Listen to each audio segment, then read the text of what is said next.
Good morning, everybody. Welcome to the Louis Centeno Show. Today is the day that Countdown to Justice begins. I'm going to be running this event from February 20th of this year, obvious, to March 20th.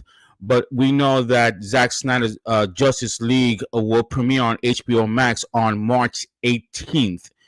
So again, if you're joining us right now, this is the event to Countdown to Justice.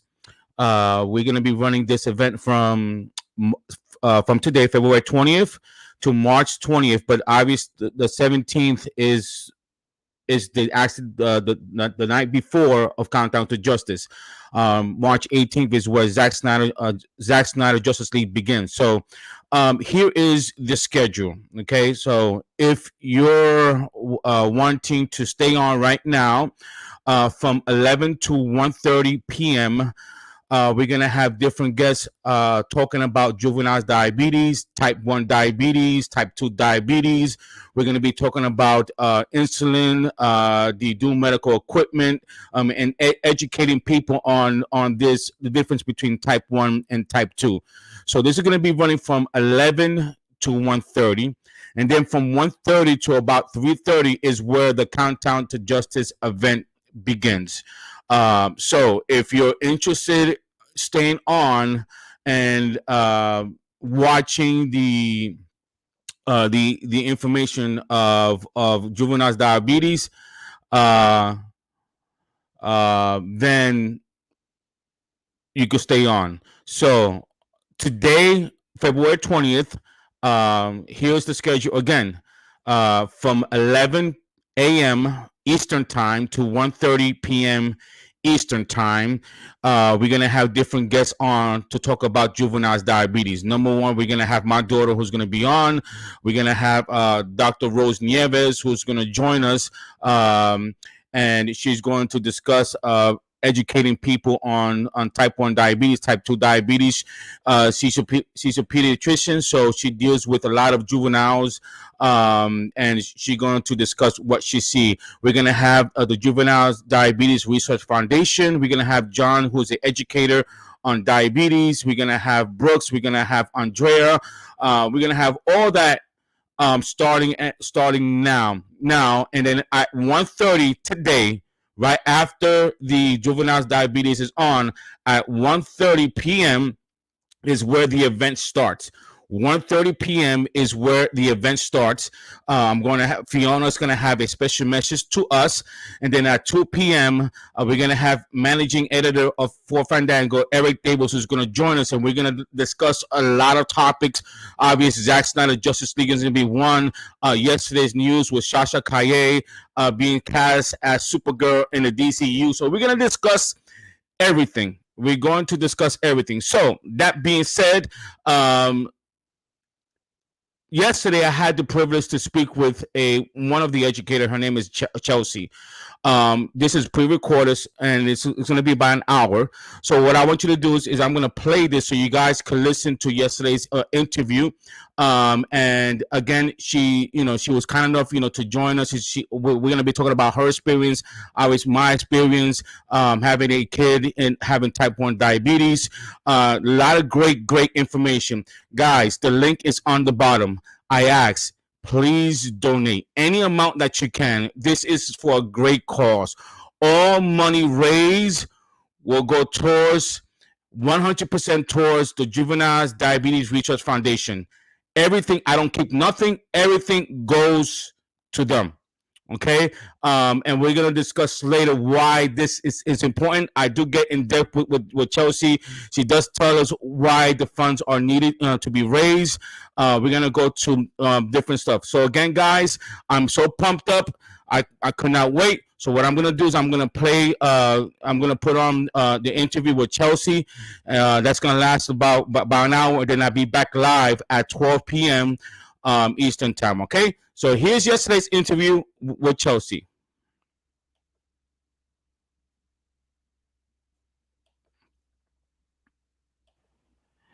Good morning, everybody. Welcome to the Louis Centeno Show. Welcome to Countdown to Justice. And I'm so happy to have Chelsea with us. She's going to educate us on type 1 diabetes, type 2, Dexcom, and so forth. And this is important to me, besides obvious, what's coming out in March. But I wanted to do this, and I'm going to explain to you, the audience, why I decided to do this. But before we get into that, Chelsea, how you doing today? Good, good. Thanks for having me. Excited to be here. Not a problem. Not a problem. Why don't you tell everybody who you are, where you're from, and how did you get involved in the Juveniles Diabetes Foundation research unit? Yeah, so I'm originally from Jacksonville, Florida. I currently live here as well. And I'm a certified diabetes educator and registered dietitian. So I've been a registered dietitian now for the last 5 years and diabetes educator for the last 2.5.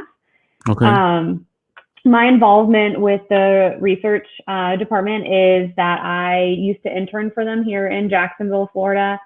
So I myself am impacted with type 1 diabetes. Kind of the reason why I decided to go this route. Originally, I So you was, so you're type 1 as well? yes, yes. Okay. And what age did you get diagnosed with type 1? So I was actually a little bit different from the majority of the population. I was diagnosed when I was 20 years old, as comparative to the majority of the population. They are mostly diagnosed when they're a lot younger. So a different change of pace for me, for sure. I'm not sure if you know this, but by you saying that, I feel like a little connection with you, because my daughter, her name is Jasmine, also was diagnosed with type 1 at the age of 19. Yeah.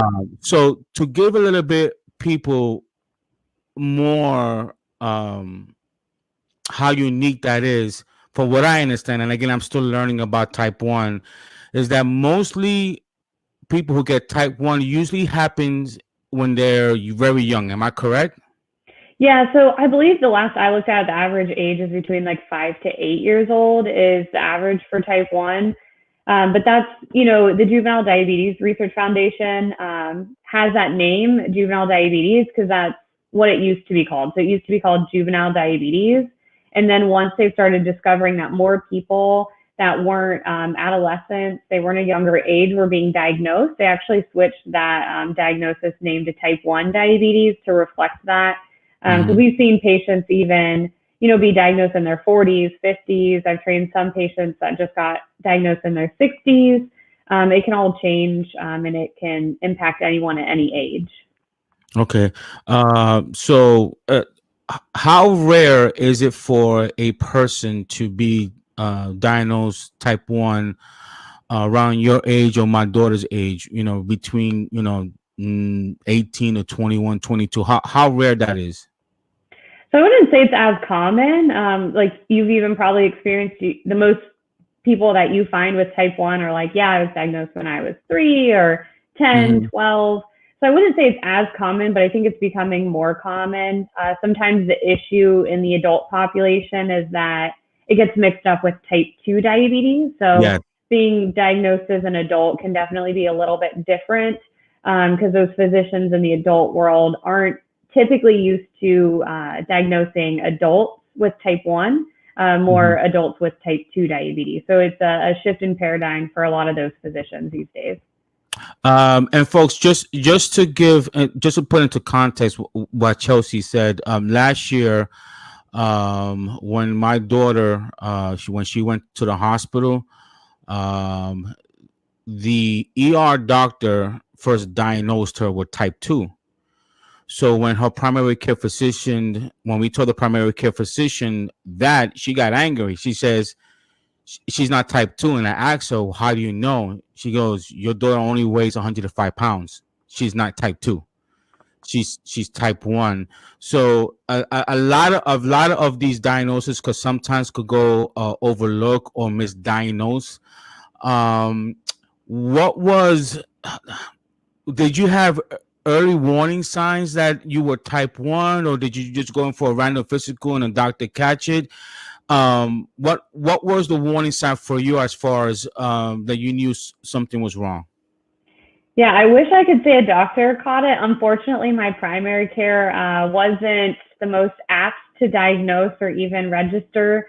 I did have many classic signs and symptoms. So, with someone with type 1 diabetes, the signs and symptoms prior to diagnosis are extreme thirst. So, drinking a lot of water.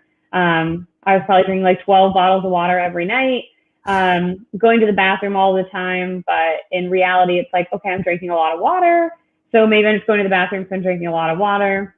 And then extreme weight loss. So, I originally had weighed 100 pounds, and then within 2 weeks had lost 20 pounds. So Oh that my was God. a pretty big red flag. Wow. So Wow. Did your parents notice that, or and folks, I'm gonna tell you why I'm asking these questions. Did anyone notice that? Did your parents notice that? Any of your loved ones notice that? Did anyone tell you that that wasn't normal? So that's a good question. I was 20, so I was in college. I lived by myself, and then my Wow. sister was a little bit more concerned. I served at night, so I was typically, my shifts were 5 to 3 a.m. I was super tired, but it was interesting because the one person who actually brought it up was one of my serving friends. He was, we weren't super close, but I would tell like I'm tired, I'm thirsty, I'm going to the bathroom all the time, I feel nauseous. Like I'd walk up a flight of stairs, go to a table, feel like I ran a marathon, right? Mm-hmm. And the server friend was like, pretty sure you have diabetes.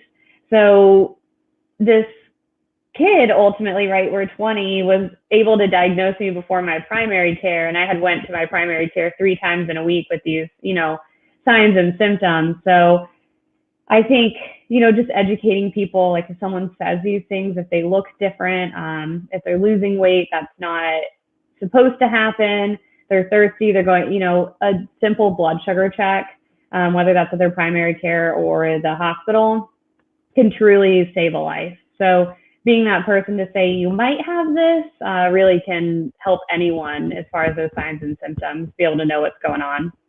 Right. In 2019, in November, and looking back at it now, um, and this is why I'm going to encourage, even if you think you don't have type 1, I'm encourage everyone to watch this, uh, because of what I'm about to share with you guys. So in 2019, me and the family, we went to Universal Studio, and we walked a lot. And my daughter, Jasmine, this is November, she was telling me, Dad, I'm using the bathroom a lot and I'm thirsty. And I chalked it up. Well, we was in the park, the sun all day. That's probably why. Because at the time, she's 19. At the time she's 19 years old. So you're not thinking, there's something wrong. um and I didn't catch it. That was a warning sign, because she told me she was thirsty a lot, she was drinking a lot, and she was going to the bathroom a lot, and she was tired. And I told her, I said, hey, we were just in the park here in Florida. When it gets hot, you do get thirsty. And if you get thirsty, you're gonna do what? You're gonna drink a lot, and the sun makes you tired. Right or wrong? that's Yeah. that's that's typically here in Florida. So fast forward to last year, 2020. It was right after the country shut down. Then my daughter, excuse me, I get a little bit emotional.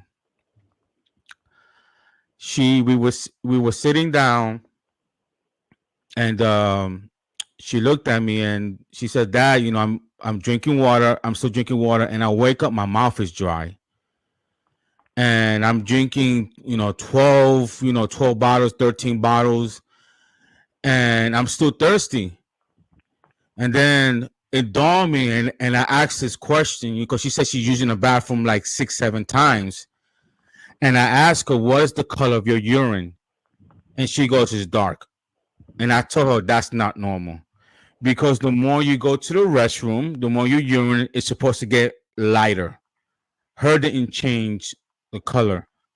So I told her, go to the doctor. You need to see a doctor. She's like, but dad, with this whole COVID thing, I said, no, this is different. It's not COVID. You need to tell your doctor what's going on. And during that time, Chelsea, she lost 20 pounds, but she thought it was the stress of college Yeah. because, Yeah. right? Because Yeah. everyone who's in college, everyone was telling her that went to college that's normal. When you get to college, you're stressed, you don't eat as much. So we didn't think of this. We thought that it was just everything was normal, even the losing weight, the 20 pounds, and I'm telling you, she's tiny. She weighed, before the diagnosis, she was about 114, 113. So when she lost 20 pounds, it took her under 100 pounds. So she went to the doc. She went to the hospital. Then the hospital told her sugar was high, that she was type 2, or maybe she took the test. I forgot what event was, but at the end, the doctor told us that she was type 1, which totally just devastated, me, my wife, her. She's in college. She wants to be a profession, a professor. She wants to be a teacher, and it hit her hard, and she thought that her life was gonna crumble. And thank God, unlike you, or fortunate, thank God, I feel fortunate that we got a good doctor. Her primary care doctor encouraged her and told her that yes, it's your life is gonna be inconvenienced, but you can live a normal life with the proper treatment, eating well. You could live a normal life. But explain to everyone, when you got that diagnosis, what was the hardest part in the beginning? I think as like an adult, I mean, I see it in like peds all the time too, these families that are, impacted because it's not just an individual diagnosis, it's the entire family that's impacted. Mm-hmm. Um, luckily my boyfriend at the time like stuck around. So now we're married. So lucky him, he got to see me pre-diabetes and post-diabetes and everything in between. He's a But I keeper. think, yeah, yeah, he'll stay around. He knows how to like change my pod, check my blood sugar. It's great. So Mhm. I think, the hardest thing, in the adult world, I feel like diagnosis is a lot different. You don't get as much education. And I think for me, that was extremely hard. A lot of it was, researching it. Really, the insulin injections didn't bother me. I felt like I was good at math. I could figure it out. Luckily, I was good at math. And I think the biggest part that bothered me was that education piece of it, being diagnosed as an adult. Like there's always so much to know that, you're just kind of drinking out of a fire hose like the first month, what feels like 2 months to 6 months. And then once you get to the other side of it, 6 months later, you're like, just a huge sigh of kind of like relief, because you finally figured out 1% of diabetes after 6 months. Right. It's just, type 1 diabetes is vastly different than type 2. And the amount of work it takes just to survive on a daily basis, I think is the most extreme part of the disease state for not just me, but, my husband who has to deal with it all the time too. Right. Can you explain to everyone what you mean when you say it's a daily struggle? Because even though there's treatment out there that makes that makes a person have a good chance to live a normal life, explain what do you mean when it says the daily struggle? Yeah, so I mean, I'm fortunate enough to be able to have an insulin pump where I don't have to take those injections. It allows my control to be a little bit more fine tuned. Have a glucose monitor where I don't have to check my blood sugar 7 to 8 times a day, which I was before, and I can just see these numbers on my phone 24/7. But even with that technology, right, it doesn't change what we're doing every day. Every morning I wake up, like for instance, this morning I woke up, I was 65, which is a low blood sugar, right? We don't want to see our blood sugars below 70. So Right. not too low, but the first thing I'm doing in the morning is treating a low, wake up, go work out. And now I'm thinking about how much insulin to not take later because I just worked out, which lowers your blood sugar. Come home, eat breakfast, carb count, take my insulin with that, check my blood sugar again. And then that's not even starting the day or getting my work day started. So when you think about diabetes and just the everyday struggle, there's always so much more thought outside of food. But exercise, stress, just how you're going to go about your day. Did I remember my insulin when I left? Did I remember my insulin pump? All of these things when you walk out the door that you have to remember more than a normal person without diabetes. Just to give everyone, just to give in context what Chelsea is talking about, I'm actually type 2. I'm type 2. Now there's a difference between type 2 and type 1. Type 2 could be reversed with the proper diet. You still got to be careful what you eat, but type 1 has to be extremely more careful. So for example, let's just say I lost 30 pounds, which I'm losing weight. And let's say I want to have a cheat day. Let's say I want to eat pizza. I could afford that because I'm losing weight. Your situation is you have to be careful what you take. So even though you're taking insulin, you still have to be careful what you're eating, your carbs, your sugar, especially the sugar. And I'm so proud of my daughter Jasmine, who's going to join us later on. Once I finish, with Chelsea, she is such dedicated that I don't know. I don't. She amazed me sometimes. The strength in that girl, and I'm just not saying this because she's my kid. To me, everyone who has type 1 are mentally strong. It's not easy. I'm sure there are days that you want to eat a chocolate or eat an ice cream or just pig out. I'm sure you get the craving, but you're not afforded to. I mean, unless you not everyone type 1. Some people just eat it regardless. But type 1 and type 2 are totally two different things. So educate us as first of all. I noticed you said insulin pump. My daughter's not there yet. And when in the beginning of last year, she had to poke herself like 10 or 12 times a day. And I saw the mental stress that she was going through until her doctor suggested a device called Dexcom. Are you familiar with Dexcom? Yes. Yeah, I've got one of those. You got one. So explain, as an educator, explain to everyone having a Dexcom, because it does the same thing as far as reading the sugars as poking yourself, but tell the people why it's so important for a person who's type 1 to have that medical device.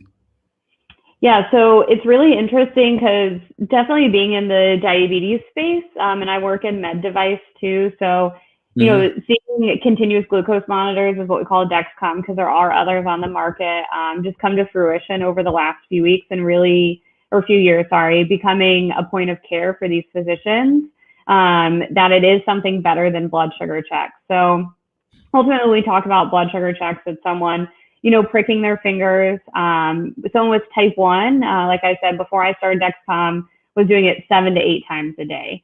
Because you're checking before, if you're low, you're checking again. So it really just adds 8 more things to do, sometimes 10 in a day.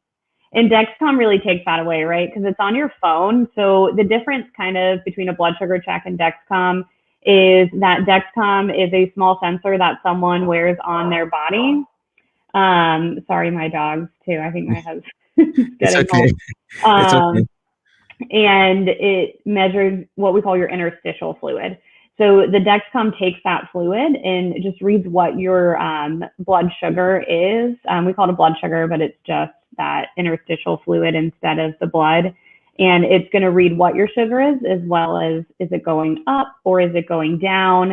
It really is a giant lifesaver because it's going to alert if your blood sugar is low or if you're high. The part that we love about it is, I don't know if your daughter has given you permission, but you can invite other people to see your blood sugar. So I think that's a huge help. Yeah, I'm always like, with your permission, right? Yeah, of course. So that's personally one of my favorite things because when I was traveling for work full time for a year, um, by myself, it was great because my husband could look at it, be able to see, his peace of mind too, right? When you talk about this struggle as a mental like health piece of it for us, for families, it's the same. So Dexcom not only gives that person with diabetes a peace of mind, but the family members of the person with diabetes as well. So it really truly is a game changer for everyone for diabetes. Yes, when her doctor first uh suggested it, um as a parent, I was in a room.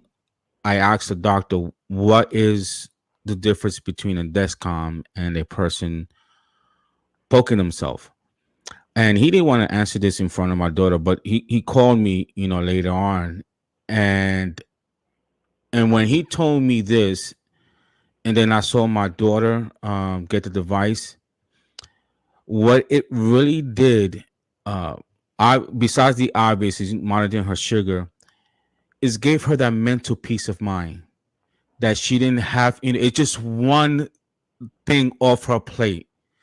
That device monitors her sugar, that she could see exactly when it's gonna go low. So she has a candy there or orange juice, or she's always, and like I say, she's great about that. And he asked me, Lewis, can you put a price into your daughter's, number one, health, and number two, mental health? I said no.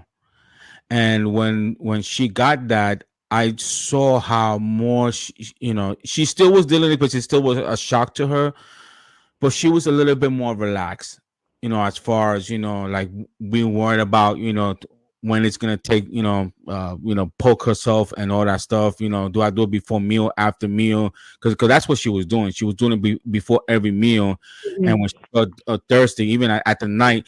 That's another thing, folks. People with type 1 diabetes, there are sometimes nights that they don't sleep well.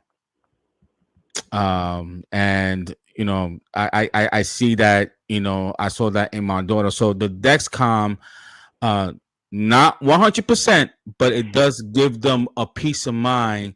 And they have someone, like you said, reading that, because we have it in our room. My wife has it right next to her just in case, and my wife wakes up early in the morning, to go to work. So that is a major advantage of someone having that device compared to someone not having that device. Now, the part that I don't understand, why is that device so expensive? I mean, like I said, I work in med device. I wish I could answer that.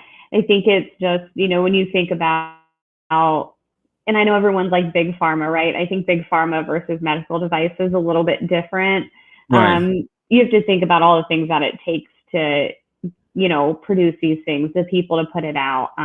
If there was no sales force with it, um, you know, people like your daughter wouldn't know because there's no one educating the healthcare professional. Hmm. So I think there's just a lot of opportunity for medical device companies to reduce their price and cost to have access for care. And I definitely think those companies are hearing it. And, you know, I guess you hear all the time, right? It's just Hmm.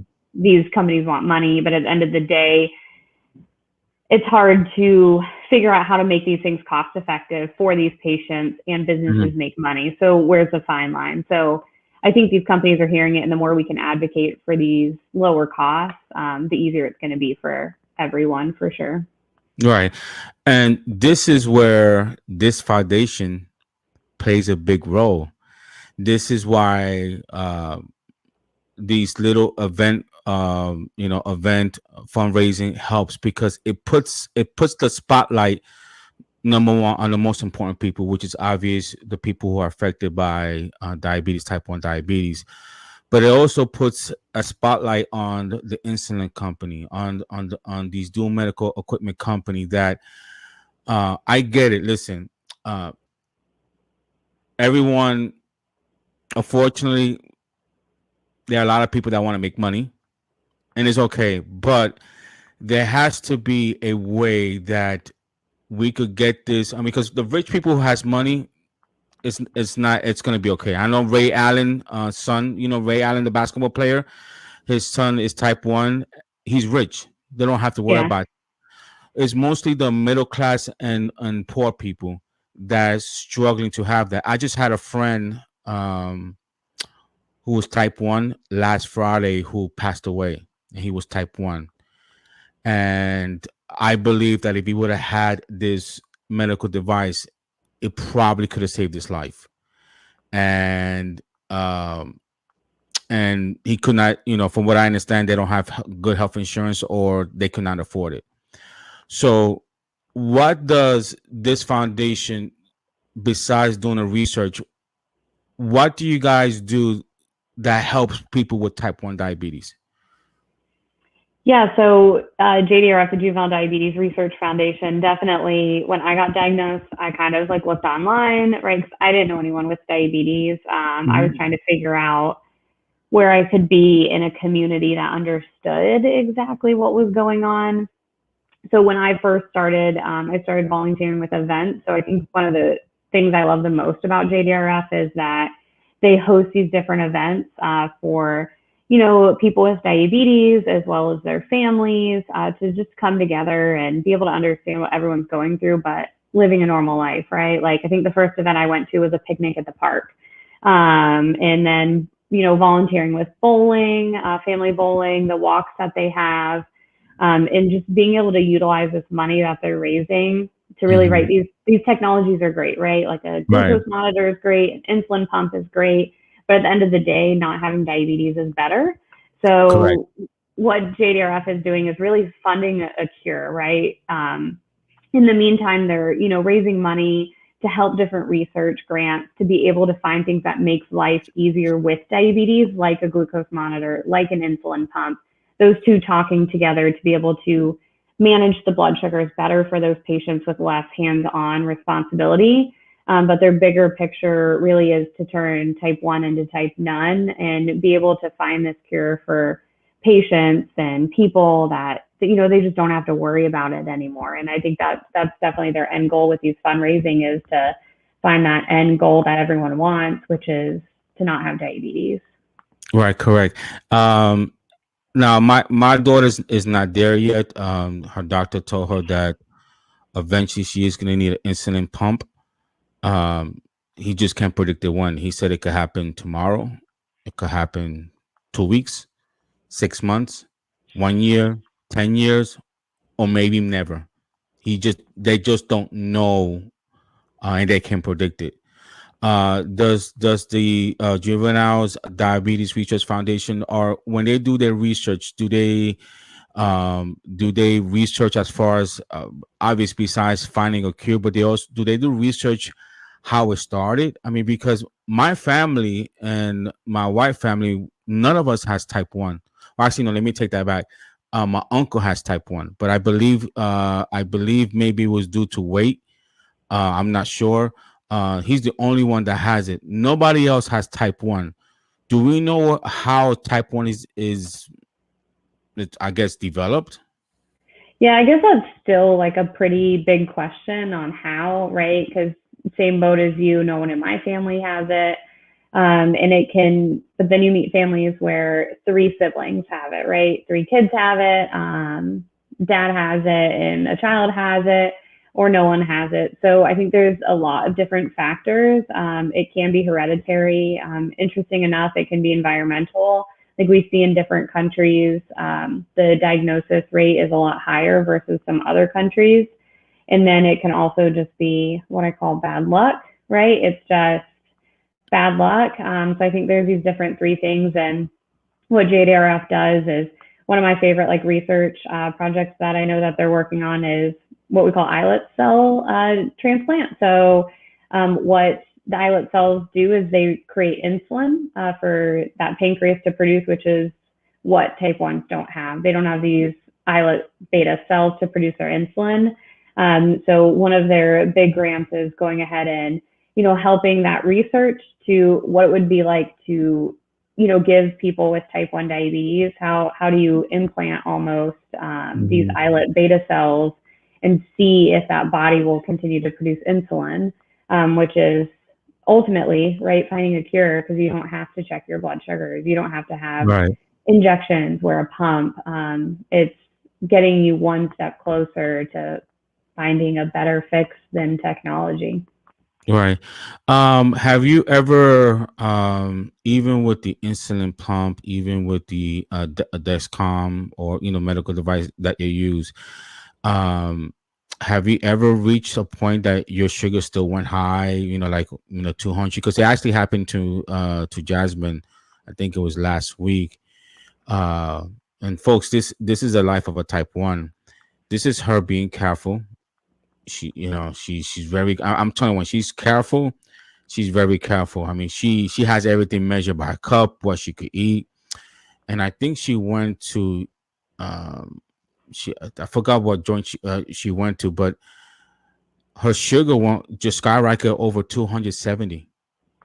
Yeah, Two, it two, can it can happen.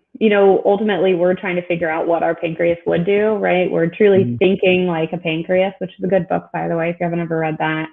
Okay. It's called Think Like a Pancreas. So, Think like a prank? Okay, yeah. okay. I definitely check that out.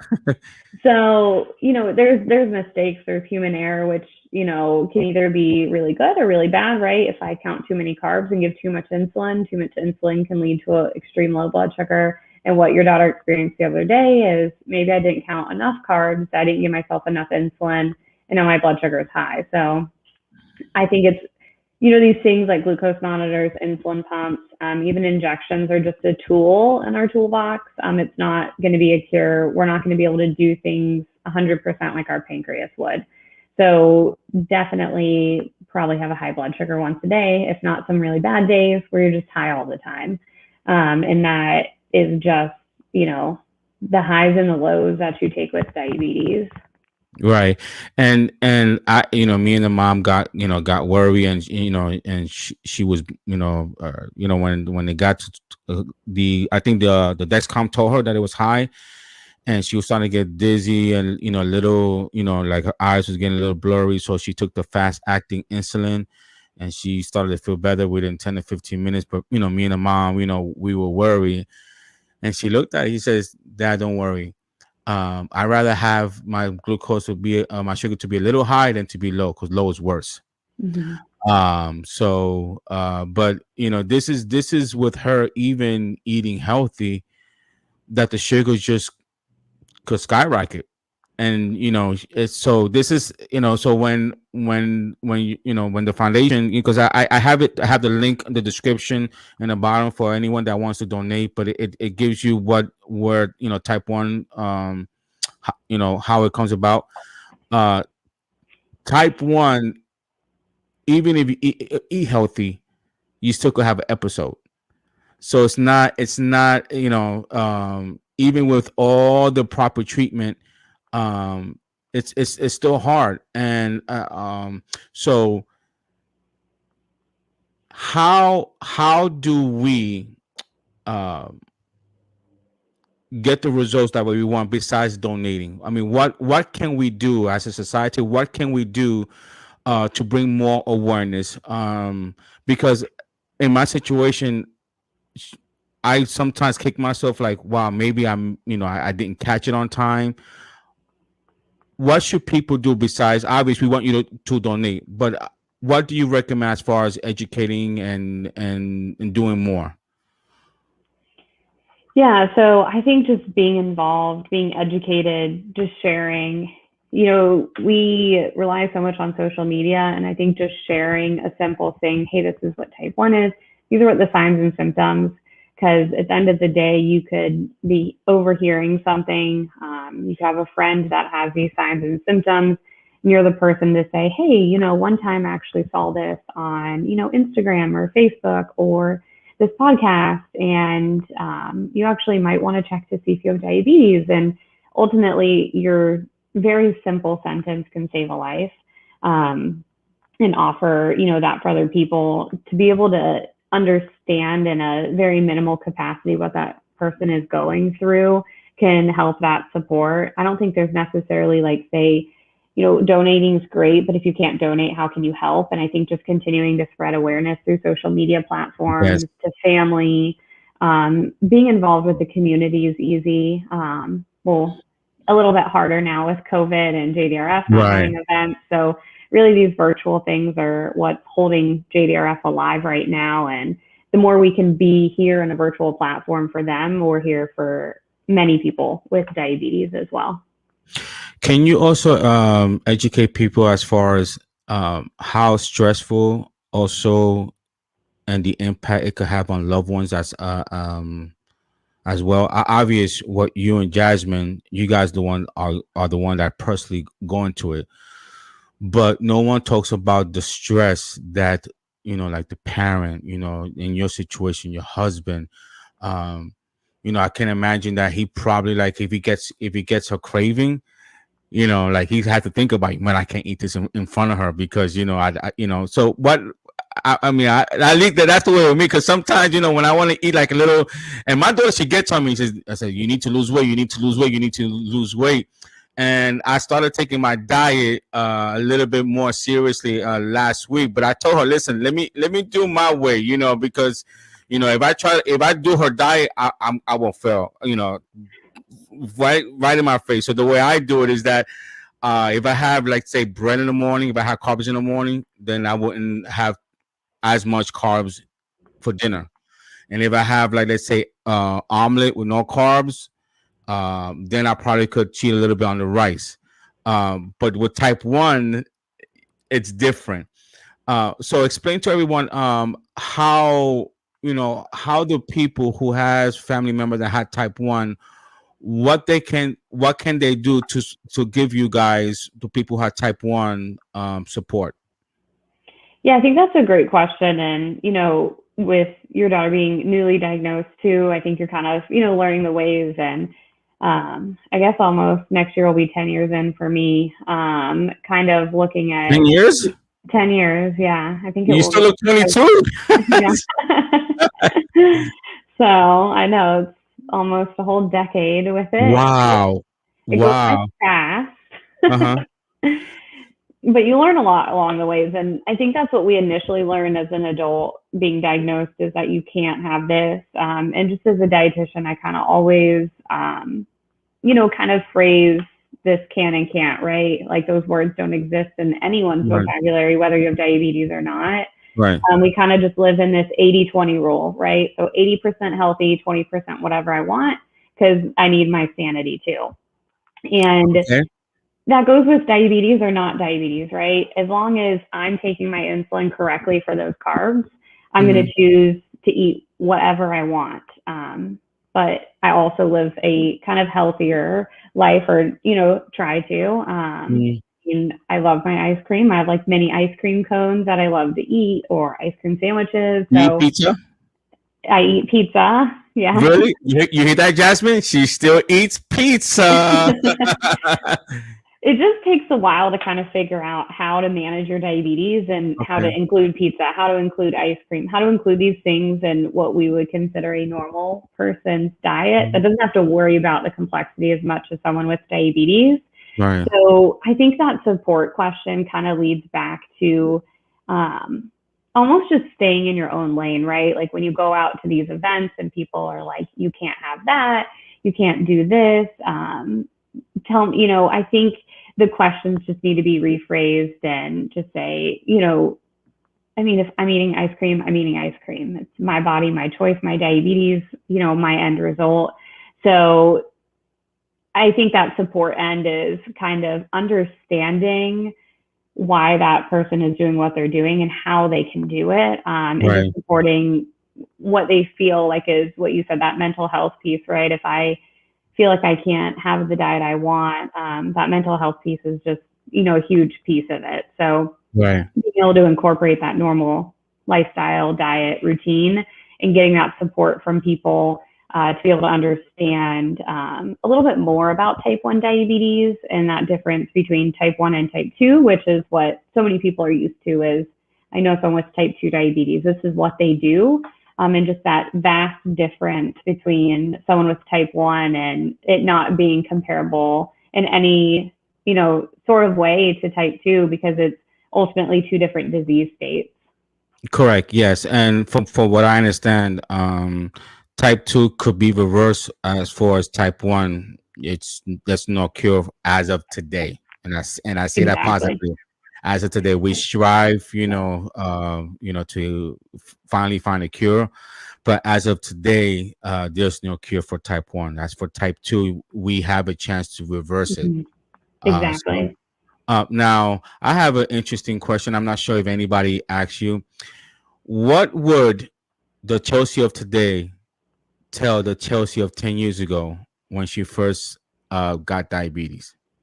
What advice would you give yourself when you first got it? Yeah, so that's an interesting question. I think every time someone asks me this question, I think about something new because there's so many aspects of diabetes, Yes. right? I think the big piece is kind of just taking it day by day, not overthinking things. And, I still have to remind myself that every day, take it day by day. Today's today, but tomorrow's different. And just reminding myself that, today's not going to ruin tomorrow. It's a new day. So just not being overwhelmed and understanding that things happen and that's okay. That advice that you're giving yourself is basically what I tell my daughter. uh, Obviously it's easier said than done. I'm not the one in her situation, so obviously I have to be a lot more uh, mindful of that I'm not going through her situation. But as a parent, and I'm not sure whether you're a parent yet or not, but I as a parent, to see your child uh, go through that, and to happen when you least expect it, and to try to put a brave front, it's difficult. It's difficult. We wanted to be strong for her. We wanted to calm her down. Encourage her that you're gonna be okay. And she thought her world was gonna crumble, and into her mom had an emotional talk, and she just and I'm pretty sure everyone with type one, especially if you get a young, you probably said this before. It's not fair. Why me? And I heard the mom, which my wife, telling her, yes, it's not fair, but somebody else probably has it worse. Somebody is in a worse situation. And then when I got diagnosed, I still remember as of yesterday, just my wife walked into the room and she threw herself to the bed. She just started crying. So it could be overwhelming, as for people, seeing their loved ones, go through that, and they have to try to remain strong, because the person who's going through, they need a lot of support. They need a lot of encouragement. Your situation, what you explained to me, is that you were alone. That was kind of tough. You didn't have no one. You didn't have no one supporting you. You didn't have no one encouraging you. So Chelsea, you're showing the people out there that you have the mental strength to overcome that. What helped you? I mean, I'm pretty sure a lot of people want to know what helped you when you didn't have that support. I mean, how did you do it? Yeah, I think, living by myself definitely added a, complexity into things for sure. Mhm. I think at the time, my now husband really helped kind of be that support, be able to Were you understand. guys dating at that? Were you guys Yeah. dating when you was? If you don't mind me asking, how long you guys were dating? So we've been together for, it'll be 11 years. So, I had diabetes for not even, I think we were together for maybe a year and a half before I Year got and a half. diagnosed. Same Yeah. same thing as my daughter and her boyfriend. Yeah. About a year and a half. This is like Yeah. so really similar. They were dating about a year and a half, and as a dad, daddy's little girl. I'm always gonna worry about is he the right one? Is he gonna take care of my you know, my most precious gift that my wife gave to me. Out of all the Yeah. presents that she ever, that though, you know, my two kids are the most precious gift that she gave to me. And to see him stick around, it really, I it's really a blessing. You know, because not, unfortunately, not every guy will stick around, or even vice versa. You know, not every woman will stick around with a man, you know, that has that. So, to anyone who has in that situation, that has a partner who stick around, they are some very special people. Yeah, I Uh, would definitely agree because it's you agree, right? not easy to deal with me with a low, not easy to deal with me with a high. So Mm-hmm. it what your daughter's boyfriend now is 19. I think it's a huge undertaking for them to take and to be able to say that I want to do this. So finding that right support is great. And even if you don't have that support, just the community-based support with people with type 1 diabetes is so strong. I think that's also what kept me in a positive mental state of mind, as well as just having that community support, to know that other people like me are going through the same thing, and to be able to have those conversations where they know exactly what you're talking about. So both that personal support I think is great, but also just that community support is great too, to have if you don't have someone in your life to be able to have that support too. Right, and just to tell you how special that young man is, they've been together 4 years, and this December he graduates from the nursing program. Oh, And awesome. yes, and then from what I understand, he may want to do nurse practitioner. And I asked him what you want to be a nurse at if you decide to stay there, or nurse practitioner. And guess what he said? Endo. Mm-hmm. Yeah. Isn't that something? Is it? Isn't that? He's a keeper. Yeah. He's a real keeper. So I'm proud of that kid. Very respectful, and it's a tribute to his parents who raised their sons properly. And I'm blessed now. Besides, because I think this is another thing that I found out about what the foundation does, the Juvenile Diabetes Research Foundation. For what I understand, you guys have like a support group.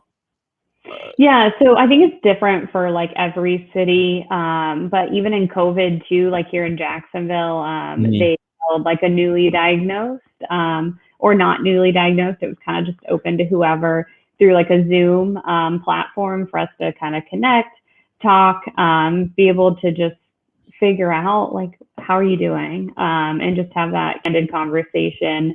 And COVID's definitely shifted things for JDRF and how they choose to do things. So being a part of those virtual platforms is really great, versus just having nothing. So, those support groups are super great. We've even before COVID, we would have like adult type 1 meetups where we would go and just go to a restaurant, have a drink, have an appetizer, just talk. Mhm. It's nothing that there's like an event. And there's also like running groups too. When I lived in Atlanta, I used to go on a 3 mile like run group every week with 6 other people with type 1 diabetes. So there's definitely things to do in the community based on what you want to do. And I think that's so great that they have events like this to be able to just do things like people without diabetes do, but with Right. people with diabetes. Right. So, folks, I would encourage anyone who has, if you know anyone with type 1 or has a family member with type 1, um, give them support, but don't isolate them. You know what I mean? Don't if you're gonna have, let's just say, gonna go out and fellowship, treat them the same, because they probably already know what the limits are.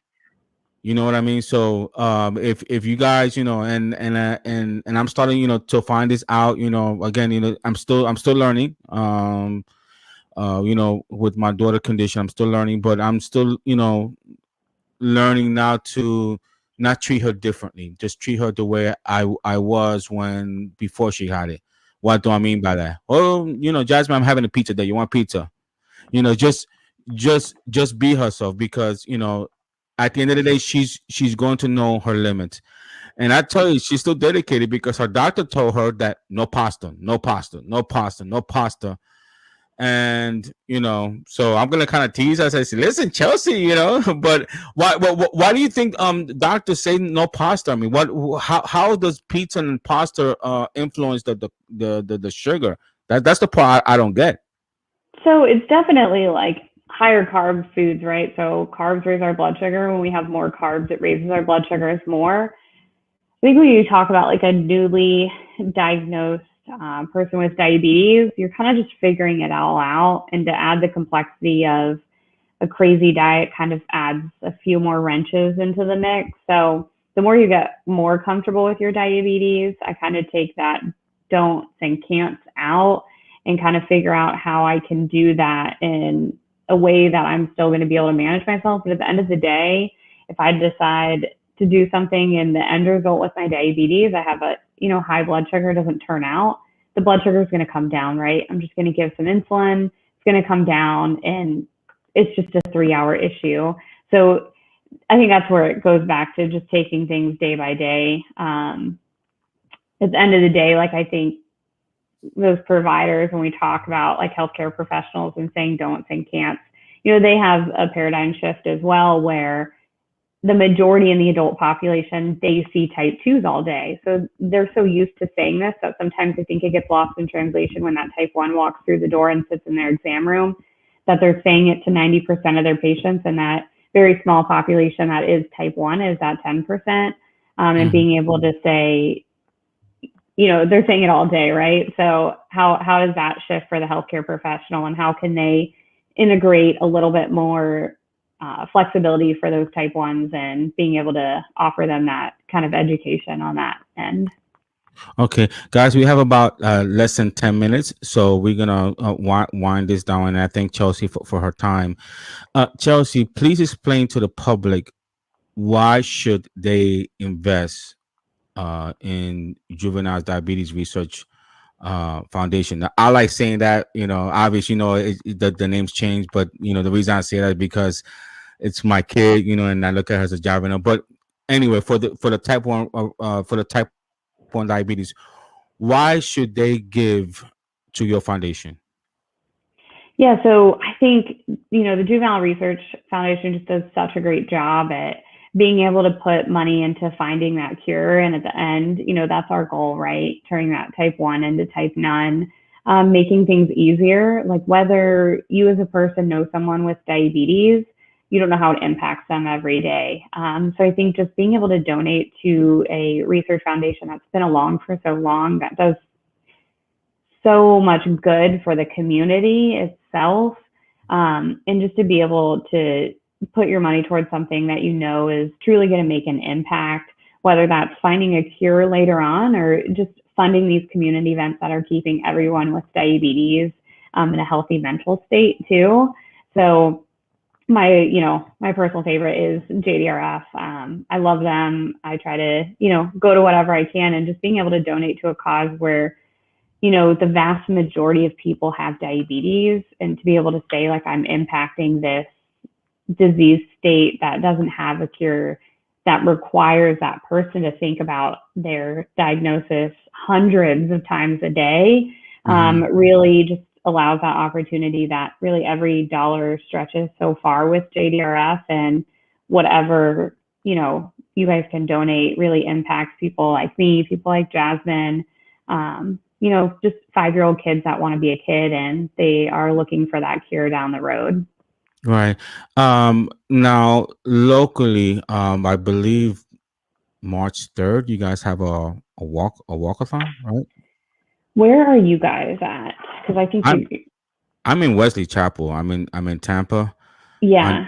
You're in Jacksonville, right? hmm Okay. Um, Once this whole COVID thing is done, I definitely want to visit Jacksonville, bring my family, and obviously with your hubby, and also with Brooks, maybe we could have dinner or lunch, whatever. But I definitely want to visit Jacksonville. But I think March 3rd. I think you guys So had it looks like Tampa's walk is May 23rd. May 23rd. Okay. Yeah, and I believe they are all still virtual, so you can walk. Like last year when we did the virtual walk, it was really fun.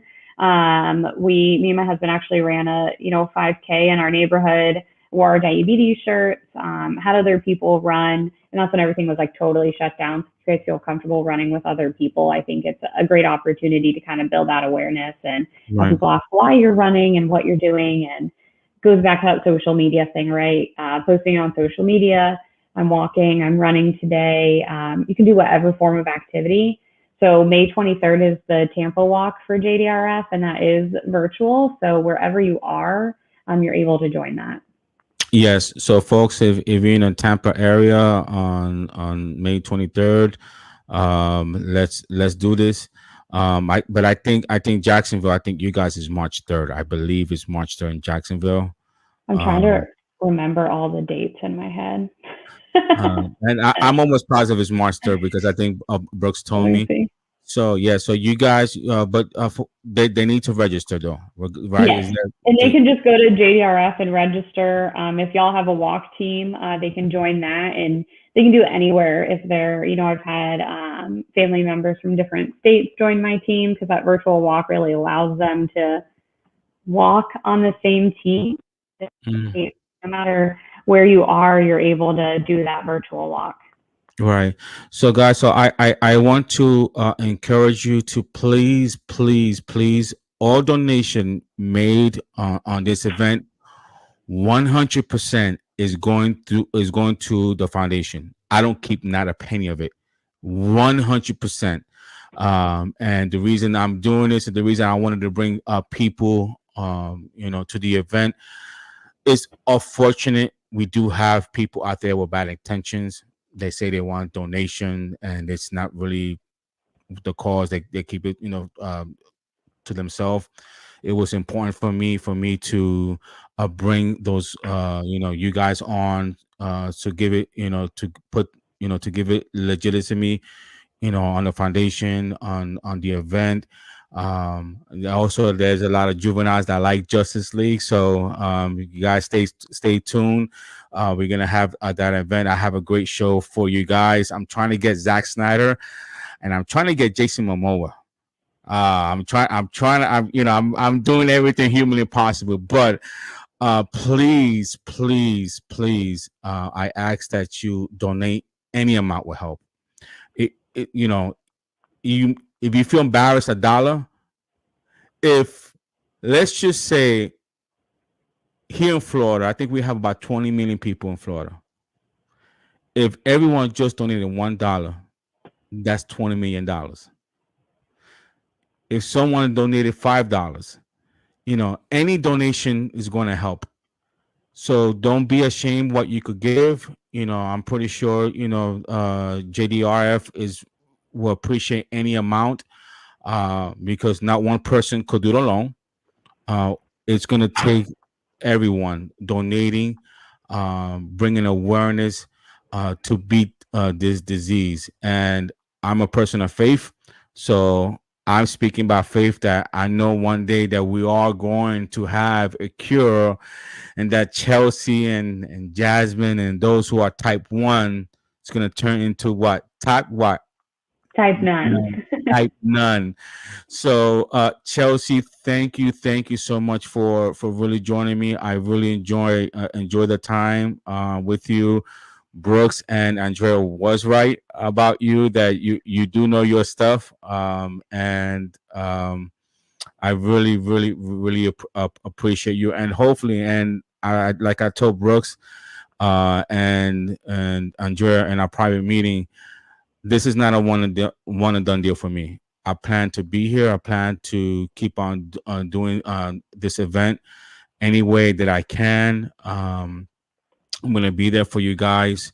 So that being said, is there a hotline number that JDF RF has that they could anyone that could call, or is it or they have to look it up in their local area? Yeah, so they can just go to jdrf.org and they can find their local area as well as the local office information. And then the main JDRF corporate office information is on jdrf.org as well. Okay, so folks, the link to donate is going to be on the bottom of the event for tomorrow. This conversation is actually this conference is actually being recorded the day before. When I join you guys tomorrow, the link is going to be there. So please hit that link. Please donate any amount. And I really, Chelsea, I really do appreciate you really joining me. And hopefully this is not the first time. Okay. Thanks for having me. Not a problem. You take care. Okay. You too. Thanks. Bye-bye. All right. Bye. So that was Chelsea from she's an educator for the Juvenile Diabetes Research Unit, and I thank her for joining us. She spent an hour with us. There was a lot of information on there, and I welcome you guys to Countdown to Justice. And so before we start the event at 1:30, where we're going to be discussing the movie. This is something real personal to me. Right next to me is my beautiful daughter, Jasmine. We're going to talk a little bit more, her situation, and talk about life experience and what she's going through, and why this foundation means so much to me, to her, and hopefully we'll be able to do something for going forward. Now, before I bring in my guest, the link is on the bottom of this video. Please click on that. I ask that you donate any amount. I don't care if it's $1, $2. Rome wasn't built in one day. If we all could just chip in and donate, and we're going to talk the reason why this donation benefits this foundation, and they're gonna educate us. What is it the foundation do? I'm also going to have a nurse practitioner who's going to be joining us. She deals mostly with pediatrician and young adults up to the age of 17, I think, or 18. So she's going to be joining us as well in just a moment. So before I bring them on, I also want to mention I'm also going to be giving a little prizes. This is a Star Wars. I'm going to do a raffle. So any amount that you guys donate, and I'm going to tell you when to donate. We're going to do like a little raffle. You have another one here. And this is courtesy by Tony. Tony, thank you so much. He's also type 1. He actually donated this, which is real nice of him. And here's the other one. So thank you, Tony, for donating this. He owns a comic book store. He's type 1. He's been my supporter ever since I started. So that being said, let me bring on John, who's going to join us. Hey, John, how you doing? Hey, I'm doing good. All right. Thanks for having me. Yeah. And then I'm going to bring on, this is like Andrea. Andrea, thank you for joining us. Hi, Louis. Thanks for having me.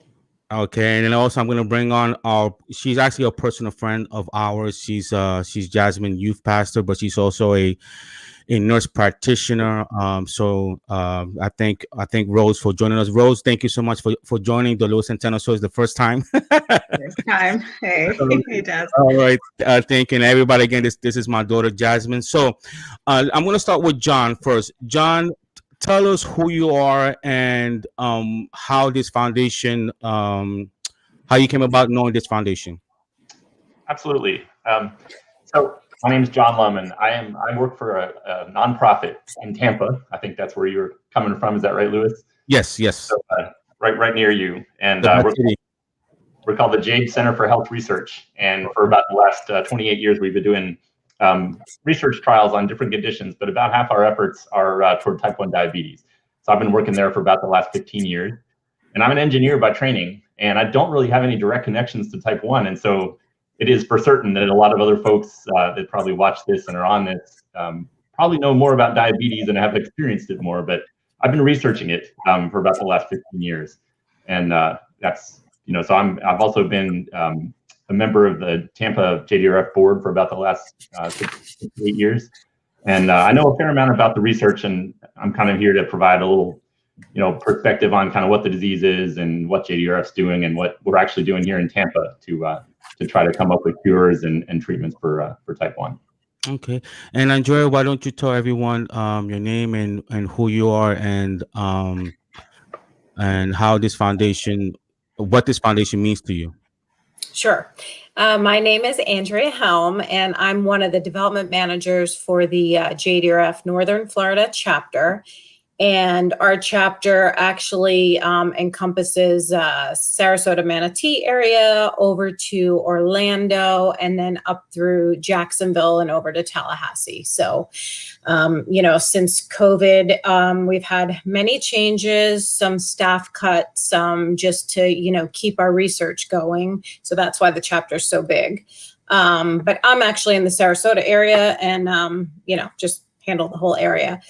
But I actually came to know JDRF about 10 years ago when my daughter was diagnosed with type 1 diabetes. And we started volunteering. We organized walk teams and joined the walks and just met like so many people, did so much for, myself and my daughter support wise, mental health wise.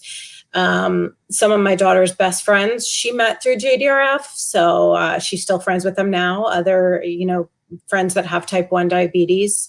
So it's just, very close to my heart. And then 2 years ago, I actually, got this job. So that brings me where I am now as the development manager. So I have a lot to be thankful for JDRF. Okay. And I'm going to, Rose, nice to have you on.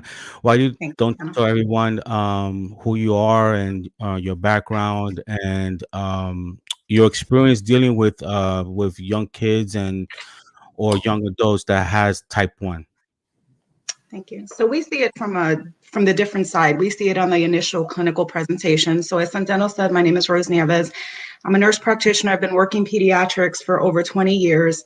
So the clinical presentation that we see is when these children are first coming in with these vague symptoms, right? So either, we're bringing them in through the emergency room or the parents are bringing them in through the primary care setting and realizing that this diagnosis, it's not one easy to come by, right? Because you have to really muddle through a lot. And I'm sure Andrea can speak to that, what those symptoms were upon that first presentation and how they can really mimic depending on the age of the child.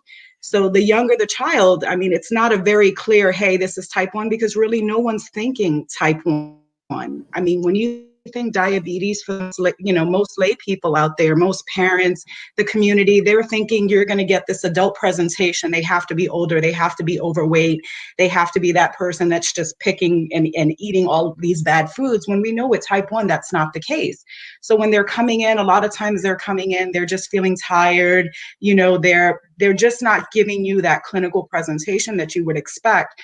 So, on the pediatric side of it, we have to get that history. And that's why it's so important for the parents to be educated, to know exactly, what are some of these symptoms that you should be bringing your child in for? Well, they're just tired. It's kind of out of the ordinary, but you can really chalk that up to thousands of viral infections and, well, they're drinking a lot.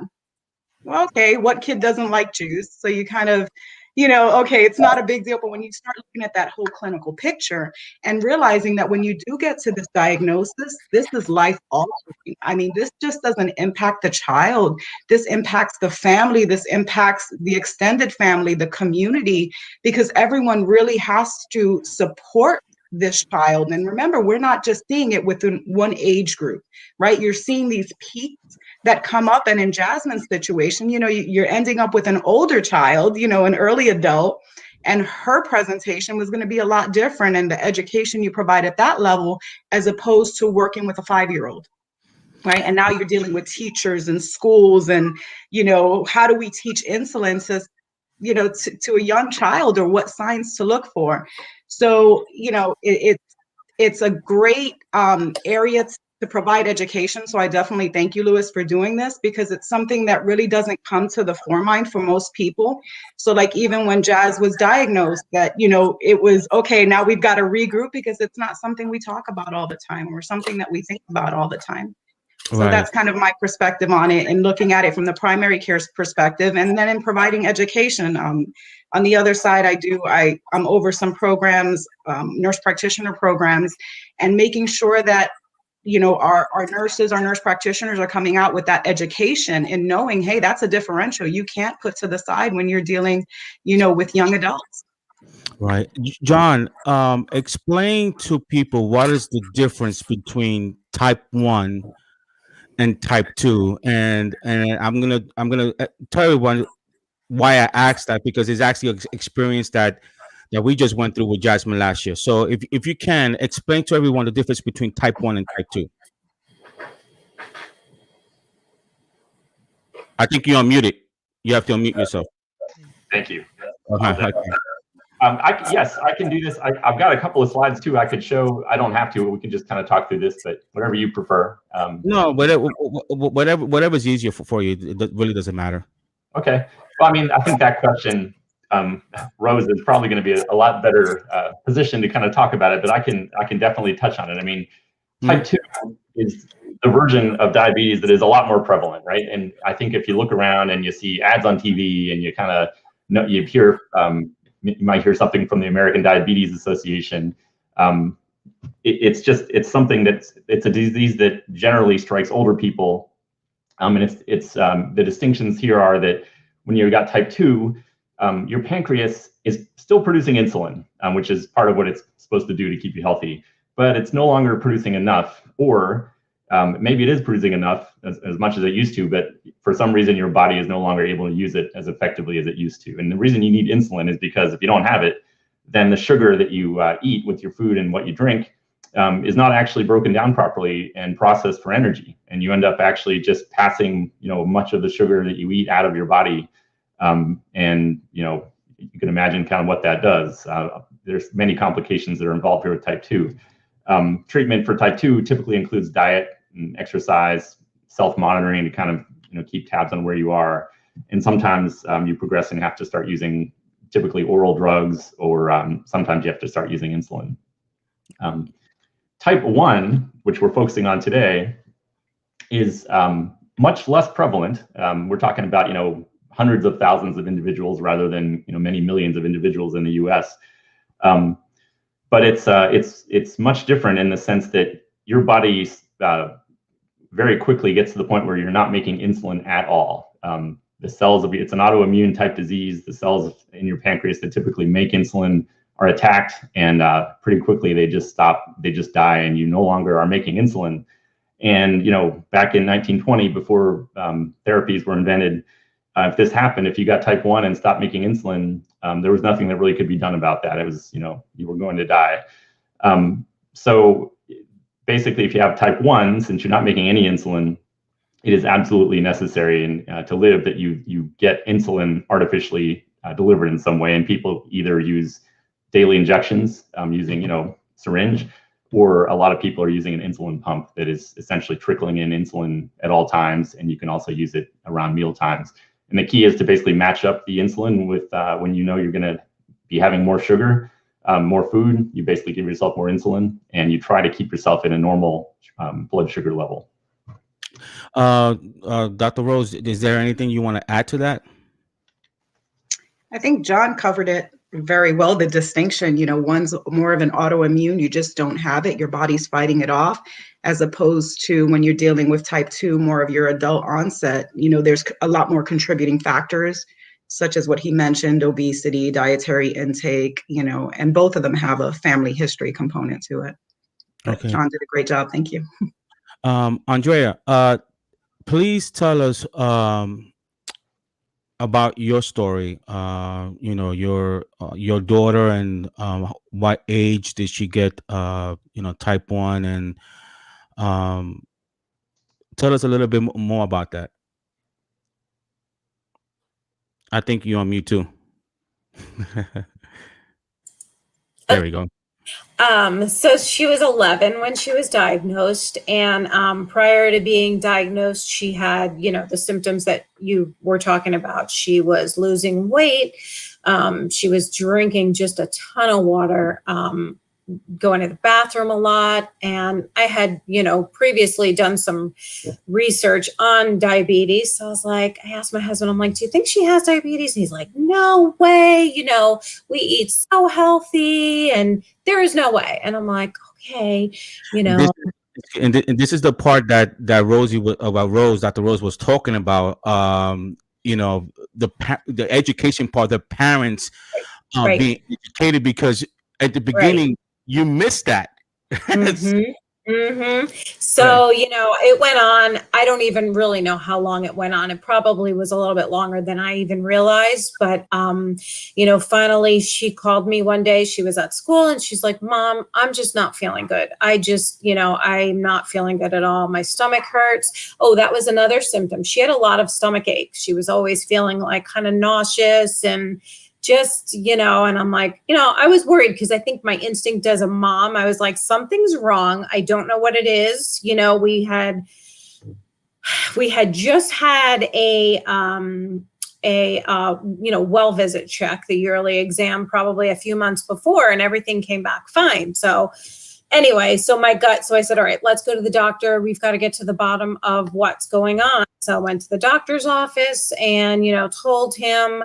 Well, we didn't tell him. We went in, said, oh, she's not feeling good. Her stomach hurts, just those kinds of symptoms. Well, he almost said, okay, it sounds like it's like a stomach virus. And then, of course, my motherly instinct, I'm like, you know what, Sophia, why don't you tell him what your other symptoms have been? Let's, tell him that you have been drinking a lot and just being really tired and you're, the other symptoms. So thankfully he thought, and he said, okay, take the stick, go to the restroom, came back.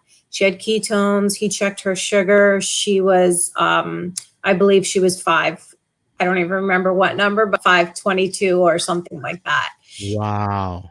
Should be between 80 and 100, right? That's like the normal person who does not have diabetes. So he said, go to the hospital. Don't go home, go straight to the hospital. I'll have, they'll know you're coming. And I'm like, we can't even go home to pack a bag. Like, and he's like, no, do not. So not knowing again what the outcome could have been. Thankfully, we went right to the hospital. I drove her there. They had the room ready, and come to find out later on, it could have gotten a lot worse had we gone home or done, waited another day. Even, I mean,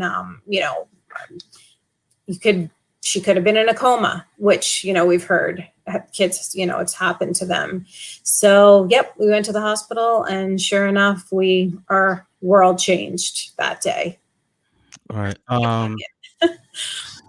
Okay, so in 2019, we went to Universal Studio, and actually, Rosie family, her husband and her two beautiful daughters joined us.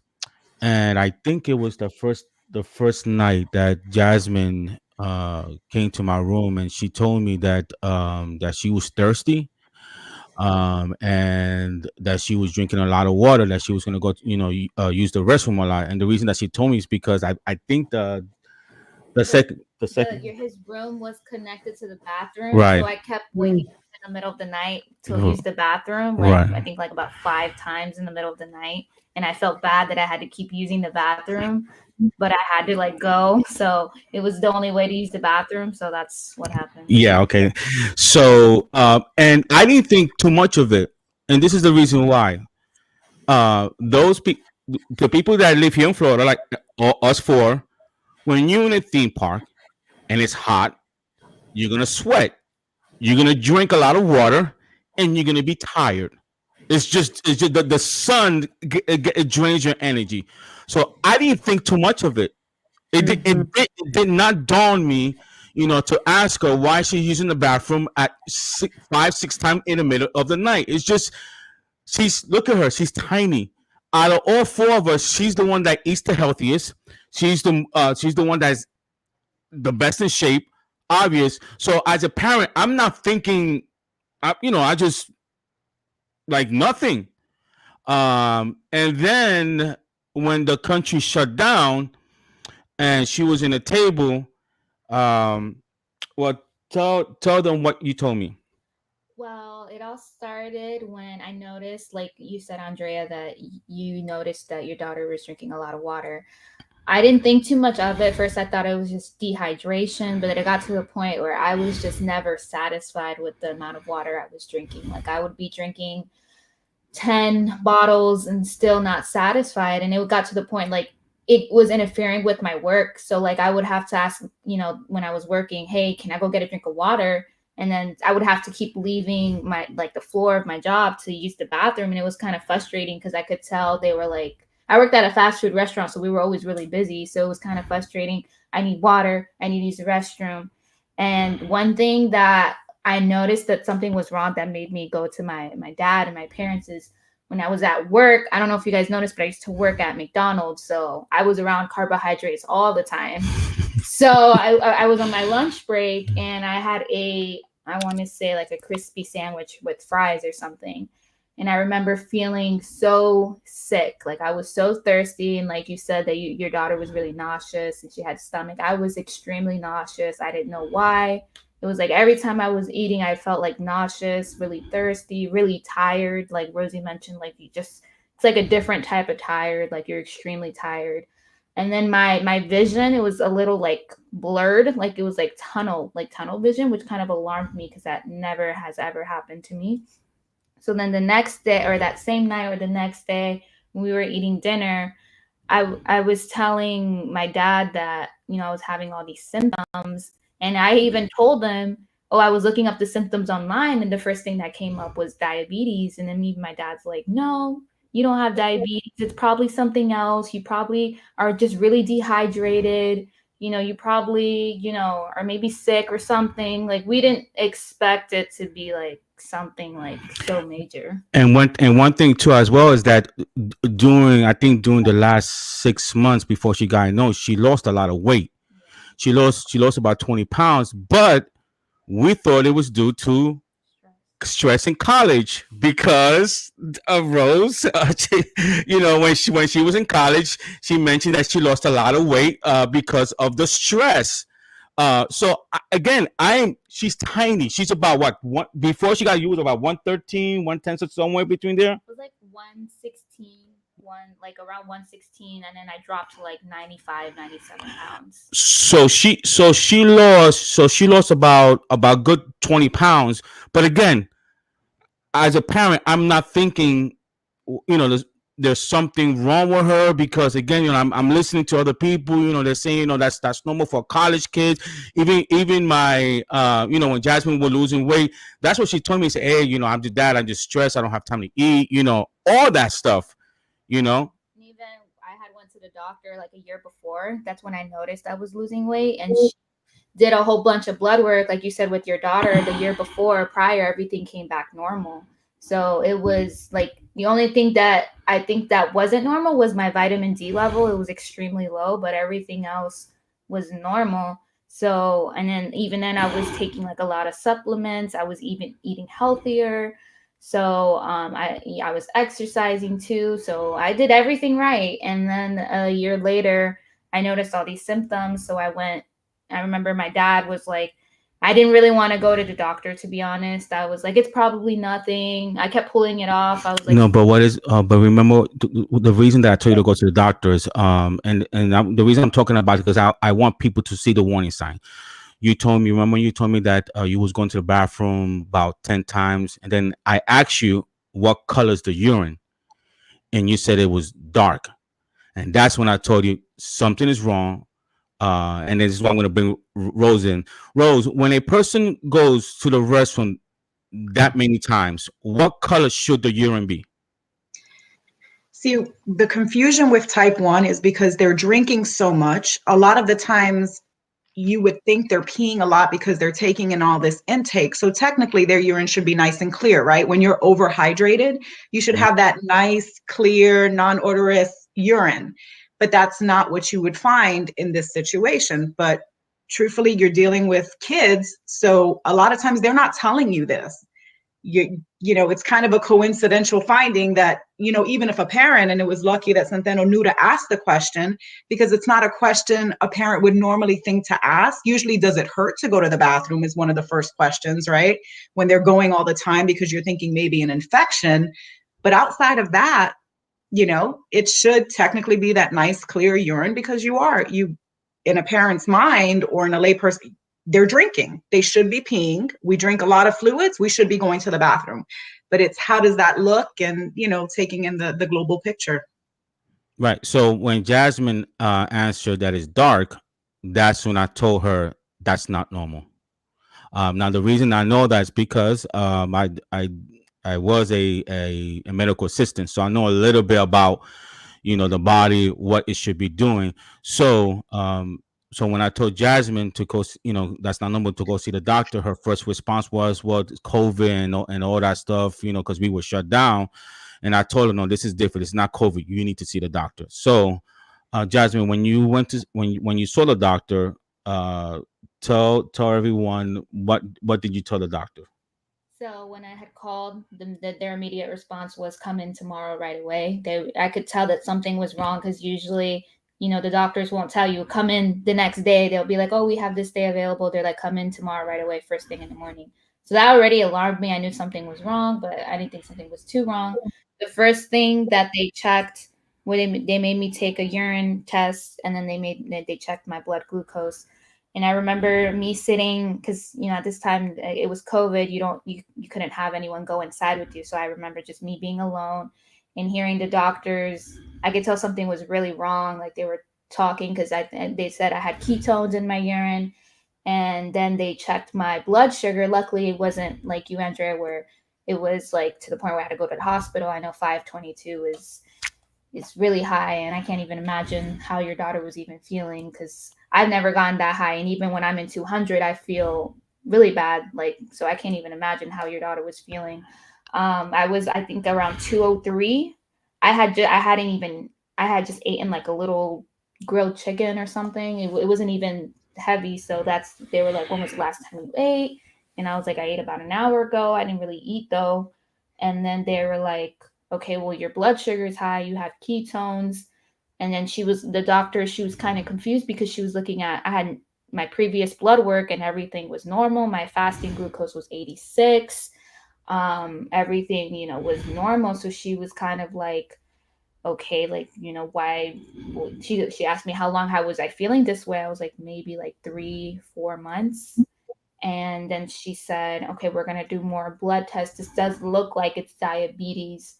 I do not think it's type 2 because of your size and, you know, the way your health is. I do think it's type 1, but I can't really jump to that conclusion yet without having blood work done.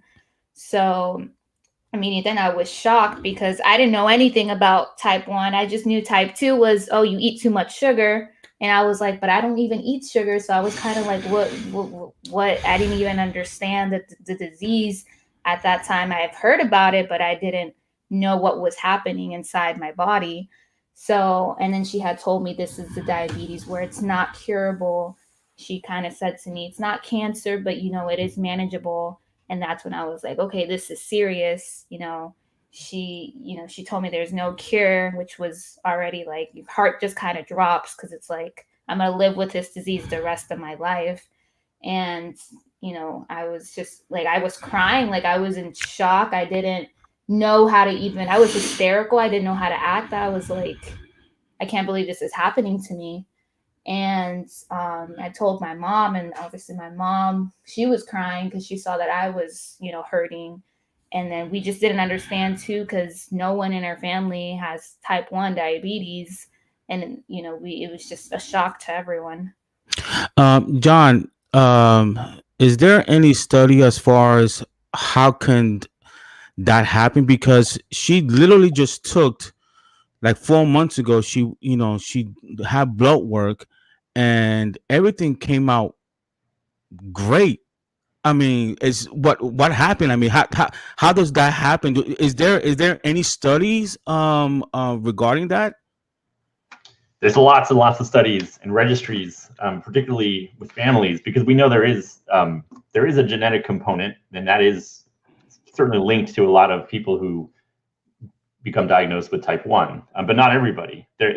We really fundamentally don't, by no means do we perfectly understand type 1 or any diabetes. And so, there's all kinds of different factors. They can be environmental factors. There can, like we mentioned, there can be heredity. A big part of the research is to really get to the bottom of that and understand it, because we feel like if we can more fully understand what causes type 1, then obviously we can come up with better therapies and ways to kind of treat it and try to stave it off and prevent it from developing, because it is something that it certainly doesn't occur overnight. We've now learned that it is a progressive thing, and you can have pre-diabetes stages sort of prior to full-blown type 1 diabetes. You can be in that stage for many months, probably years, and different people are going to progress differently. So I would say it's not, I think what you're describing does not sound terribly uncommon, and there's really nothing that anybody can do. It's like a bolt from the blue for most people. There's no factor that you can point to for almost everybody that gets it to explain exactly why that happened. It just happens. Right. Andrea, and me and Andrea, we're gonna talk about, because obviously everyone looks at the person who's going through type 1, and rightfully so. But I think what people don't talk about is what the loved ones go through. What the stress, and seeing your kid go through that is not easy. It's very, very emotional. It's stressful, because you pray and say, like, wow, give it to me. I don't want my kid to go through that. So from and I'm going to talk from the father point of view, but as a mom, how did you feel? What explain to everyone the stress, the worries, the lot of worries that you go through, not just in that condition, but also the insulin, the insulin cost, the Dexcom cost. It's a lot of stress. Right. Yeah. I actually said many times exactly what you just said. I wanted it. I wish that, it was me that had it rather than my daughter.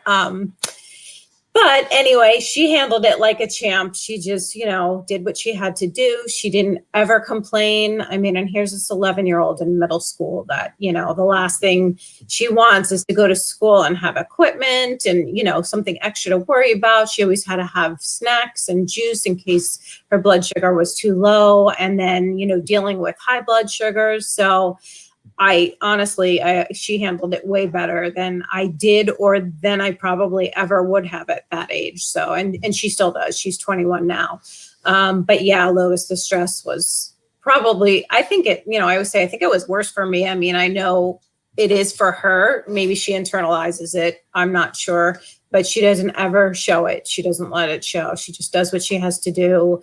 And really, through the 10 years that she's been diagnosed, it's gotten so much easier due to the advancements in the CGM, the pumps. Things are more accurate. I remember we had Dexcom like at the very beginning, and I think that was the Dexcom 4. And I was like, this thing is more hassle than it's worth. I'm like, let's just not use it, because I was I'm up all night anyway, worried about her, but that was making it even worse. Alarms kept going off.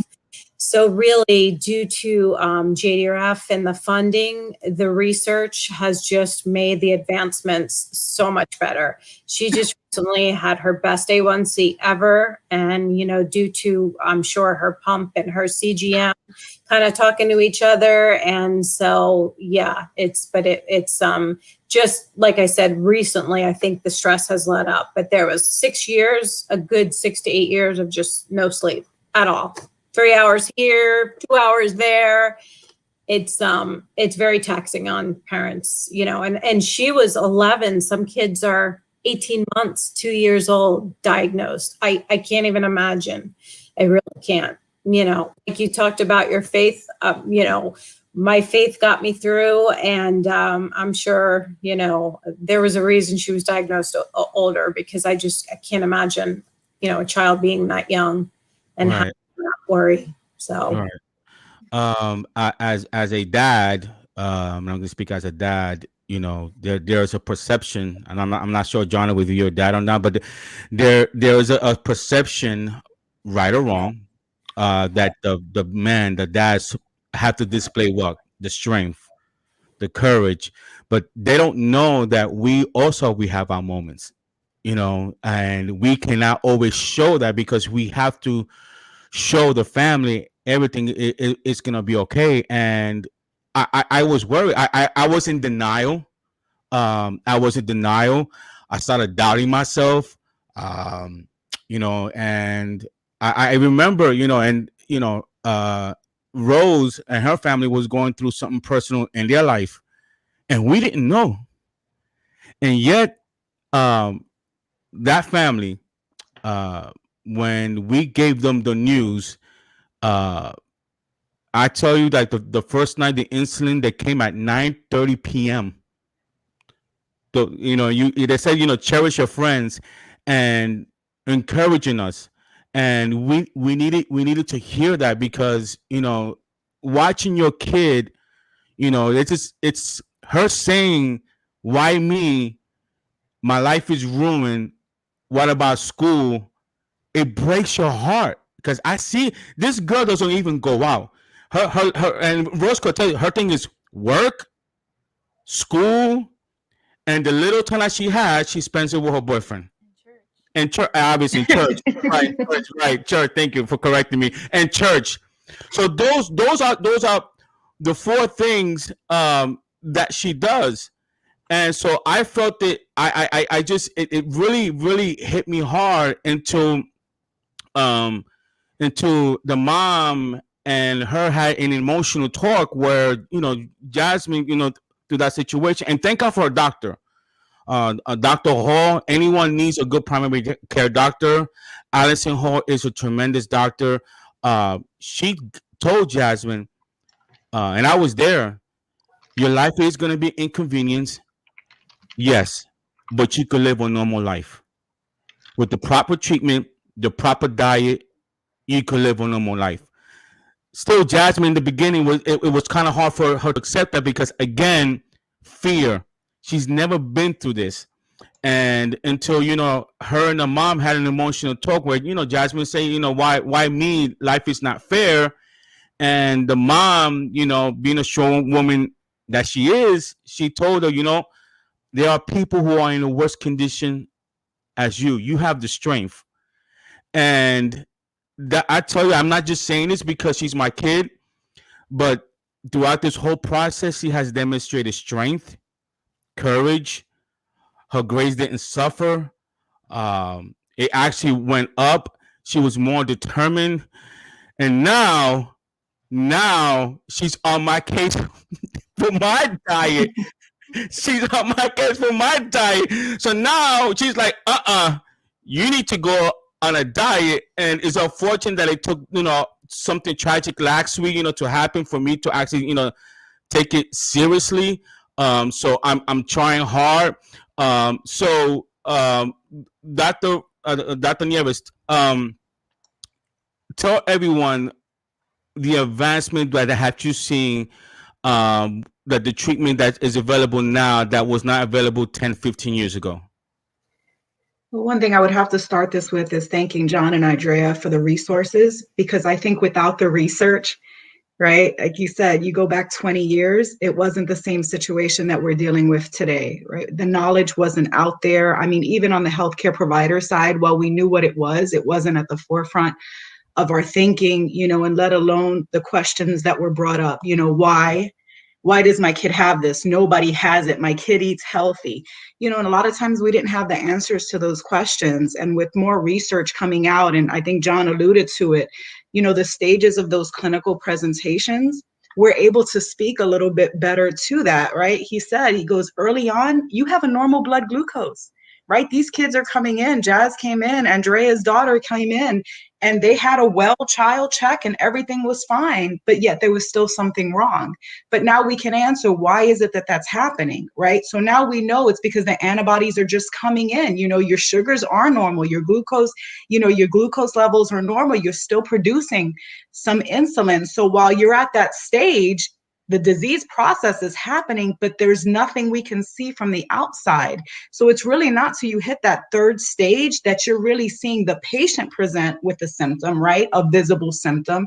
And maybe in a few cases, we're fortunate enough that if you do have a good family history and you know that the parents are positive, do have had diabetes, you're able to do those screenings. So sometimes we do catch them at that second stage because you will find that abnormal glucose. But the majority, it's stage 3, right? That you're finding them because they're saying something is wrong, and it is a lot harder with those young kids that come in, because what's the difference, like I said, between a kid coming in sick and you chalking it off, as opposed to, if you look at Jasmine's situation, she was on the end of when you would see a clinical presentation. And I remember when they came to me, I'm like, it can't be. Jazz is old enough. She shouldn't have a type 1, but she had absolutely no risk factors for a type 2 either outside of familial history. So, it's having that research to support, to say, what is stemming all this, and the resources for the parents, right? As you do, Andrea said she brought it in, her child in for a well child check. And that's kind of the goal of those well child checks, is to listen to the parents, right? To see how those kids are doing, because you want to catch them earlier. You want to have these advancements and utilize these advancements.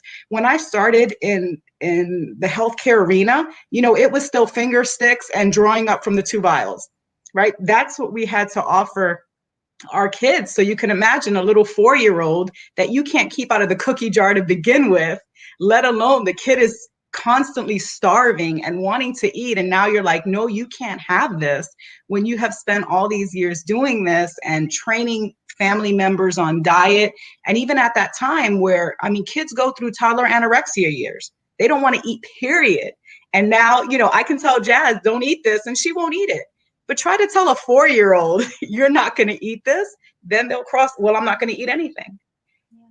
So having different things available to the parents, and I think with all of this that goes on with the foundations and the advancements, but I think a big part is getting those resources into the hands of the parents, because they now become the nurses, the doctors, the healthcare providers of these children. Because, right, we can make a call to our provider, but it's the parents that need to notice what's going on in the middle of the night. Is this a true abnormal read, or is my child's sugar really up at 400 or 500? Did they really tell me what they took? Did they sneak into the cookie jar? Do I give enough insulin to compensate for that? And the other part is cost. Right? A lot of times we have the best practice, right? This is the gold standard. We will get you your glucose monitoring. We will get you all of the resources are there, but how do we overcome the financial barrier? This is what, and I'm going to keep John for, because I don't want to take too much of his time. I know Andrea and Rose has a little bit more time than John, so I want to be considerate of his time. I haven't forgot about that. So John, tell people why they should donate to the Juveniles Diabetes Research Foundation. So if you don't mind, it might be a good time for me to share my screen and just kind of go through some research. Sure. That's all right. I'm give it a shot here. So share screen. I've never done it on this platform, Louis, so you'll have to talk me through this. We'll try for screen 2, and give me a second here. Let me see. So let me know if you're seeing that. I've got a slide. There we go. You got it? That? Yes. Okay. I'm not going to see it probably while I'm looking at the slide, but maybe I can. Oh, wait, I'm sorry. Are you seeing the smaller screen or the full screen right now? No, I just made it bigger. Don't worry about it. You sure? Okay. Yes.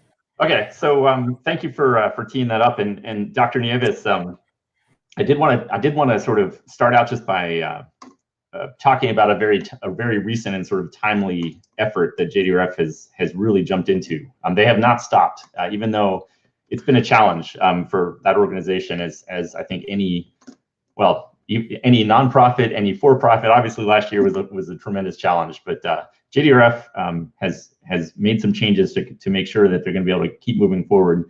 And they rolled out a big new initiative, I think in November or December. It's called T1 Detect.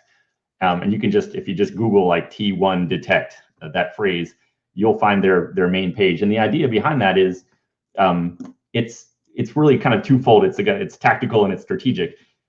It's the idea of a home test that you know, as we talked about, it's ambiguous. It's unclear sometimes whether somebody is, you know, in some early stage of having type 1 diabetes. And really the number one way to find out if that's the case is to test for antibodies, because it turns out there's 2 or 3 different antibody types. And depending on whether you have 1 or 2 of these or maybe more, it's really, you are scientifically proven that you are going to develop diabetes. You're, you know, 75% likely, 95% likely over the next few years to develop it. And so even if you don't present fully and you don't formally have type 1 diabetes today, if your blood is tested and you turn out to have some of these antibodies, it's you know, unfortunately, but fortunately, because you can prepare a little bit, and as a parent, you can be a little more prepared, and you can avoid some of the really bad, you know, early outcomes of when somebody is first diagnosed. And so T1 Detect, I think it costs $50 or maybe $10 if you can. I think there's some like reimbursement you can get, but particularly if you're a family and you've got somebody in the family that's been diagnosed, it is, I think, a wonderful thing to help you be prepared and to try to make the outcomes a little better for anybody else. And you can even do it if you don't have people in your family with type 1. So check that out, T1 Detect. The strategic part of it is the more people that we get registered and sort of in the loop for possible research, the faster we are going to really get to the bottom of kind of what causes it, and really be able to come up with better ways to stop it from ever happening in the first place.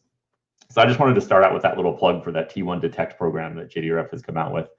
And so let me, you know, we've talked about diabetes already. I'm going to skip kind of by. I had a couple slides in case. And you know, at its core, it affects more than just insulin. Type 1 does, but I think at a first pass, it's reasonable to just think about it as a disease that involves basically your blood sugar getting too high or too low. That's the crazy thing. Your body's hormones are affected in such a way that there's risk on both sides. So whereas people that are normal, healthy people, as was mentioned earlier, typically run in less than 100 on this chart. So this chart is like blood glucose going from 0 up to above 300 here. And the left to right here is time, and we're looking at a full day. This is actual data from somebody who was wearing one of these continuous glucose monitors. And so with diabetes, with type 1, you've got a danger of either going too low, like on the left-hand side of this thing. There's a bunch of alarms here, and this person is way too low in that situation, or there's a danger of going too high. And if you're too high, that's called hyperglycemia, and it's more of a long-term risk where you've got complications like heart disease, eye damage, nerve damage, kidney disease, lots of things that are going to be a problem for you later in life, typically. And you want to avoid that. And you want to avoid that by taking the right amount of insulin. But unfortunately, the hypoglycemia side here, where you get too low, is what happens if you take too much insulin, or sometimes even if you don't take too much insulin. People with type 1 sometimes are called brittle, and it's sometimes there's just no understanding why, and they'll just go too low. And so it's a crazy balancing act, because the low end is the very serious kind of short-term thing where you can, you know, have coma and seizures and possibly die. So this is the balancing act, right? And we talked about the symptoms. And so if it's okay, Lewis, I'll just jump into kind of, you know, the JDRF research side of it. And so what has been going on? So since the early 1970s, JDRF has been growing and has developed into the premier worldwide organization to fundraise and then directly channel that money into outstanding research. And I've been lucky to be a part of that for the last 12 or 13 years. And luckier still, I got to tell you this, guys, the current CEO of JDRF for about the last 2 years is a guy named Aaron Kowalski. He is an absolute stud, an amazing guy. I consider him a friend. And 12 years ago, I got to meet him and start working with him. He was not at that point the CEO, but he was really one of their head research people. He's got a PhD, I think, in microbiology. And so I've been working with this guy who's now the CEO, firsthand, kind of gotten to understand like his vision and his power and his amazing organizational skills to kind of produce great research. So I personally have actually been able to tap into some funding from JDRF and carry out some research. I'll talk about it at the end here. But basically at its core, JDRF is working to promote and make great research happen, both in terms of trying to find cures for this disease, which is the ultimate target, as well as trying to make sure that we're finding other treatments and ways to kind of help us cope with this disease better until we get to the point where we have a cure. And this slide here just shows the different areas where JDRF is funding research. And so screening that we kind of talked about, that T1 detect, and then therapies that might be able to help slow the progress or possibly prevent it eventually. Cell therapies that can help try to allow beta cells in your pancreas not to be to survive and not to be killed by your own body, and then treatments to improve outcomes. And just briefly, if we look at sort of the screening side of it, again, we talked about this T1 detect. And the main goal here is two goals, really. There's to make sure that more people are aware that they could develop type 1. And so when they do end up presenting with the symptoms, they won't start out with horrible situation where they've got DKA or they have a coma or something like that. So that's it's been shown that if you do screen and people learn about their risk, then you really can start to avoid those kind of bad outcomes at the outset. And then in the future, we're doing this to try to make sure that we can power our research more effectively and really get to the bottom of what causes this disease. In terms of disease-modifying therapies, there are some sort of early stage drugs that have been shown to be able to stop but slow the development. We're looking for drugs and therapies that could further slow or stop the development of type 1. So, before we get to a cure, it'd be nice to be able to just slow the thing down enough so that it's not nearly as much of a problem. And so in the future, we hope to find some kind of agents that can help to do that, and maybe even reverse for people who already have it. And then you've got this concept of the cell therapy. So these beta cells in your pancreas, those are the cells that are supposed to be cranking out insulin for you. And those are the cells that unfortunately in type 1 are dying because of the autoimmune response. And so there's various ways to deal with that. And today it mostly boils down to, in extreme cases where people who are very, very brittle, sometimes they resort to actually having transplantation of these cells. But unfortunately, they have to then stay on immunosuppression drugs for as long as they're going to have this. Works very well, but there's very extreme limitations to how we can make that effective for a large number of people. So we're working on essentially ways to create these beta cells that you can implant into people and then encapsulate or protect in some way so that they can keep on making insulin over the course of somebody's lifetime. And then improving lives, that's kind of the area that I've been doing research in. My part of this is artificial pancreas, which is that top bullet. And we do have 2 approved systems today from different companies and working on more. And I'll talk more about that in a minute. We're also working on things like faster insulins, better ways to deliver glucagon, which is a drug that we can use when somebody is hypoglycemic to quickly rescue them. Other ways to kind of combat long-term symptoms. So Louis, it's okay if I take another couple minutes here and just kind of talk about my slice of the pie on the research? Yeah, absolutely. Great. So I've been working on this thing called the artificial pancreas for about the last 12 or 13 years. And what is this? We've kind of alluded during this presentation today to some of the components. So you've got somebody who's got type 1 can really benefit a lot of times from wearing this thing that you see on the waist of this person here. This is 106. That's representing this continuous glucose monitor. So it's a way to really every 5 minutes, essentially, be able to check and see exactly what your blood sugar is. And they've gotten very accurate nowadays. Like, so it's like Dexcom, something like that? Dexcom is one of the premier manufacturers of these things, and there are others. But that's exactly right. Dexcom is a big one you see here in the US. So you can wear that, and that helps for awareness and self-treatment. But the real power in the last 5 years or so has come where you add a pump, right? So you've got an insulin pump, which you see next to the green CGM there. And the insulin pump can, just automatically deliver insulin for you. And wouldn't it be nice if you could somehow make that pump really smart? And it turns out you can. Basically, you develop algorithms. We've got some great scientists that I've gotten to work with over the last decade.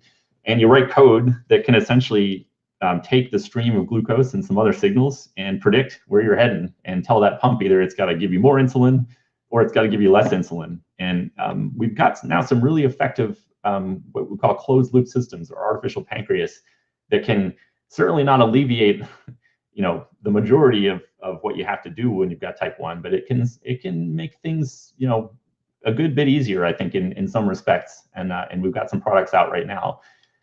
And I wanted to kind of just touch on, I think this is my last slide, but just again, what I personally am privileged enough to do is I get to do science here. I get to do this research.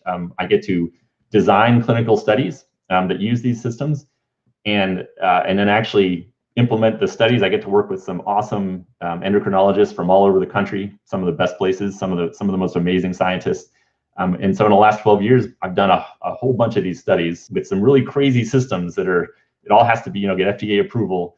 And over the time, we've kind of made enough progress that some of these technologies and algorithms have been licensed. So in the last 4 years, I've actually been privileged to coordinate, I think 2 studies now, and a third starting up in a month, that we call pivotal trials, that are basically the key studies that have hundreds of people in them, that are used then by the company to actually get FDA approval for their device. So we literally got to coordinate these studies from where I work in Tampa at the Jabe Center.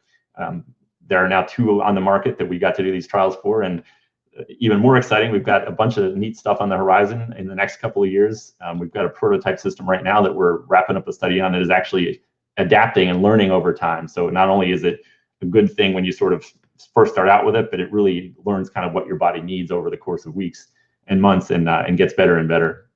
So we're going to wrap that study up in May and report on that later this year, and hopefully it'll be very effective. And that technology could be licensed by one of these companies that makes products. We've also got a pivotal trial starting actually that one is starting in about a month, and it's going to be for kids, really young kids, age 2 to 5. One of the problems right now is none of these devices is actually FDA approved for kids that are that young. They can still be sort of used off label, and they are at times, but it's much better if we can get full approval and prove that they're safe. And so we're going to start a pivotal trial for a system for kids in that age range in the next month. And then the last thing here is there's this neat system out there right now called Do-It-Yourself Loop, which is if you've got an iPhone and you can get your hands on an old insulin pump, you can actually roll your own system. And a lot of people are successful with that. And a company called Tidepool out in California is actually taking that open source code and is going to make a sort of full-blown commercial system that they will support, and it will be proved through studies, to be safe. And the idea is to get FDA approval of that, and it's likely that we'll get to be involved in that study as well, and starting sometime in the next 6 months. So that's my piece on research, and I do appreciate you giving me the chance to kind of talk about it today. A little too deep for me. But that's why I got the doctor here. That's why I got my kid here, who actually understand it. So before I let John go, Dr. Rose, what did you think about that wonderful presentation and a lot of information that was given? No, I mean, this is incredible. This is so needed, right? I mean, our kids are facing this, and it is the works that you guys are doing that really is making the difference, in diagnosing and managing our children. So thank you so much. I learned a lot also. That's awesome. Thank you, to be on the edge of seeing what's going on in the research studies. And I will be looking, I was already Googling the T1 detect risk testing. So that's awesome. I'll be bringing that back to my practice also. Excellent. Wow. Okay. So I'm going to bring on Jerry, but John, is there any, because I do want to be considerate, and then I'm just going to keep Rose and Andrea for another 15, 20 minutes. And then I'm already getting a lot of notifications for the Justice League movie that's coming out next month. I'm trying to convince Rose's husband, David, to come after work on Thursday. It's a 4-hour movie. 4-hour movie, have pizza, wings, and all that stuff. I'm trying to entice him. So I think Jasmine came up with a good solution that I give my wife my credit card. They go shopping for 4 hours while we watch the movie. So I don't know. That's kind of scary. But John, is there anything obvious? I don't need to say why you should donate to the Juvenile Diabetes Research Foundation. John just gave you a million reasons why. But in the event that people are still, on the fence, before you go, tell them why should they donate. Well, you can look them up. They are a rock solid charity. They funnel a very large percentage of their money that actually goes into directly funding research, and I'm here to prove it. I mean, it's not only research that's happening, but it's research that's happening in Florida.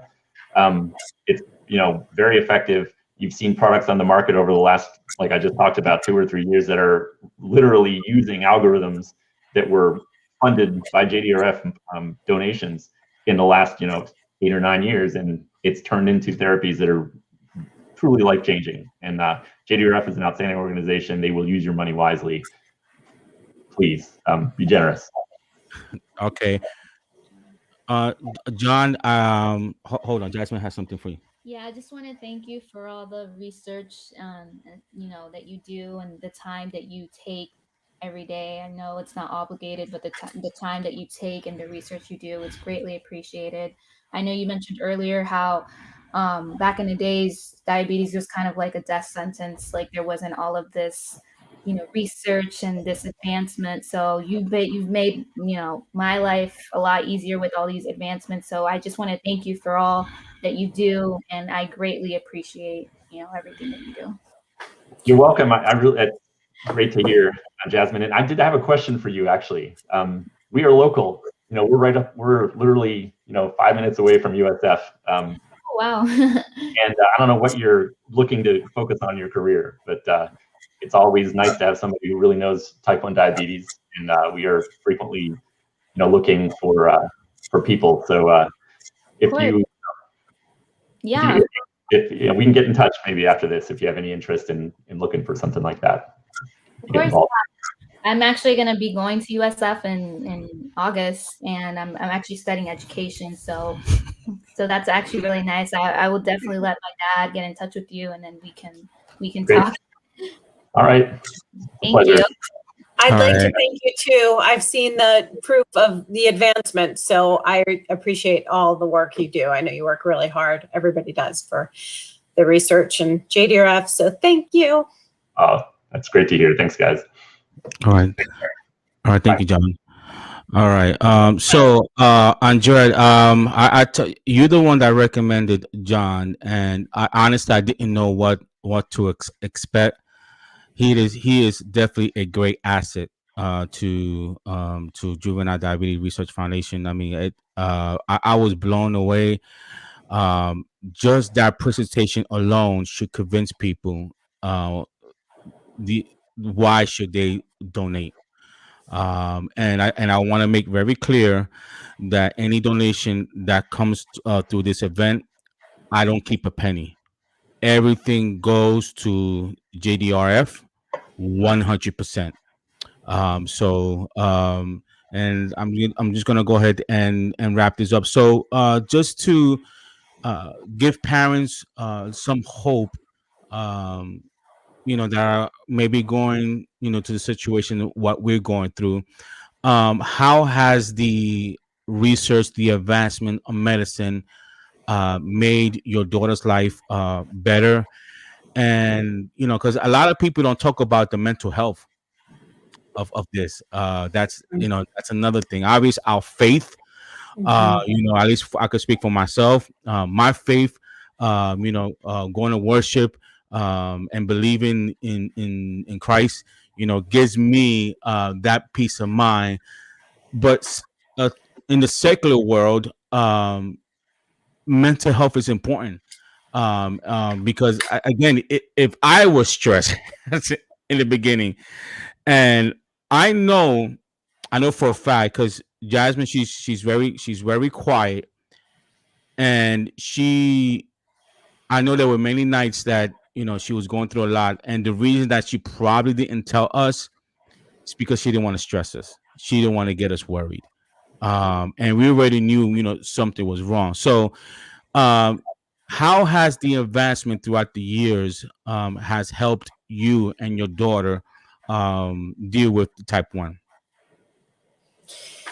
So as far as the research goes, what I mentioned before, how in the last 10 years it's improved so greatly that, the worry is less for her, because she knows that she's able to see on her, CGM what her sugar is, if it's going up, if it's going down.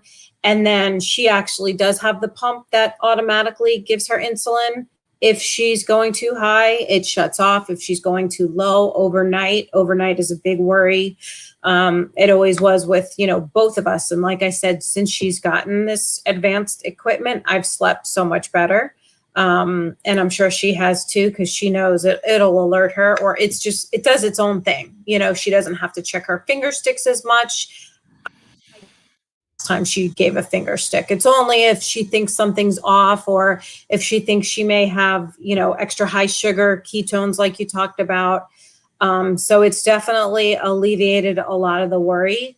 But also, like I mentioned at the beginning, JDRF and the community events is so great and such a great support, for mental health, because you're with other people that have the exact same disease that you have, and the parents connect. There's so many, well, now during COVID, it's been a little bit halted. We've been doing a lot of virtual, but normally there's so many community events. You meet people, and like you said earlier, the walk is May 23rd. Usually it's like in Tampa, it's at Amelie, and it's a big celebration with like thousands of people, and it's awesome. It's good. But because of COVID, it is May 23rd, and we're going to celebrate in our own communities and, post pictures online. But stay tuned, because it will definitely, as soon as things can open back up and CDC regulations, we'll have definitely in-person events in the future. So you guys stay connected. So, but yeah, support mentally, the outreach programs. If you need to talk to someone, you call JDRF and they connect you with a mentor.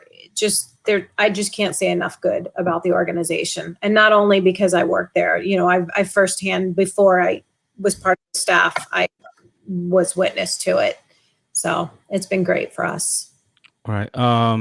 And just to put it in, and then I'm going to bring Rose to answer this question if she can. When Jasmine was first dealing with this, and she was poking herself, I think, like how many times? A lot, too many to count. I know I was having a lot of anxiety, and especially during the night, like I kept waking up. Like I want to say, I would set an alarm to wake up every 2 hours when I didn't have the Dexcom, because I was just worried about going too low. So I was always having this anxiety. I need to check where I'm at. So I honestly, I don't even know how many times I did it, because it was just too many. So when I went to the doctor with her, and the doctor suggested Dexcom, me, what's the word? Not knowing, I guess, not being educated enough. I asked the doctor, what's the difference between Dexcom and poking the finger when they both do the same thing? Because when he told me the cost of it, it's hard. The Dexcom is not cheap. I think it's about, how much is about, what, 1,500? I think 1,500, something like that. At first, our insurance wasn't covering it, so it was like about $2,000, $2,000, and it was kind of like a little frustrating, because he said my problem was that I was going low with the insulin treatment, so it was really essential that I would have Dexcom. So it was kind of frustrating, especially seeing my parents, because they want to give me everything I need, and I don't want them to be financially burdened, but it was really costly. Right. Yeah, and Rose could attest to it. We'll sell our house to give our kids everything that they need. So it's not even a question. But then the doctor told me, he told me that part, why it would be important for her. And then he told me something that just struck me. And then he asked me a question. He says, it's also going to help Jasmine mentally. And he looked at me. He says, can you put a price to that? And I said, no, I can't. And that's where me and the mom, we did what we could. And once Jasmine got the Dexcom, we noticed a change in her. She was a little bit more relaxed. It took a stress off her already stressful life already. I mean, being a college student, I mean, that's stressful enough. I mean, that's really, really stressful enough. And then to have, I mean, those who are watching, if you have a type 1 child who's in college and then doing well, they are showing you the mental strength that they have. I never went to college. So my daughter sometimes she teases me, says, "Dad, what would you know? You never never went to college, you know?" And it's true. Judy said it's easy, and I said, "How would you know? You never even went to college." Yeah, and I say that joking around, but she puts me right back in my place. She says, "How would you know?" But the it just really we saw a change in her that she was a bit more relaxed. She slept better, and I'm pretty sure, Andrea, your daughter, you probably saw that too, that she was a bit relaxed. Dr. Rose, tell if there's any medical equipment company out there that is watching, tell them how hard it is for you to recommend a device that you know that the parents cannot afford. I mean, you want to help your patient, and because the doctors know most doctor knows what the parents are able to do financially. How hard it is for you to find other ways, knowing that this part of the treatment could help them. It truly becomes an ethical dilemma for the provider, right? So, hopefully as providers, we do know our patients and we have some of those discussions, especially not in the presence of the child, because you don't want to cause undue burden. Like Jazz was saying, she was more worried about the impact, on her parents than on her. So in knowing that, okay, these resources are available, but not putting it, if you don't do this, this is what's going to happen to your child, because that is unfair. If a parent can't, it's up to us to know the resources out there. There's certain foundations that will subsidize it. There's certain drug companies that will work with us. So in having all of that information beforehand, because it does become an ethical dilemma, this is the treatment I'm telling you to do for your child, but I know when you walk out the door, you can't afford it. So basically, what are you doing? You're not helping the situation. You're only causing more damage than good. So, one of the things we always look at, and this is with any drug and with any drug cost, is how do we keep those costs low enough that truly we're going to meet the needs of our population, of our patients, when they literally put a drug cost that's so out there that the normal person is not going to be able to afford it. Truly, there's no benefit for it. So, whatever can be done to keep costs low, especially for something like this. I mean, this is life or death situations we're talking about. It's not just, some kind of cosmetic drug that's out there. This is truly saving the lives of our children. And hopefully they can take that into account and keep that at the forefront of their thoughts as they market these technologies. We do know that a lot of money goes into researching them. I mean, we definitely understand that. But knowing that the average patient doesn't have, $2,000 just to, overnight to throw out of their pocket. Wow. Andrea, have you seen a when did your daughter first got the Descom device? Was it do you remember when?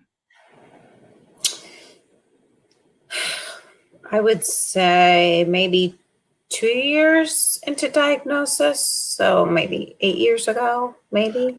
Has the pricing gotten lower? Has it gotten better, or is the same?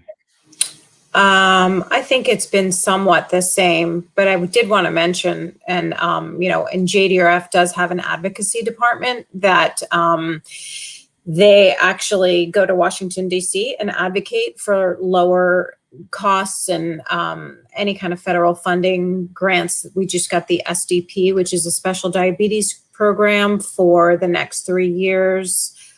Can't remember exactly how many million, but it's a lot of money that, and that's due to the JDRF advocacy who actually goes to DC to advocate for lower prices.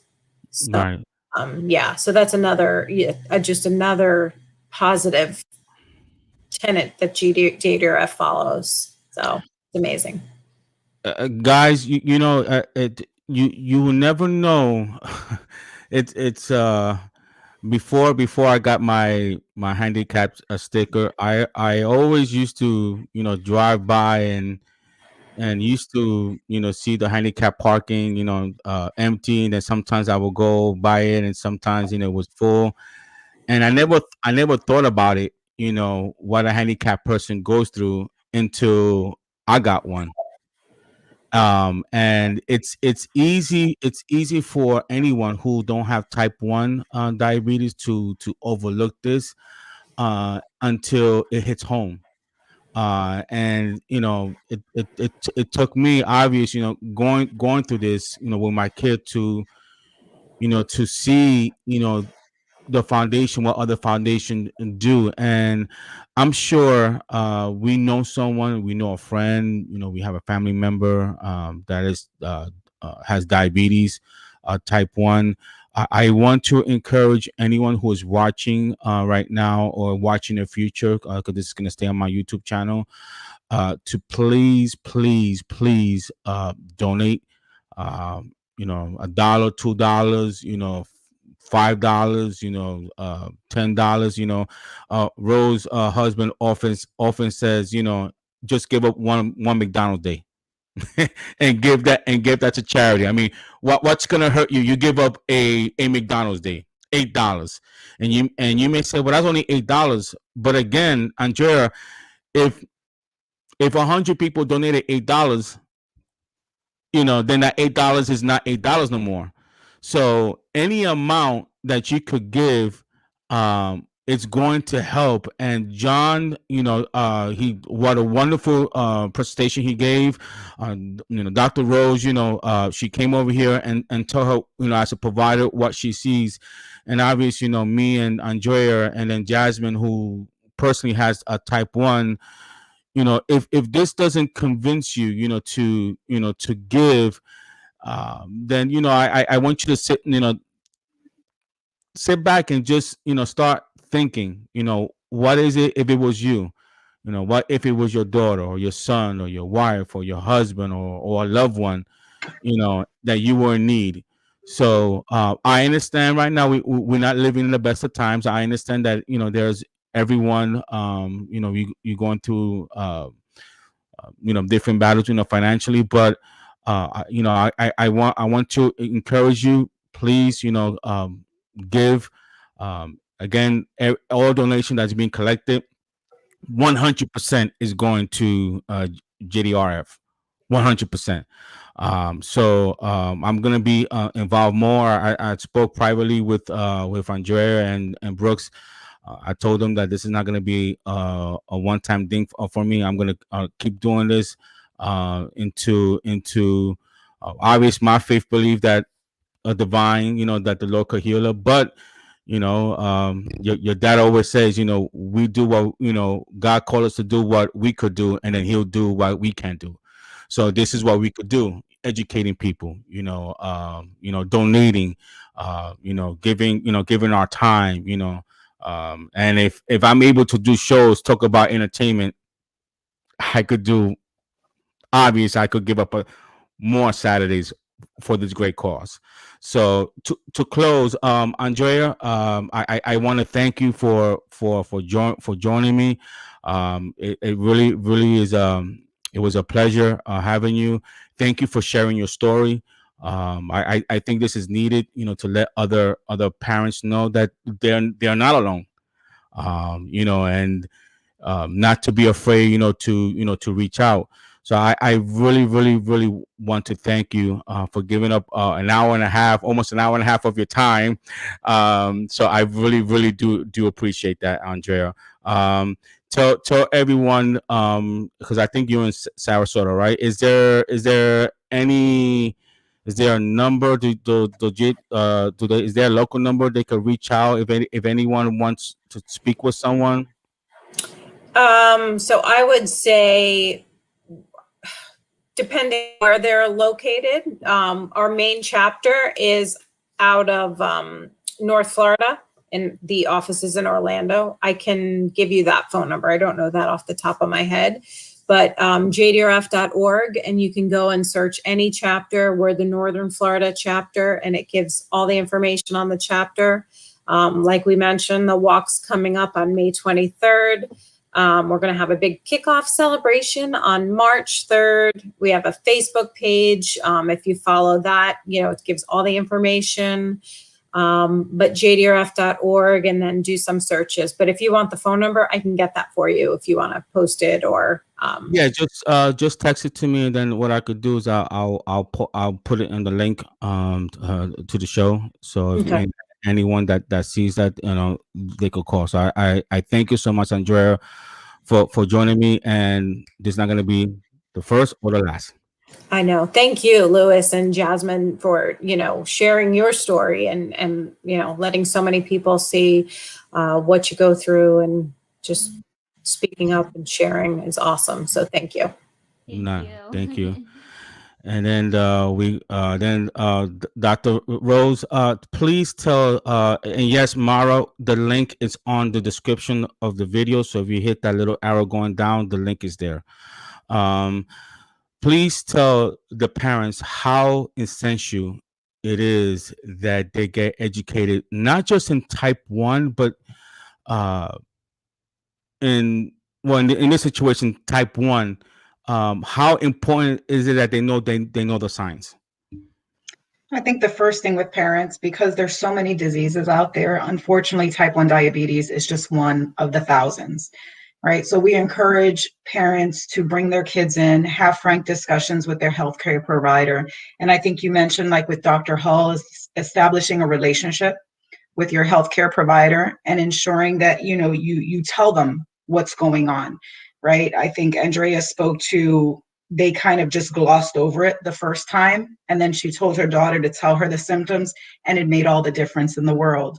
They're there. We bring in kids routinely for their physicals so that we could have these discussions, identify these illnesses early. We can't expect parents to know it all, right? But if they at least talk to their provider, we can have those discussions with them and, and present the information in a way that's not overwhelming to them. Because especially when you're not at the point of diagnosing someone, it's kind of scary to tell a parent, oh, I think you have this, I think you have that. But as a healthcare provider, these are the symptoms that are coming by. This is what we're going to check them for. But you know what? We're going to go through this together, and having those resources like the JDRF, the education that's out there, and sending them to the appropriate areas, because it's not just a physical disease. It's definitely a psychological toll also. Right. Correct. And parents out there, the doctors are not mind readers. If you don't tell them everything, they can't help you. So and it's up, if you have a young child that is 3 or 4 years old, I think that's the most challenging part, where they're that young. That's even more crucial that you tell your provider every detail the child's give you. Now, obviously, in Jasmine's situation, she's 19, 20, so she knows how to communicate. And that was on me, not really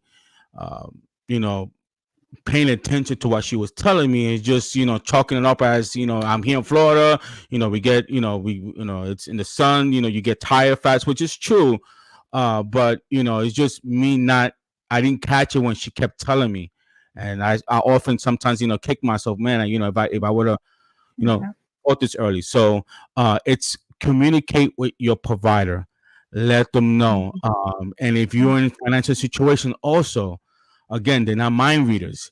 You have to tell them, listen, I can't afford this. In every profession, there's always a bad apple. Most providers, 95% of them, truly cares for their patient. They will find a way to treat you, but it's up to you that you open up and you tell everything to your provider, and also follow their treatment plan. Am I right? Am I wrong, Rose? Follow their treatment plan. The doctor could do so much. They could tell you, hey, this is what you have to take this. But if you're not following the treatment plan that they gave you, because Jasmine, I often, tease her. I say, hey, Jasmine, there's nothing wrong eating a pizza. And what do you tell me, Jasmine? I'm so easy. I've gone this way to take care of myself. I don't want to relapse. Right. But it's, I want to personally thank Rosie. I'm a little biased of her because she means a lot to me, but she talked a lot about support, and she has been 100% my number one supporter, her and her family, with my family, of course. It's so cute when she hands me a snack. She'll always look at the carbs before handing it to me. Be like, "Can you eat this?" And it's just so wonderful. Everything she's done, she's been there like for me all the time, and because it's her support and the family and the faith that I have with everyone is the reason why I'm able to get through this. It's easy when you have a loving family and you have a whole bunch of friends that love and support you. So I love you, and thank you for coming and sharing your side of the story as well. Right. Rose, Love you. I want to thank you personally, for coming on. I don't know how even to thank you. Giving up an hour and a half of your family time, to educate. But you know what? She's just like her husband. They don't think about themselves. They think about others. And I think when you find people like that, that they put themselves last and they try to put other people before them, and they like to serve. Those people you have to cherish. So I thank you so much for joining me, for educating everyone.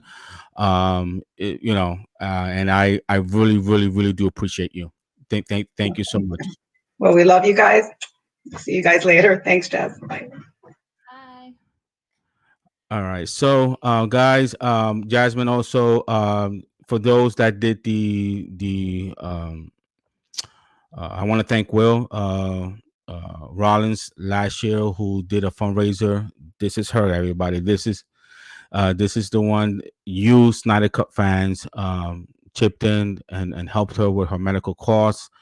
It really, really, it really helped her, at when she most needed it. That's another stress that was added upon her. The financial burden that she had to go through. So, Jasmine, she wants to, if you could just tell the Snyder Cut fan, what that foundation meant for you last year.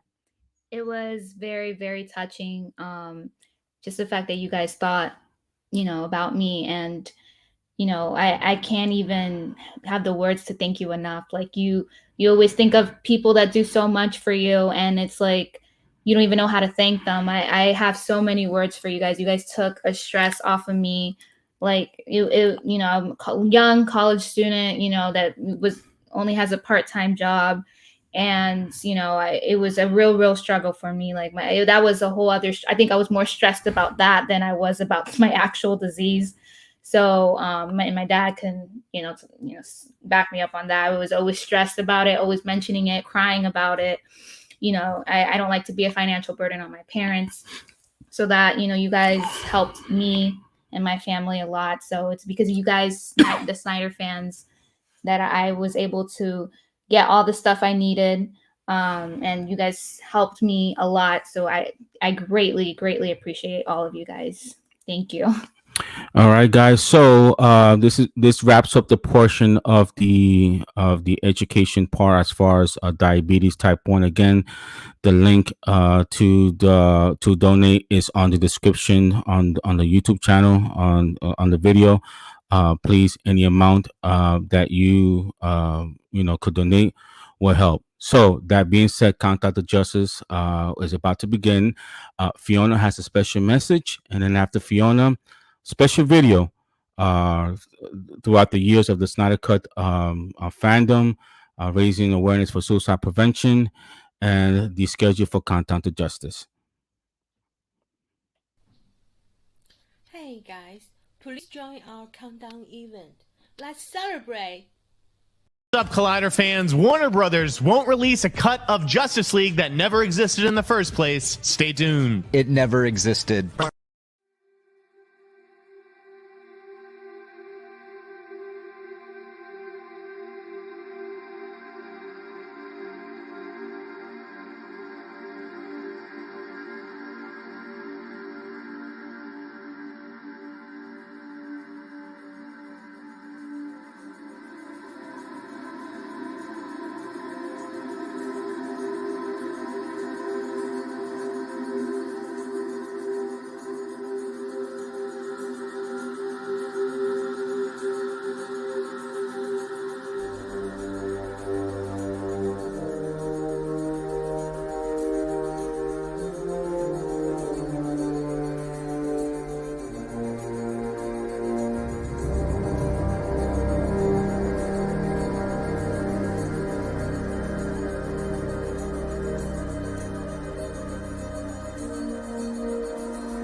Welcome to Countdown to Justice. The time is at hand. The time is here. We're about less than 30 days away until we finally see Zack Snyder's Justice League, also known as the Snyder Cut. It's been a struggle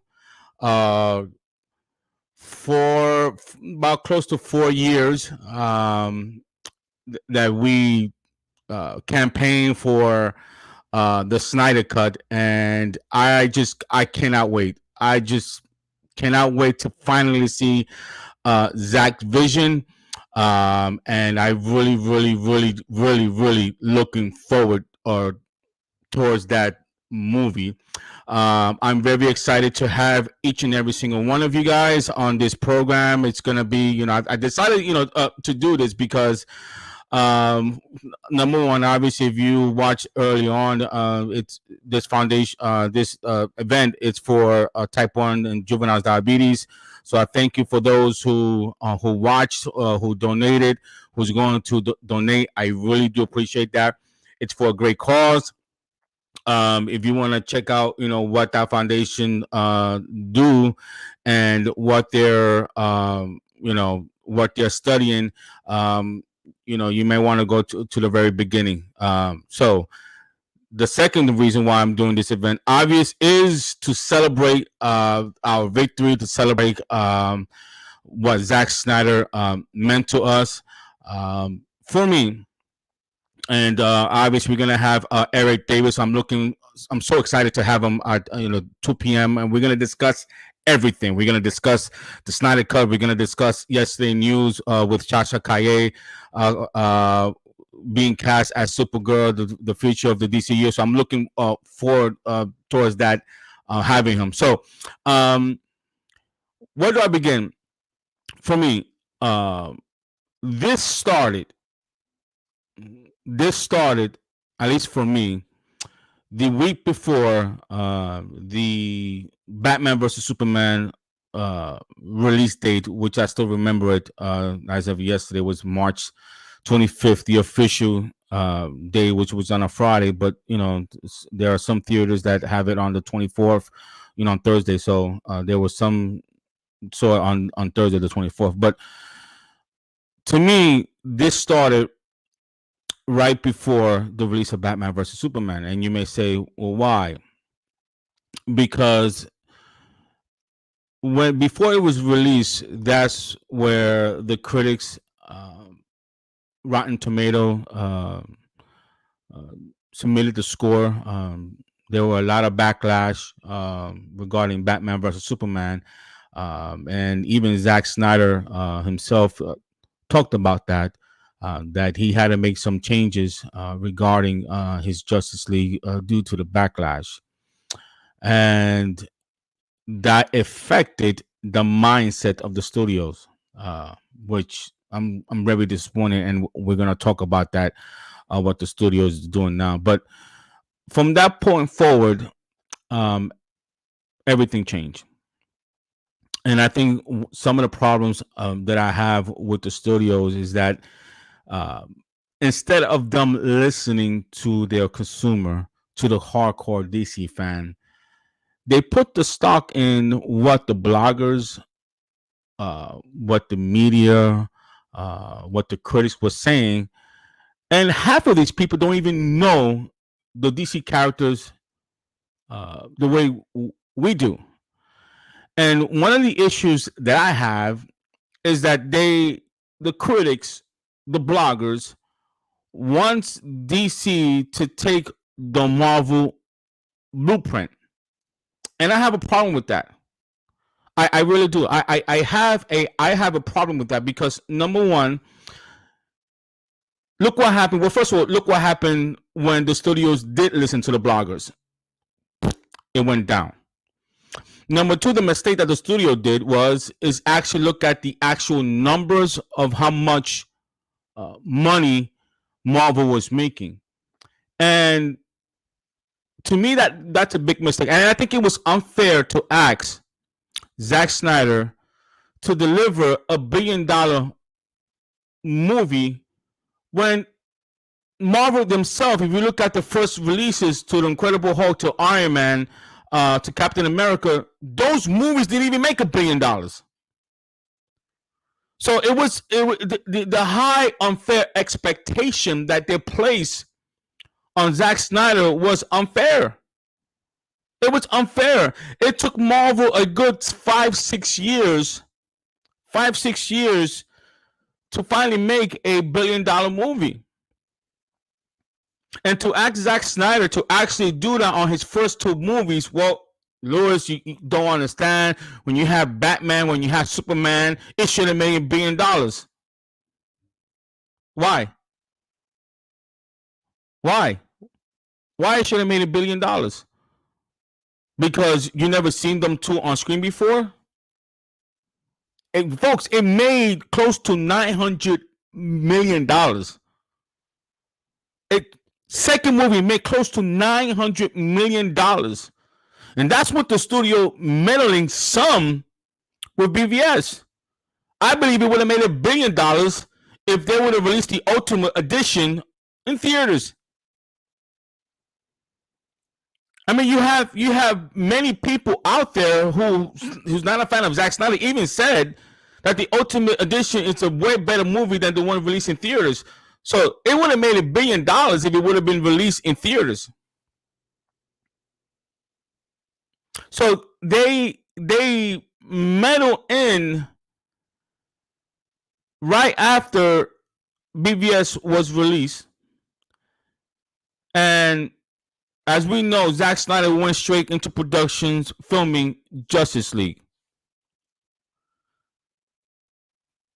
Then March, as you guys saw in the clip, an unfortunate situation happened with Zack Snyder and Deborah, where they tragically lost their beautiful daughter Autumn, and Zack stepped away, or some people say he was let go. He stepped away. He said he stepped away, so I'm gonna go by what he said.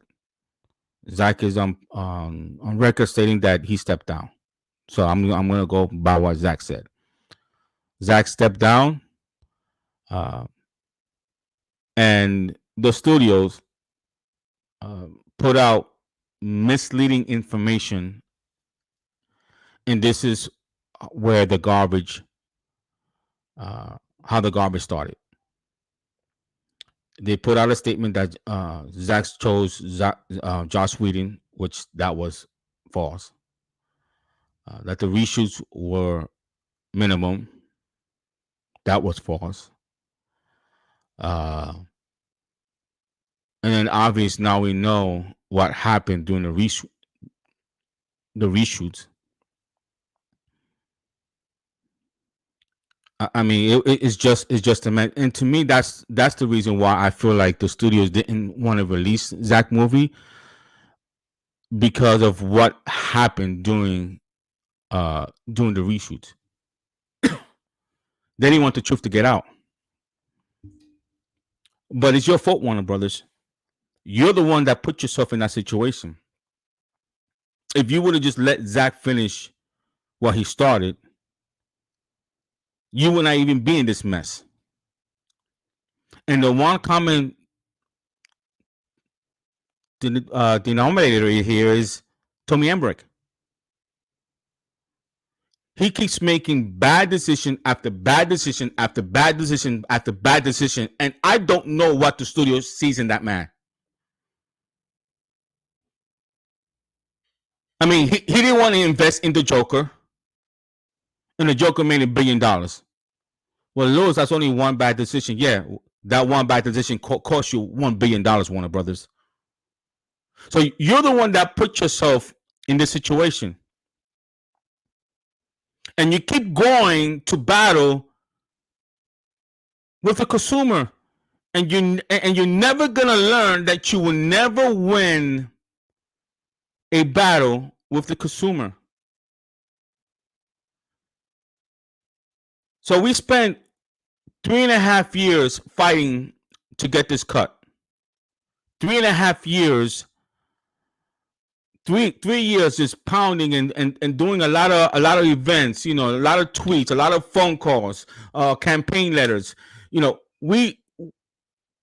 then we're told that we're the toxic one. And yet the people that are calling us toxic are the same people that wish bad on Zach and his family.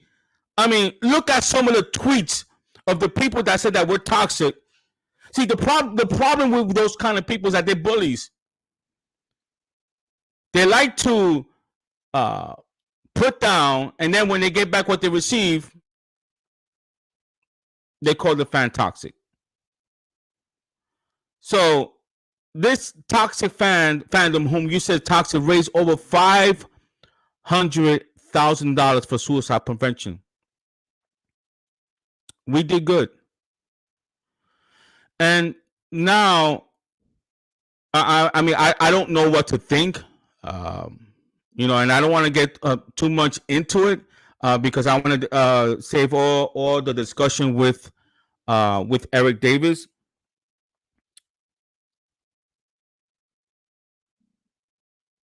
Let me see.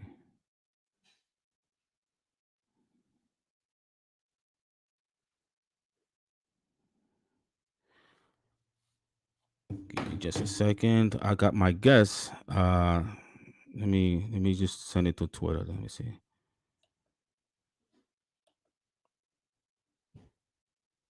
Let me just send them the invite here.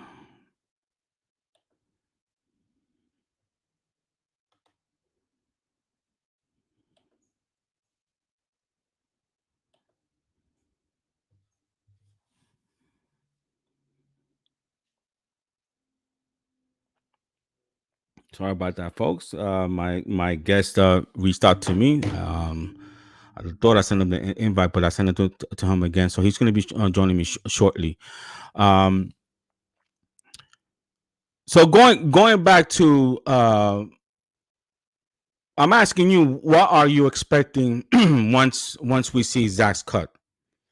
Do you think it's a one and deal thing? Do you think we're gonna get Justice League 2 and 3?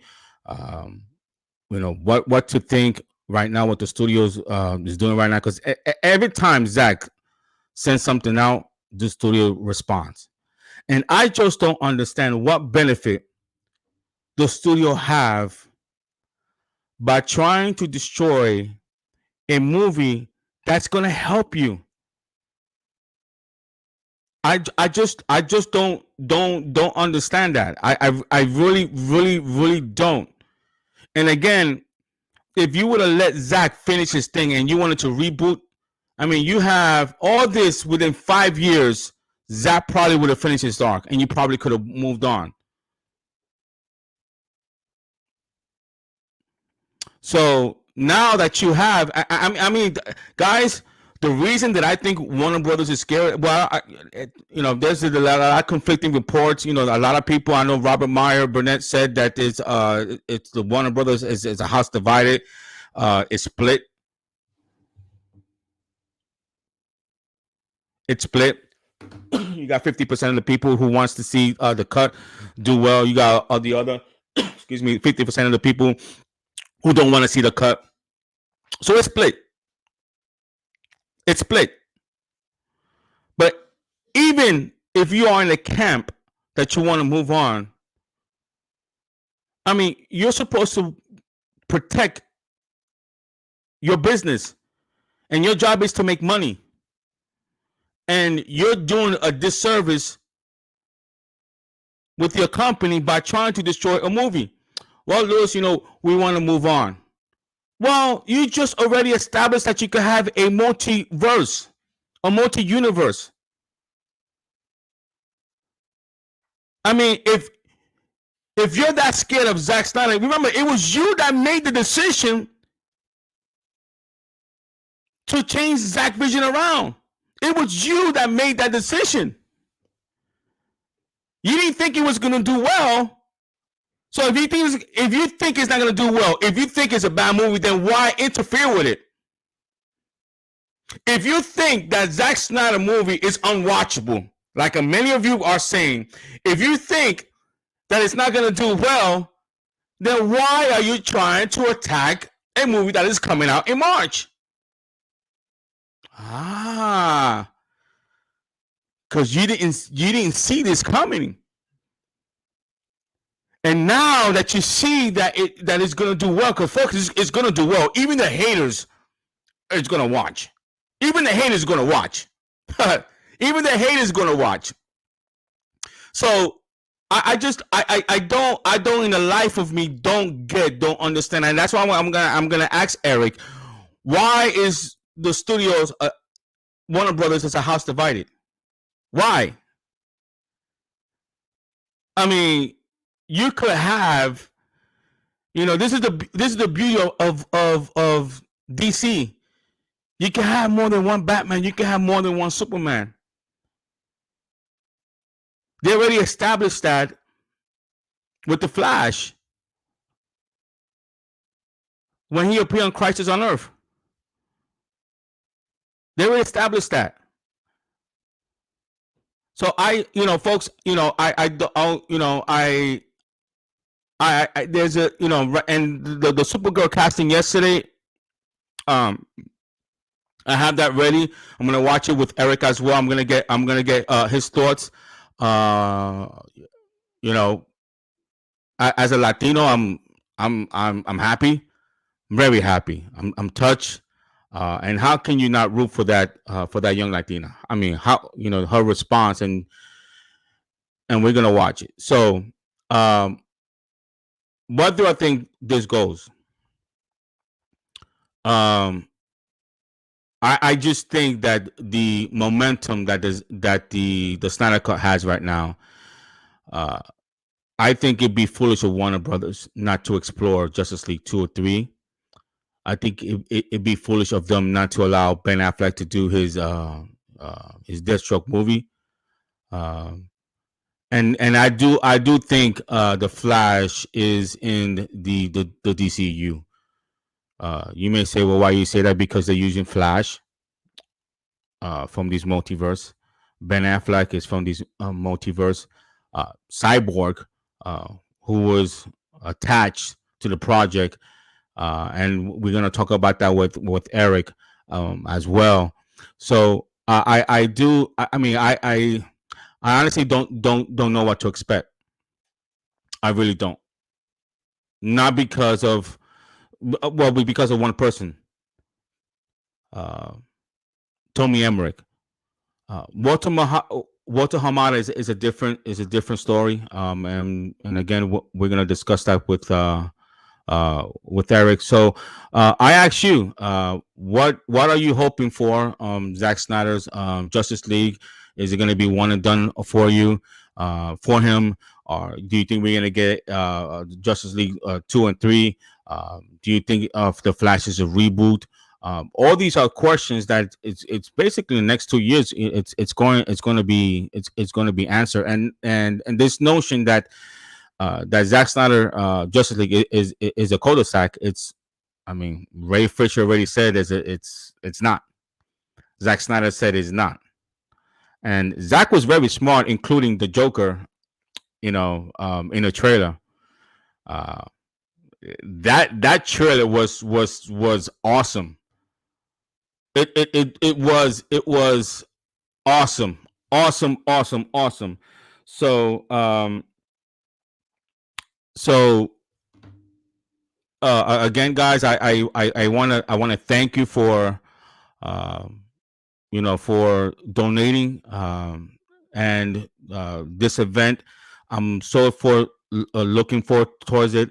Today we have Eric Davis. Tomorrow we're gonna have Enosh joining us, and then next week, next Saturday, February 27th, is gonna be dedicated to all the ladies out there who helped get this cut released. So all my guests is going to be just strictly ladies, just giving them acknowledgement that they deserve. What great news we received yesterday. I know there was a lot of worry that, especially in South America and in Latin countries and India and all the other countries, that they was not going to see the Snyder Cut on May 18th. excuse me, guys. That was great news. What Zach was able to accomplish. I tell you, he loves his fans. He appreciates his fans.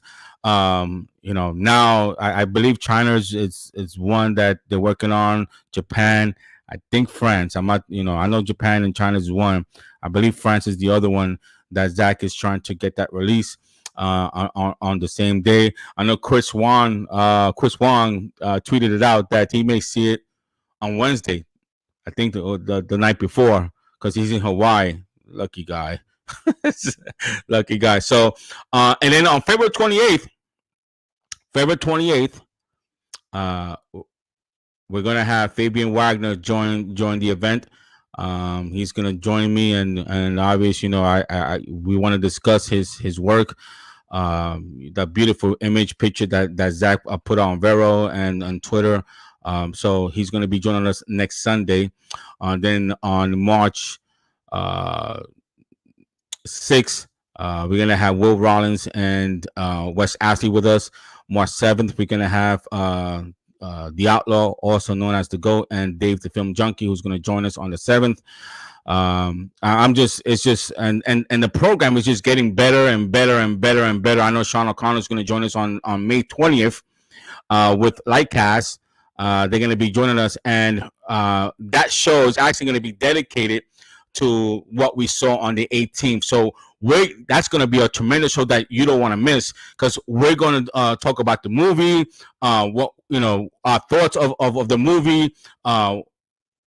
Where do we think it goes from there? So you don't want to miss that show. March 13th, Chris Warren is going to join us. I'm going to have 2 Fox News reporters that is going to join us as well. So I have a tremendous show for you guys. And again, I'm happy to do so. I just think that this event is going to help us get ready for Zack Snyder's Justice League. It's a 4-hour epic movie. Now listen, I know there's a lot of people complaining about the length of the movie, and I'm gonna ask you, did you have a problem sitting through a 3.5-hour Titanic? You didn't have a problem with that, did you?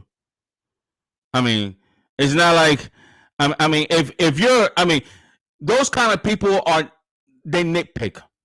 No matter what, they're going to criticize the movie because they just don't like Zach.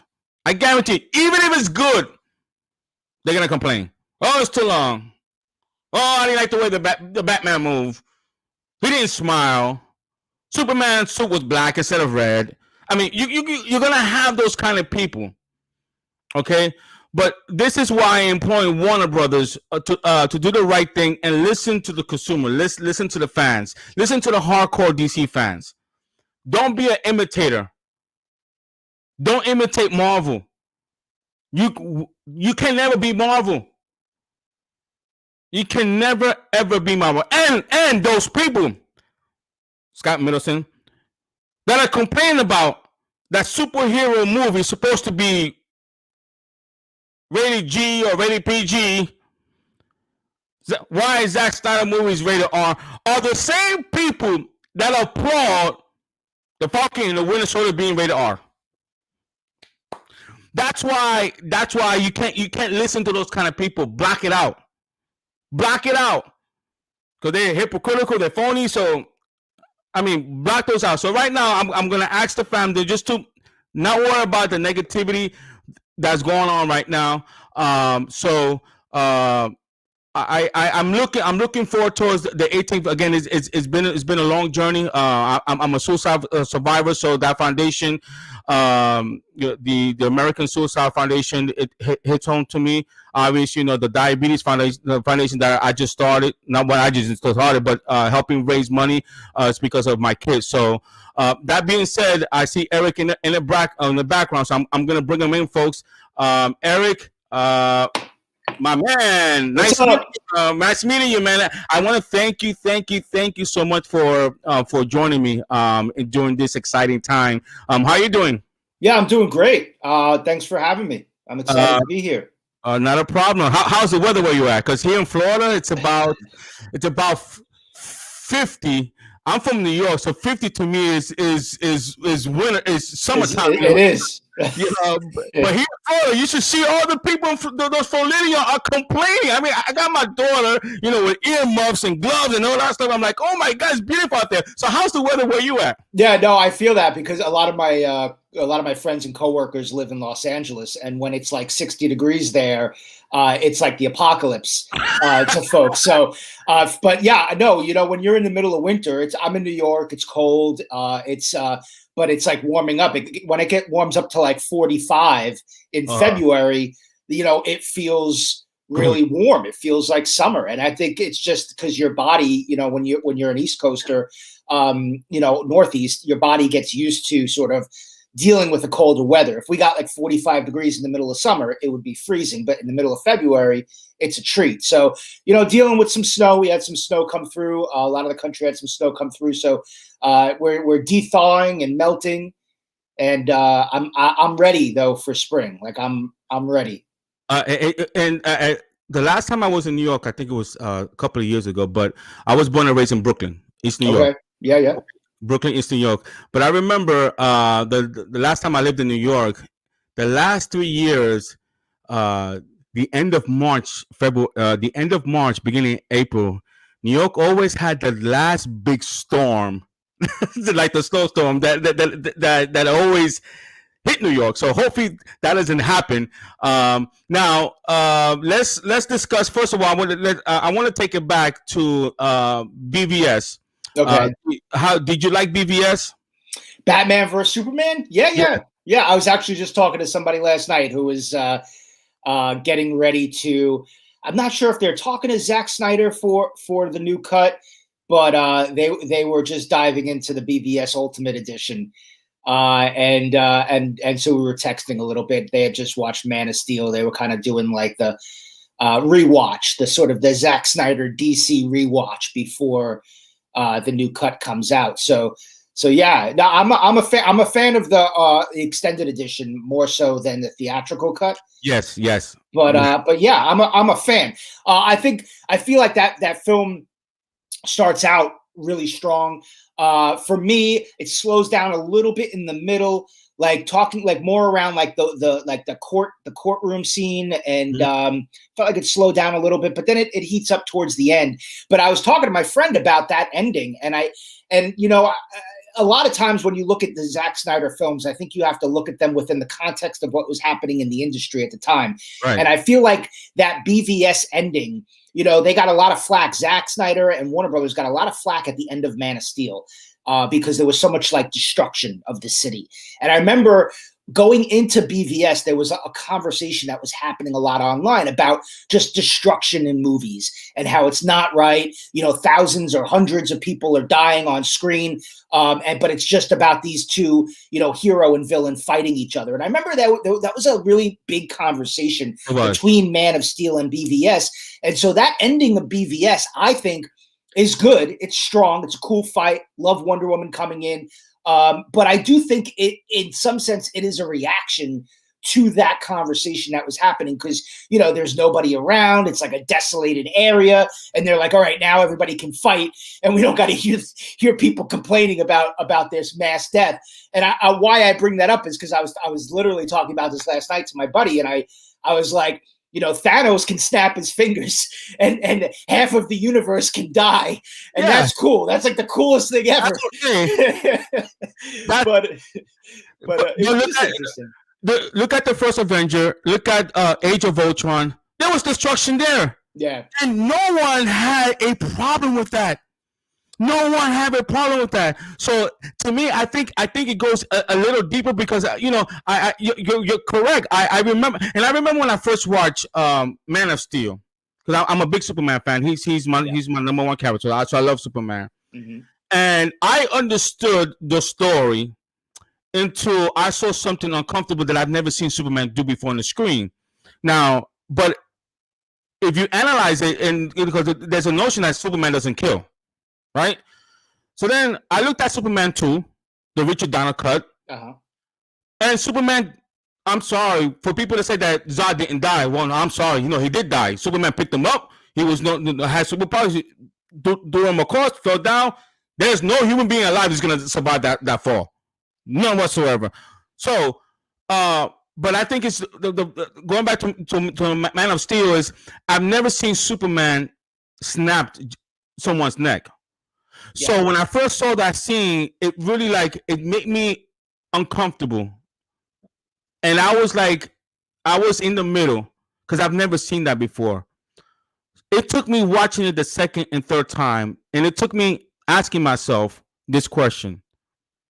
General Zod gave Superman an ultimatum. That ultimatum was either he dies or they die. Now, if you're Superman, what are you supposed to do? Yeah.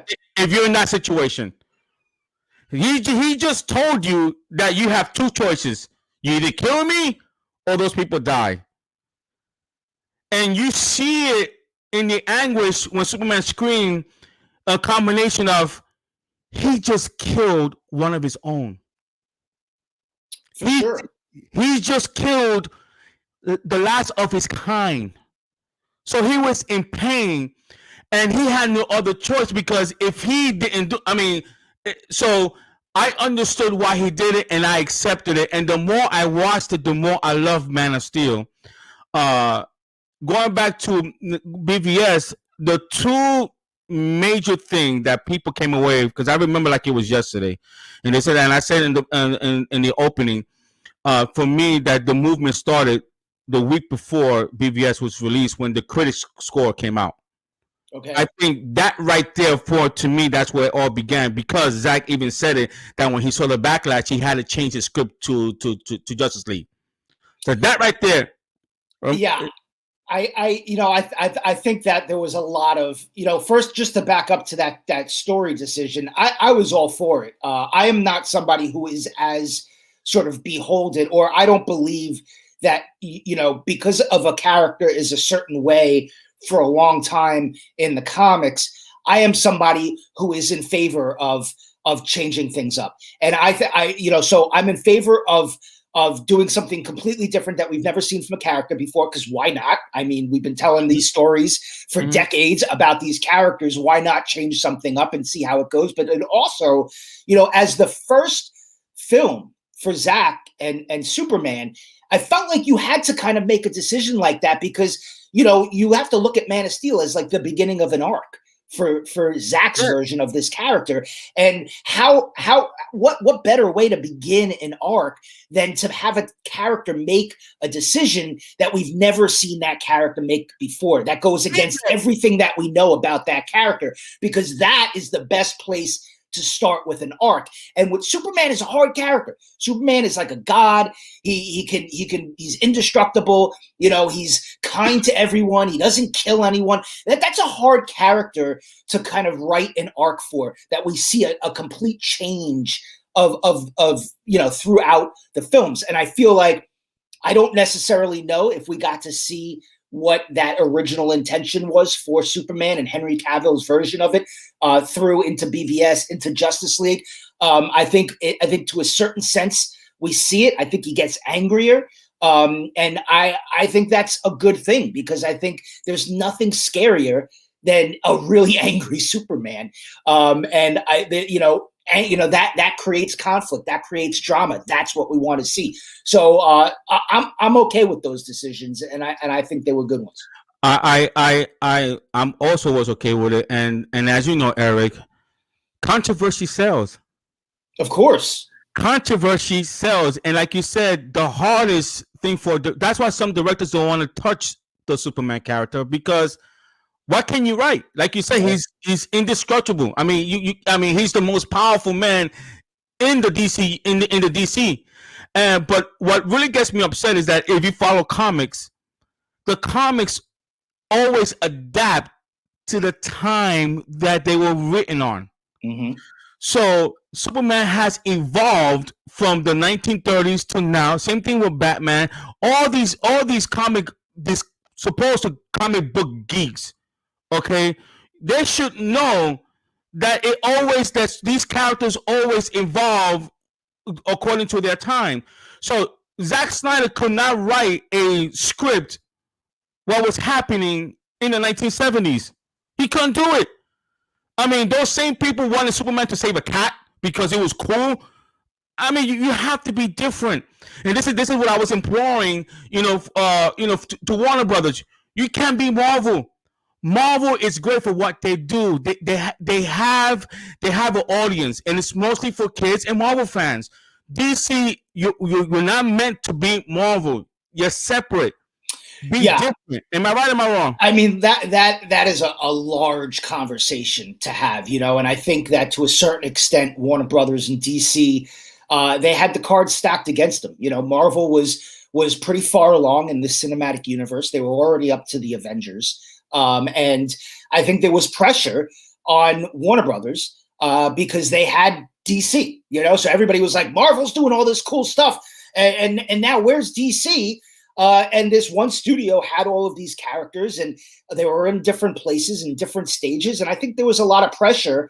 I was not in executive meetings. I think a lot of people speak about this as if they were in the room when these decisions were being made. They know exactly what the story is. And I don't think anybody knows what that story is because nobody, we weren't in the room. But I do think that as somebody who's covered this industry for over 15 years now, I've been there from the beginning of that MCU, from the beginning of all of this stuff. From this new era of superhero movies. And I think that there was definitely some pressure on DC to catch up.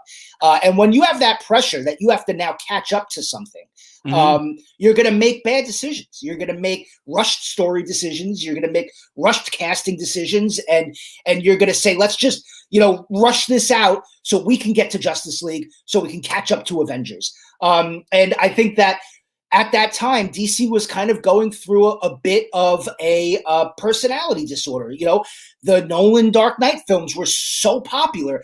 So maybe that tone is something that we stick with. But the Marvel and the Avengers, and especially when Marvel Studios kind of left Paramount and went under Disney, these were fun, light, 4-quadrant, which is a term that's used a lot in the industry as meaning a film that appeals to everyone, whether you're a young kid or an adult, you're going to like it because if a 4-quadrant movie is successful, that means that, box office wise, it's going to pull in a bunch of different audiences and it's going to make more money. And so those were the kinds of films that Marvel was making.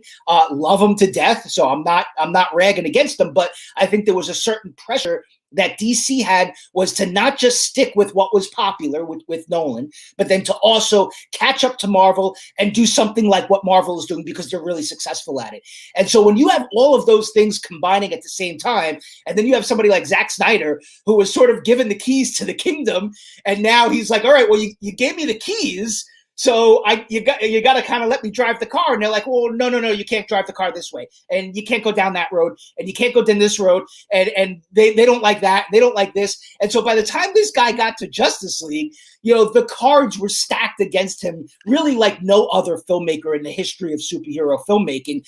This guy had to deliver the first ever live action Justice League film at a time where there was so much happening and so many different visions were probably being thrown at him that I don't blame the guy for saying, you know what, I'm good.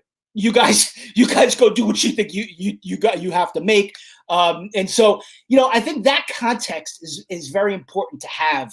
And I don't necessarily blame Warner Brothers. I don't blame DC. I think they had a lot of pressure on them to catch up and to produce something that is as successful as what Marvel was doing.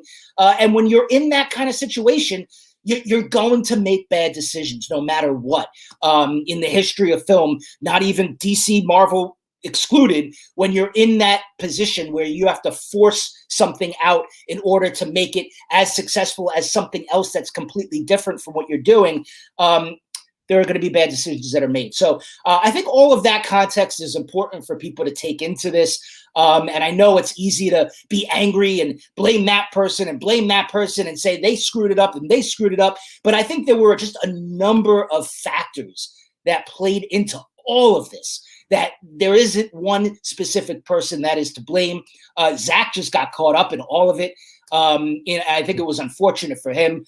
But I think this Snyder Cut for fans that have been kind of wanting to see what his ultimate vision was from Man of Steel through Justice League, this is going to be it in some ways. I mean, the guy still didn't get to make the film ultimately that he wanted to make. He's got to have to kind of put together this thing after the fact, which we've never really seen before. I think Richard Donner's Superman 2 cut is really the closest in terms of superhero movies that you can really make comparisons to, but there was no social media that existed back then and what have you. So really, this is unprecedented.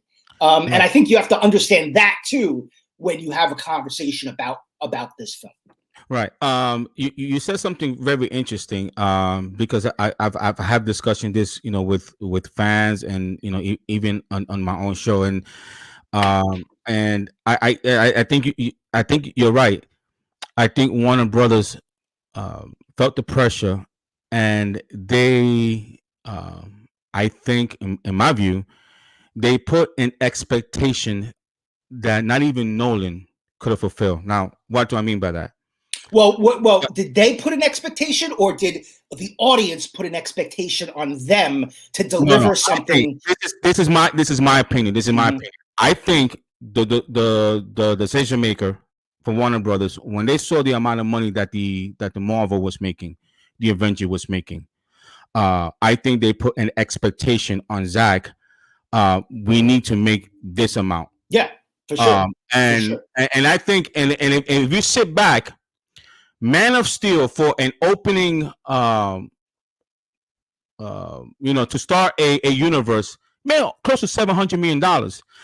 If you look at Marvel, their first 3 or 4 movies, they didn't even make $1 billion. They didn't even make $1 billion. So then, for them to put that expectation on Zack Snyder to make $1 billion, whom you're trying to emulate, you're trying to copy, and you're being unfair because that studio, that universe, didn't even make $1 billion in the first 4 movies.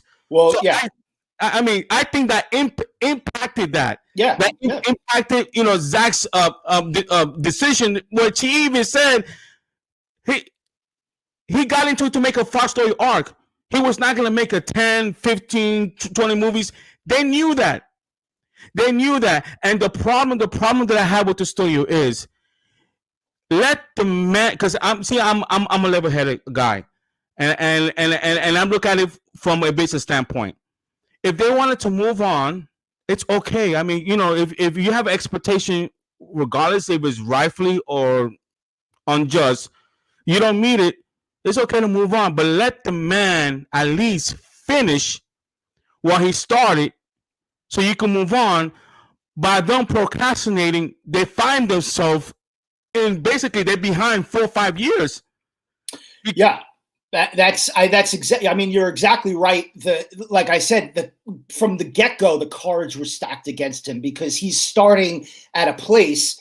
Marvel is already up here, several films in, and you're right. Iron Man, that Incredible Hulk, even that first Thor movie, I'm not crazy about. It took them a bit to find that rhythm.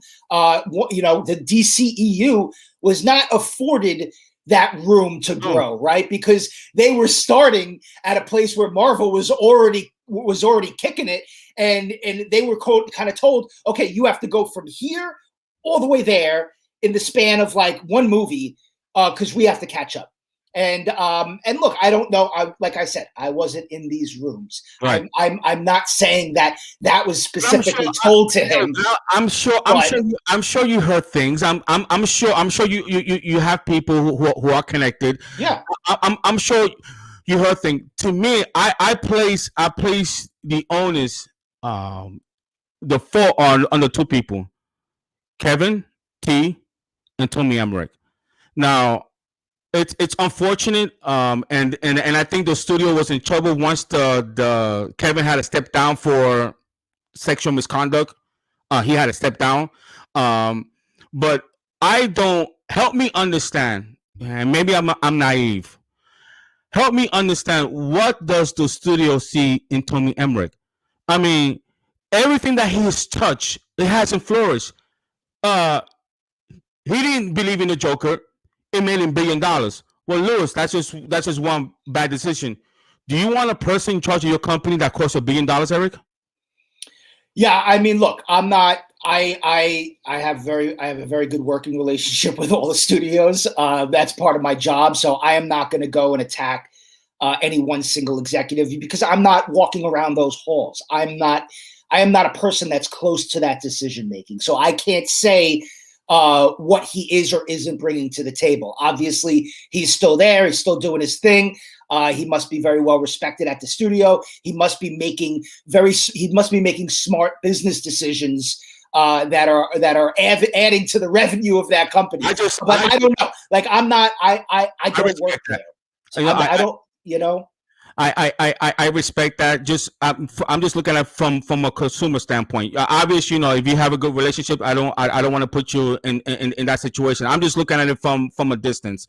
And again, it doesn't mean that he's not a nice guy. I mean, Joe Torre won the Yankees 4th championship, and he was well respected. They moved on. Am I right? Am I wrong? They moved on. So this is so I'm not trying to say that. Again, because I don't know Toby, I don't know him. Other fans, they're vicious with their attack. I'm just looking at it from a business standpoint. That if it was me, and you cost me $1 billion, I'm gonna ask you what happened here, and then not letting Zach finish what he started. I mean, right now you even see the war going on right now. Yeah. It's hard when you have movies they could take 2 years to make, sometimes longer. I mean, in COVID times, like the Batman, for example, started production a year ago, and they're just going to finish in the spring. So I mean, some of these films take a very long time to make, and in that time, you're going to have executives coming in, coming out, swapping here, swapping there. And so, where you start, Man of Steel starts. And at that moment in time, everybody that is in charge of making decisions there are like, this is going to be a 5-movie arc. They're going to have this and that and that. And then 2.5, 3 years later, maybe you have people swapping in and swapping out. And now it's like, well, we feel differently now. And so now we got to go and take a left over here. And then we're going to take a right over there. And when you're one single filmmaker who had kind of came in thinking, oh, well, I thought I was going to be doing this, and now you want me to take a right? Okay, we'll take the right. Oh, now you want me to take a left? All right, we'll take a left. And now you're making, now you're making me take too many turns. I'm getting off. I'm getting off the ride. What was the studio's most surprised about as far as BVS Backlash? Were they more surprised about the Martha scene or that Superman died too soon? The studio itself, I don't know. I think there's a lot of people that work in a studio. So, a lot of people probably feel different ways about that film and the reaction to it. And, I don't know. I always tell fans, don't care so much about what a studio executive is saying or doing or making. That's not like they are making decisions based on finances and making money and making enough money to warrant the green light of another big film. And so they and a lot of times they're thinking about certain things. And so you have a lane of people thinking about finance. You have a lane of people thinking about story. You have a lane of people saying like, well, I'm an artist. I'm going to just do what I feel is right creatively, and sometimes when you have all of these different lanes with all of these different people who have different priorities, it's going to clash. Sometimes it's going to sing and it's going to be beautiful and everyone's going to get what they wanted out of it. And then sometimes you're going to have to make changes to the way you operate in order to to stay the line and to stay the course. And so I wouldn't necessarily say it. I see a lot of fans, they get so angry at like people like Toby Emmerich and like it's just like why are you focusing like your anger on this one dude? Like just forget about it. I'm gonna tell you why, because they feel like they were robbed of what the beauty that Zach wanted to tell, and they place the blame on him because they feel like he's the one that made all those changes. Now I have a interesting question. Okay. Yeah. No one doesn't really know the direction where the studio is going. I mean, we could take a guess. All right. So just for the sake of it, let's just say, argument's sake. Mm-hmm. Let's say the studio wants to use The Flash as a reboot, right? Mm-hmm. But they never expected that Zack Snyder's Justice League was gonna do not just but do financially well. When I mean well, I'm talking about like you'd be dumb not to approve a sequel. Where does the studio go from there?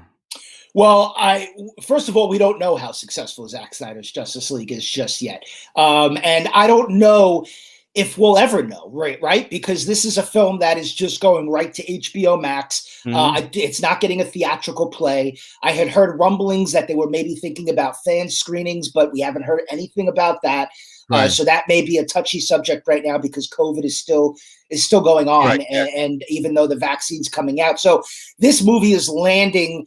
Right just on HBO Max. And so to kind of measure the success of the film, I guess you have to measure, okay, did HBO Max now get, an influx of subscribers in order to check out Justice League, or how many watches did the film get? We don't know. We have to hope that they give us that information. So, yes, I think to a certain extent, you can see the fact that the fan movement is what helped this film get made, is what helped Zach get the extra money for it. So he's completing what that vision was, and they're going to put it on HBO Max. And so, yeah, you can quantify the success of the film from a fan movement standpoint. But is this a success for the company, for the finances, for the subscription service that they're trying to make bigger? And if this lands and it's just a monster for HBO Max and millions of people are signing up for subscriptions, then they're going to say, hey, maybe we got something here. Maybe we should do something. Maybe we should try to get Ben Affleck and do an HBO Max series with his Batman or something like that. I mean, the good news for fans who want to see more of the Snyderverse, say, the good news is that Warner Brothers is playing around in ways that the Marvel Cinematic Universe is not. And what I mean by that is that we're getting a Pattinson Batman that's not connected to the Snyder stuff. We're getting, a Flash film that's going to have some of those characters in it. We're getting stuff like Joker, which is just a one-off. It's completely removed from everything else. So, they're really starting to play around in different ways for the first time. And this is the first time right now. The moment that we're sitting at is unprecedented because whereas we just spoke for a while about Warner Brothers catching up to Marvel. Well, now Marvel and DC are entering the multiverse at the same time. They're both, I think the next era of superhero movies, I call it the multiverse era, because now we're not in the cinematic universe era anymore. We're in the multiverse era. We've played as much as we can in those early days of a cinematic universe, a stitched together storyline. We've played in that sandbox now for over 10 years with MCU. Now it's time to take it to the next era. That is the multiverse era. Marvel and DC have arrived at the same time in that space. And so now it's going to be really interesting to see where they go, because they haven't started on an even foot ever. And so that's interesting. But then you have Warner Brothers doing R-rated Suicide Squad. Zack Snyder's Justice League is R-rated. The Joker was R-rated. So they're playing there. They're playing with one-offs. They're playing with other versions of characters in other things. So I think if you're a fan of DC, you have to be a fan of all of the different things that they're trying out, because, hey, if you have these characters, why not have fun and play with that there and play with that there and play over here and play over there? It's not all going to be successful. You're not going to like everything, but at least they're bringing variety to the table. And I think that is a good thing. You just and I was about to make a suggestion, because I've been saying this since 2019, what I want Warner Brothers to do, and it's unfortunate that it took the climate, to basically put them on an even keel. This is what I suggested. It's like going to a buffet restaurant. You're gonna have some people who likes ribs. You're gonna have people who like chicken wings. It's something. There's always something in the buffet that attracts basically everyone. It's always something for you. There's always something for me. So what I would like, and what I was clamoring back in 2019, the advantage that DC has is that you could have more than one Batman. You could have more than one Superman. You could have more than one Wonder Woman. So what I would like for them to have is, it's okay if you want to, if Walter Hamada, if that's the decision that they want to do, that they want to establish a universe under Matt Reeves, and we're gonna do, and we're gonna play that Supergirl, because that was wonderful. Yes, as a Latino man, seeing Sasha cry, it really touched me. But you could now tell multiple stories now, and you could make it known. Okay, Zach's universe is Zach's universe. This is that Superman, and whoever I think it was Jim Lee. Whoever idea was for that Ezra Miller to show up in that scene with the other Flash was brilliant, because that right there, that was their out. That's DC already told it. From there, they told us where they were going. They was gonna have a multiverse. So what I would like to have is right now, okay, you leave Zack Snyder's vision in HBO Max. Leave it there. If you want to leave Robert Pattinson and Matt Reeves and Walter Hamada wants to have that in the cinema, it's okay. And I think if they go that route, I think they keep everybody pleased. If you're not a fan of Zack Snyder, but you're a fan of Matt Reeves, you can go watch that Batman. If you're a fan of Ben Affleck, which I am, and not a fan of Matt Reeves, then you can watch that one. I wish that's the route that they could go to. I mean, that's what I've been clamoring since 2019. Do you think there's a chance that the studio will go that way? Maybe. You know, I think there's a chance of anything happening, right? You know, I mean, I as somebody who covers this, when I first started hearing about this movement to see this, this director's cut of Zack Snyder's Justice League, you know, from what I knew, I was like, it's great that there's a movement, but I don't see a studio kind of, you know, going back and throwing a bunch of money at restoring this version of a film that they decided not to put out. So, and that's happening. So, I think anything's on the table right now. And what I love about DC, I almost look at it as like an amusement park. You know, you go to an amusement park, Marvel's got a roller coaster, and maybe it's the fanciest, shiniest roller coaster in the park. You have a fun time on it. But you know what it is. You know what that ride's going to be. You have a blast on it. You may ride it 4 or 5 times in a row because you love it, but you know what it is. DC, you walk into that amusement park, and here's a really great roller coaster for Batman. Here's an upside down roller coaster. Here's a roller coaster that you do in the pitch black. You know, and I think that is what's great. You know, if I like DC, but I like my humor really crazy and dirty and R-rated, I can go watch the Harley Quinn animated series, which is brilliant.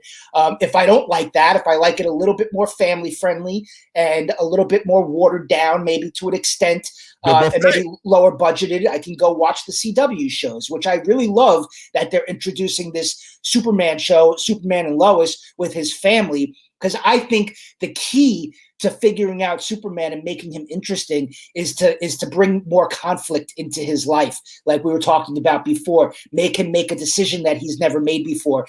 Give him kids, give him a family that now he has to protect, in addition to having to protect the rest of the world. What does that do to somebody? How do they make decisions in that kind of environment? So I think what they're doing with Superman right now is interesting, because they know that in order to make that character fascinating and continue to be interesting, they need to add conflict to his life in different ways. And it can't just be about, will he and Lois stay together anymore? You know, it's got to be a different level of sort of, a responsibility that he feels. So I think that's interesting. So yeah, I mean, DC is making good decisions right now. You may not be a fan of the executives that are making some of those big calls for whatever reason. I would say forget about caring about what the decisions that executives make, because you're going to drive yourself crazy.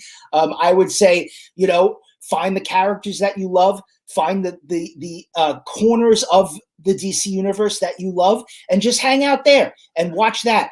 I think we're very at the beginning of this right now. You know, there's a Peacemaker show that HBO Max is making. There's a prequel to the Batman that they're making.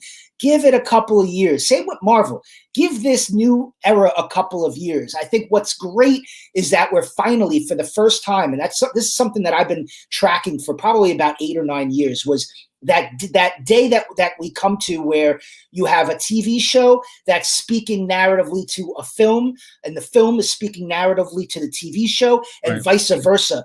I've always been waiting for that. I thought we were going to start to see the first rumblings of that with Stephen King's Dark Tower adaptation. I remember they were like, we're going to make a trilogy, and then we're going to make TV shows, and everybody was like, that's nuts. They've never done something like that before. And then the movie was awful, and then they completely scrapped that. Right. You know, but we're now finally getting there, you know, and we're seeing it with Marvel first with WandaVision, and I like that show, and I think it's interesting, and I like what they're doing. But this is the most, if you're a superhero fan, this is the most exciting era that we're entering right now, because you're going to have something on TV, something on the big screen. You can follow those stories. You can go down this alley, that alley, and it's cool. So this is an exciting time, I think. Be excited. Stop caring about executives and be excited about what's to come. So basically, folks, what I believe what Eric is saying is that the studio is going to basically look at bottom line dollars. That's what they're going to look at. And if we want to see Zack Snyder's vision go further, what's going to change the studio mind is the money, the dollars. Well, that, and I mean, look, fan sentiment matters, right? I mean, without fans, you're not seeing this director's cut. So I think it's a combination. Yeah, you're right, but you know, the fans could have sentiment, but if the studio's not making money, they're not. And again, I'm one of those fans that I think logically here.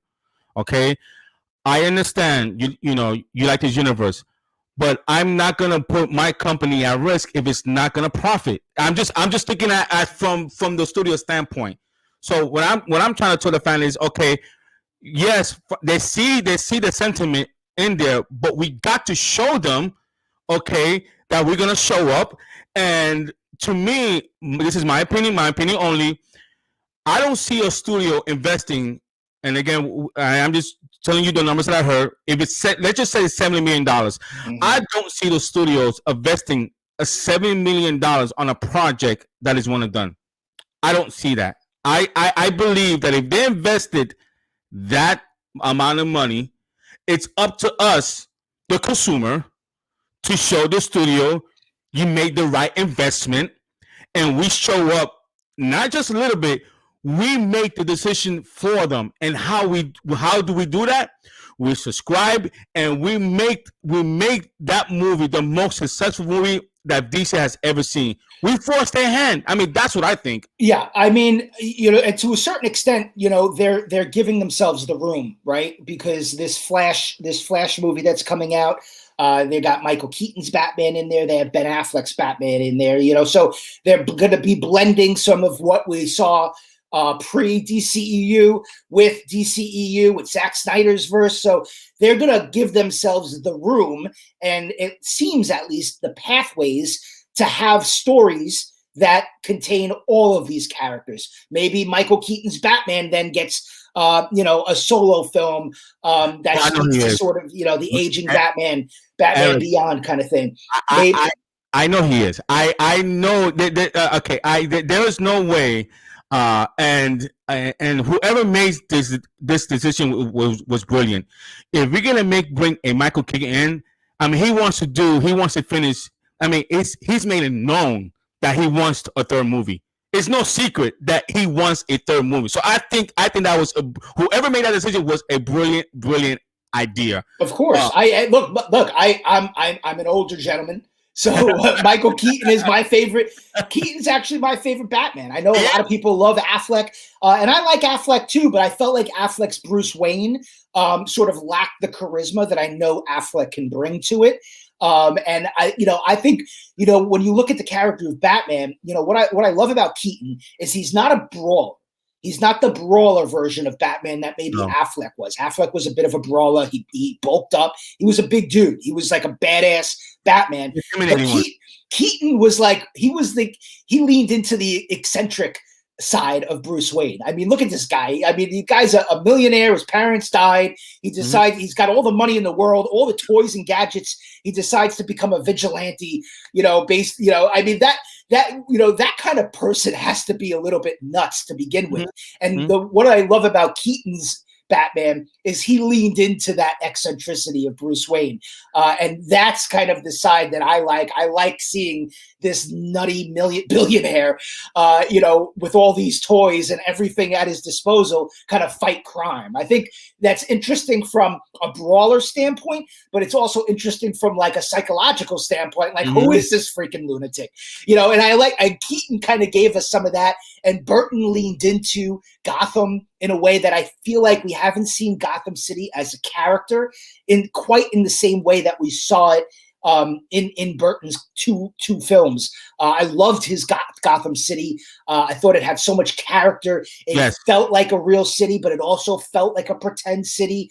And I feel like ever since then, every Gotham has just been, even Nolan's Gotham, it was like the streets of Chicago. Like, it just didn't feel like what I think Gotham City should feel like. So, I'm all for that.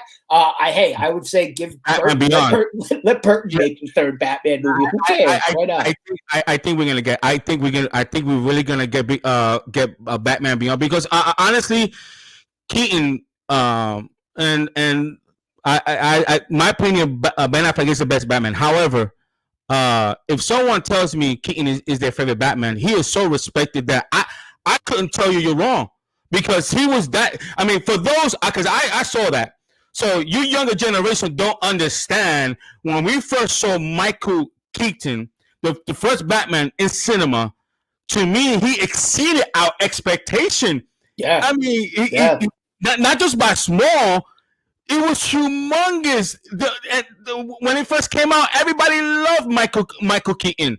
So I'm for that. I'm definitely for the Batman Beyond. That you put that a little mini series on HBO Max, or if you want to do a Batman Beyond in the cinema and then do a spinoff on HBO Max, I mean, I'm all for that. I like Michael. As a matter of fact, I'm going to say something controversial. I like him better than Christian Bale. And Christian Bale was a good Batman. I like Michael Keaton better than Christian Bale. Christian Bale, I felt like is kind of in the middle between Keaton and Affleck. Affleck is more of a brawler. He's more of a bulked up brawler than Bale was. But Keaton is more eccentric than Bale was. Bale was kind of like, Bale brought that kind of American psychoism to the character, where it's like, is this guy good, or is he going to be a serial killer? I don't know. I can't read Christian Bale, but I think he was kind of in the middle of those two. If I was making those decisions, I would say, I would do Batman Beyond with Keaton, but I wouldn't do it on HBO. I mean, look, I'm a big screen guy. I'm going to say make everything for the freaking theater. So I think if you're going to make a Batman movie with Michael Keaton, you make it a freaking movie and you put it in theaters. That's my take. But my dream would be to see Keaton do the Batman Beyond, and I would do actually a BVS prequel, Ben Affleck's Batman versus Jared Leto's Joker. And what I would do is, because I know Zack Snyder wanted to do the prequel comic that shows the death of Robin and what that does to Batman, and then how that kind of incites this sort of rivalry between him and Joker. I would want to see that story. I think that would be an interesting story. It's a story we've never seen before. It's a story that was alluded to in BVS. We know that Robin was killed, but at the hands of Joker.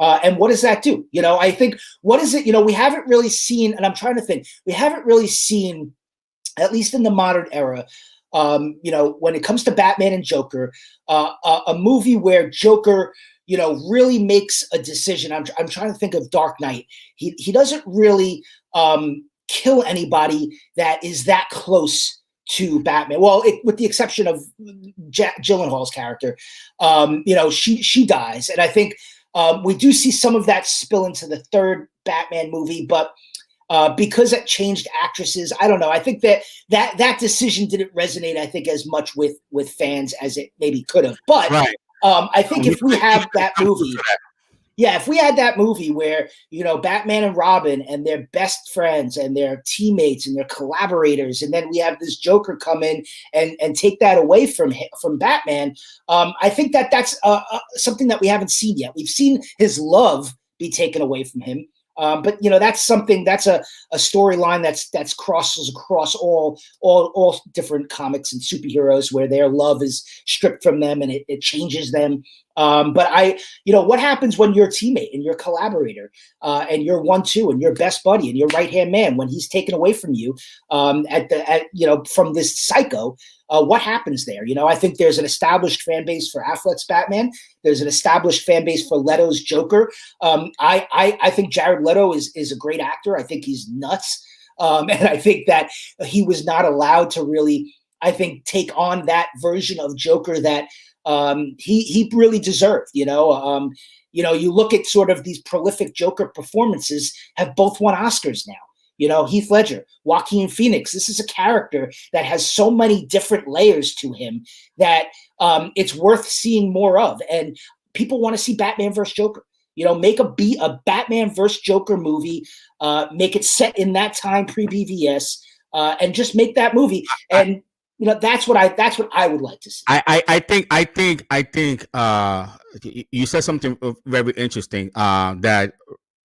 And I can't believe I'm going to say this, but Black Widow actually now gives a out clause to Warner Brothers to do a prequel. And now, what do I mean by that? Now, there are fans that they want a Deathstroke movie. Well, it's very simple. This is how you do it. Like you said, the Joker will be a prequel to BVS, and the Deathstroke will be after Justice League that comes out in March. You could put that there, and this is my theory. I believe, because if you look at the Nightmare scene, Alfred is not there. So Jay Oliva said that Ben Affleck's script is the greatest Batman script he's ever seen. I'm going by what he said. He's on record. He said that. So the way I would do is like what you said, you know, because you put the Joker prequel, you show that how he killed Robin. And then I believe if you want to make a Batman Deathstroke, you set that right after the Snyder Cut, and I think Deathstroke is going to kill every single person that is close to Batman, and I think Alfred may die in that Deathstroke movie. So I think that's two money makers right there easily. I just think you look at something like The Dark Knight. And how much of like an iconic film that is in this era, this modern day era of superhero movies. Mm-hmm. And then when did that movie come out? What was that? Like 2008. 2008, The Dark Knight comes out, right? We are 13 years, right? 13 years past 2008, and we still have not seen a Batman versus Joker movie. Like that is kind of blows my. We've seen Batman, we've seen Joker, but for some reason they're keeping them away from each other, you know, and they're not really giving us another Batman versus Joker movie. Why do you think, Zach? I think he did that strategically. I think he put the Joker at the end of the movie, and that was so smart. Because now the fans is gonna. I mean, he put Warner Brothers in an impossible situation. Because the fan, you're a big Joker fan. I mean, you already told us that you want to see Batman versus the Joker prequel, and I think that was so smart. Now, what did you think about again? I'm going to talk about what the fans think, you know, and sometimes and to me, you know, I could see why they think that way. It seems to me like every time Zack Snyder puts out something, Warner Brothers put out something. I'm not going to get into that because you said that you have a good relationship with them now. When you get into those kinds of nooks and crannies of it all, it's a waste of time. Like my message to fans is always like, just like lean into your characters, lean into your storylines, lean into your trailers and your clips. And when you try to look for disagreements between an artist and a studio, and you spend an extensive amount of time trying to piece together conversations, and this is where they're disagreeing on, and this is where they're agreeing on. I don't see, as a fan, I don't see why you pay attention to that stuff. It's not for you to pay attention to. You're not part of those conversations. You don't work at that studio. You're not in those rooms. You don't know why a decision is being made necessarily. So don't focus your attention on that kind of stuff. It's not Zack versus Warner Brothers. That's not the movie that's coming out. It's his Justice League film. That's what you're a fan of. That's what you focus on. That's what you look forward to. And kind of the disagreements between an artist and a studio and a movie maker. I don't necessarily think that's something people should focus their attention. I know, but your think is very logical. Unfortunately, there are a lot of fans that don't think I'm logical. I'm more in the middle, towards a little bit towards the fans. I do try to look at things as business. If I own a business, what would I do? So I try to be that level-headed mind, to my viewers. So sometimes that's why when I see these stuff going on right now, I ask myself what the studio is doing. But anyway, I want to show you. But let me ask you a question. When I'm a big fan of pizza. We're both New Yorkers. I'm sure you're a fan of pizza. You grew up in Brooklyn. You go to a pizza place, right? And you look at everything that they got out. Out by me, they have all kinds of different slices, and I'm saying that looks good. I go in and I say, oh, that slice looks good. I'm going to get a slice of that. That slice looks good. I'm going to get a slice of that. I pay the guy. I say, thank you very much. I go on my way. I don't go. There may be a couple of pies that I don't think look very well, but I don't get behind the counter and I don't say to the guy, tell me about the decisions behind making that pie. Why did you make that pie? What are you doing with this pie? This pie is awful. How do you have this good-looking pie over here, and then you have this shitty-looking pie over here? Who's making those decisions? Are you making that decision? Let's have a you don't Eric, do that. Eric, listen. Are you a Yankee fan? What do you think? Yeah, okay. So you think that way? I'm a Mets fan. So how do you want me to think? Okay, I'm a Mets fan that has not won nothing since 1986, and I'm sick and tired of all you Yankee fans telling me how many World Championships we have. Always rubbing, you guys always rubbing it in. So you cannot affect us. I root for the Mets. I'm not one of those guys. I actually root for the Mets. I root for all New York sports teams. I'm a New Yorker. I can never ever in my life. There's 3 teams, and I'm from New York. I can never root for the Devils, the Brooklyn Nets, and the Yankees. I cannot root no matter, and you know why? It's because of the Yankee fans. How are you from Brooklyn? You can't root for the Brooklyn Nets. I'm a Knicks fan, and I'll root for the Brooklyn Nets all day. They're not from Brooklyn. They're from Jersey. They actually moved to Brooklyn. But that's good though. But that's okay. I was a big fan. I grew up in Staten Island, so I was a big fan. I went to New Jersey Nets games all the time with my dad. But the Yankee fans makes it hard. I have a friend of mine who tell me that Jorge Posada is better than Mike Piazza. And I asked him why. Because he's a Yankee. I mean, so when us Mets fans hear that Don Mattingly is a far superior first baseman in the glove than Keith Hernandez. Why? Because he's a Yankee. Kevin, I'm telling you, okay, Andy Pettit is better than Sandy Koufax. Why? Because he's a Yankee. I mean, those conversations make us Mets fans root for the Yankee fan. I feel bad that you're having conversations like that with people. I would not answer that question. Like if you asked me like who's better, Jorge Posada or Mike Piazza, I would say how many world championships did Mike Piazza win? See, that's not fair. I'm messing with you. I'm messing. I know you are, but you said the magic word. So this is why the fans, to bring it back to DC, this is why they think that way, because when they see a studio's right or wrong mess with something that they feel like this could make money, it gets them upset. But anyway, I want to show you something because I do want to be considerate of your time. Yeah. Let me show you something here. Let's see, share screen here. Content. Here we go.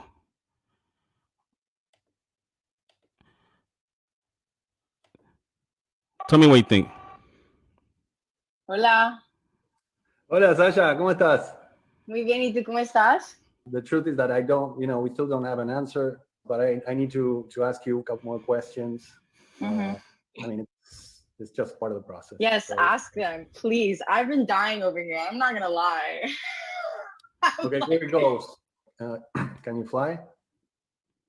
Can I fly? Mm-hmm. Like, what do you mean, can I fly?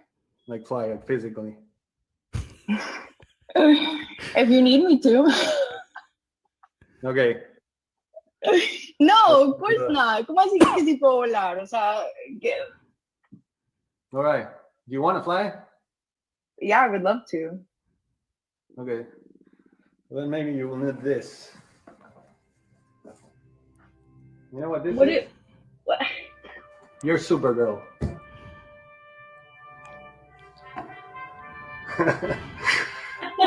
Felicitaciones.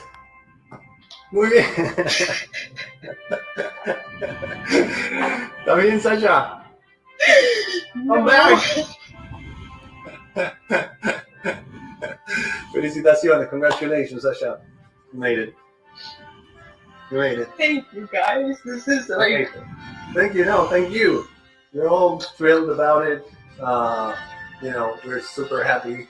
And Little me would be like, no way. Can I freak out for a second? Of course. Yeah. Take your time. I got it.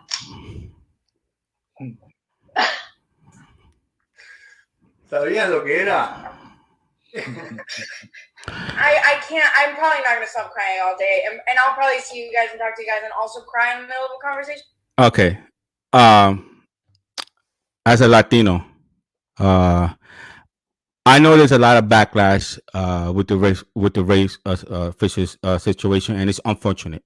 It really is, and I hope The backlash that she's getting because well, not her personally. She's not getting very few people saying that they can support her because of the racist situation. And because of her race, they don't support. no, it's directed towards her, but it's really at the studio. So basically, what the fans are saying is that the studio want us. This is what they're saying: want us to support them casting a minority when they mistreated another minority. This is what the fans are saying. Oh, I see what you're saying with the Ray Fisher and all that. Right. I mean, look, this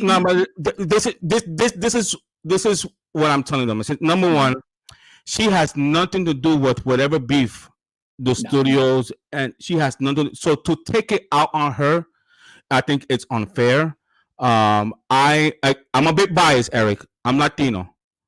How can you not root for that person? Yep. When you see that reaction, it broke my heart. And I'm trying to tell fans, if you want to stand by Ray Fisher, go ahead, do so. I think you could do both. I think you could support her as a Latina, as a minority, but still, if again, and I'm not gonna actually, to get involved. I'm just telling you what I'm telling them. Mm-hmm. You could support her as a Latino, but still tell the studios, hey, I still stand with Ray Fisher. There's nothing wrong with doing that. By you boycotting her, you actually hurting the minority communicate the community.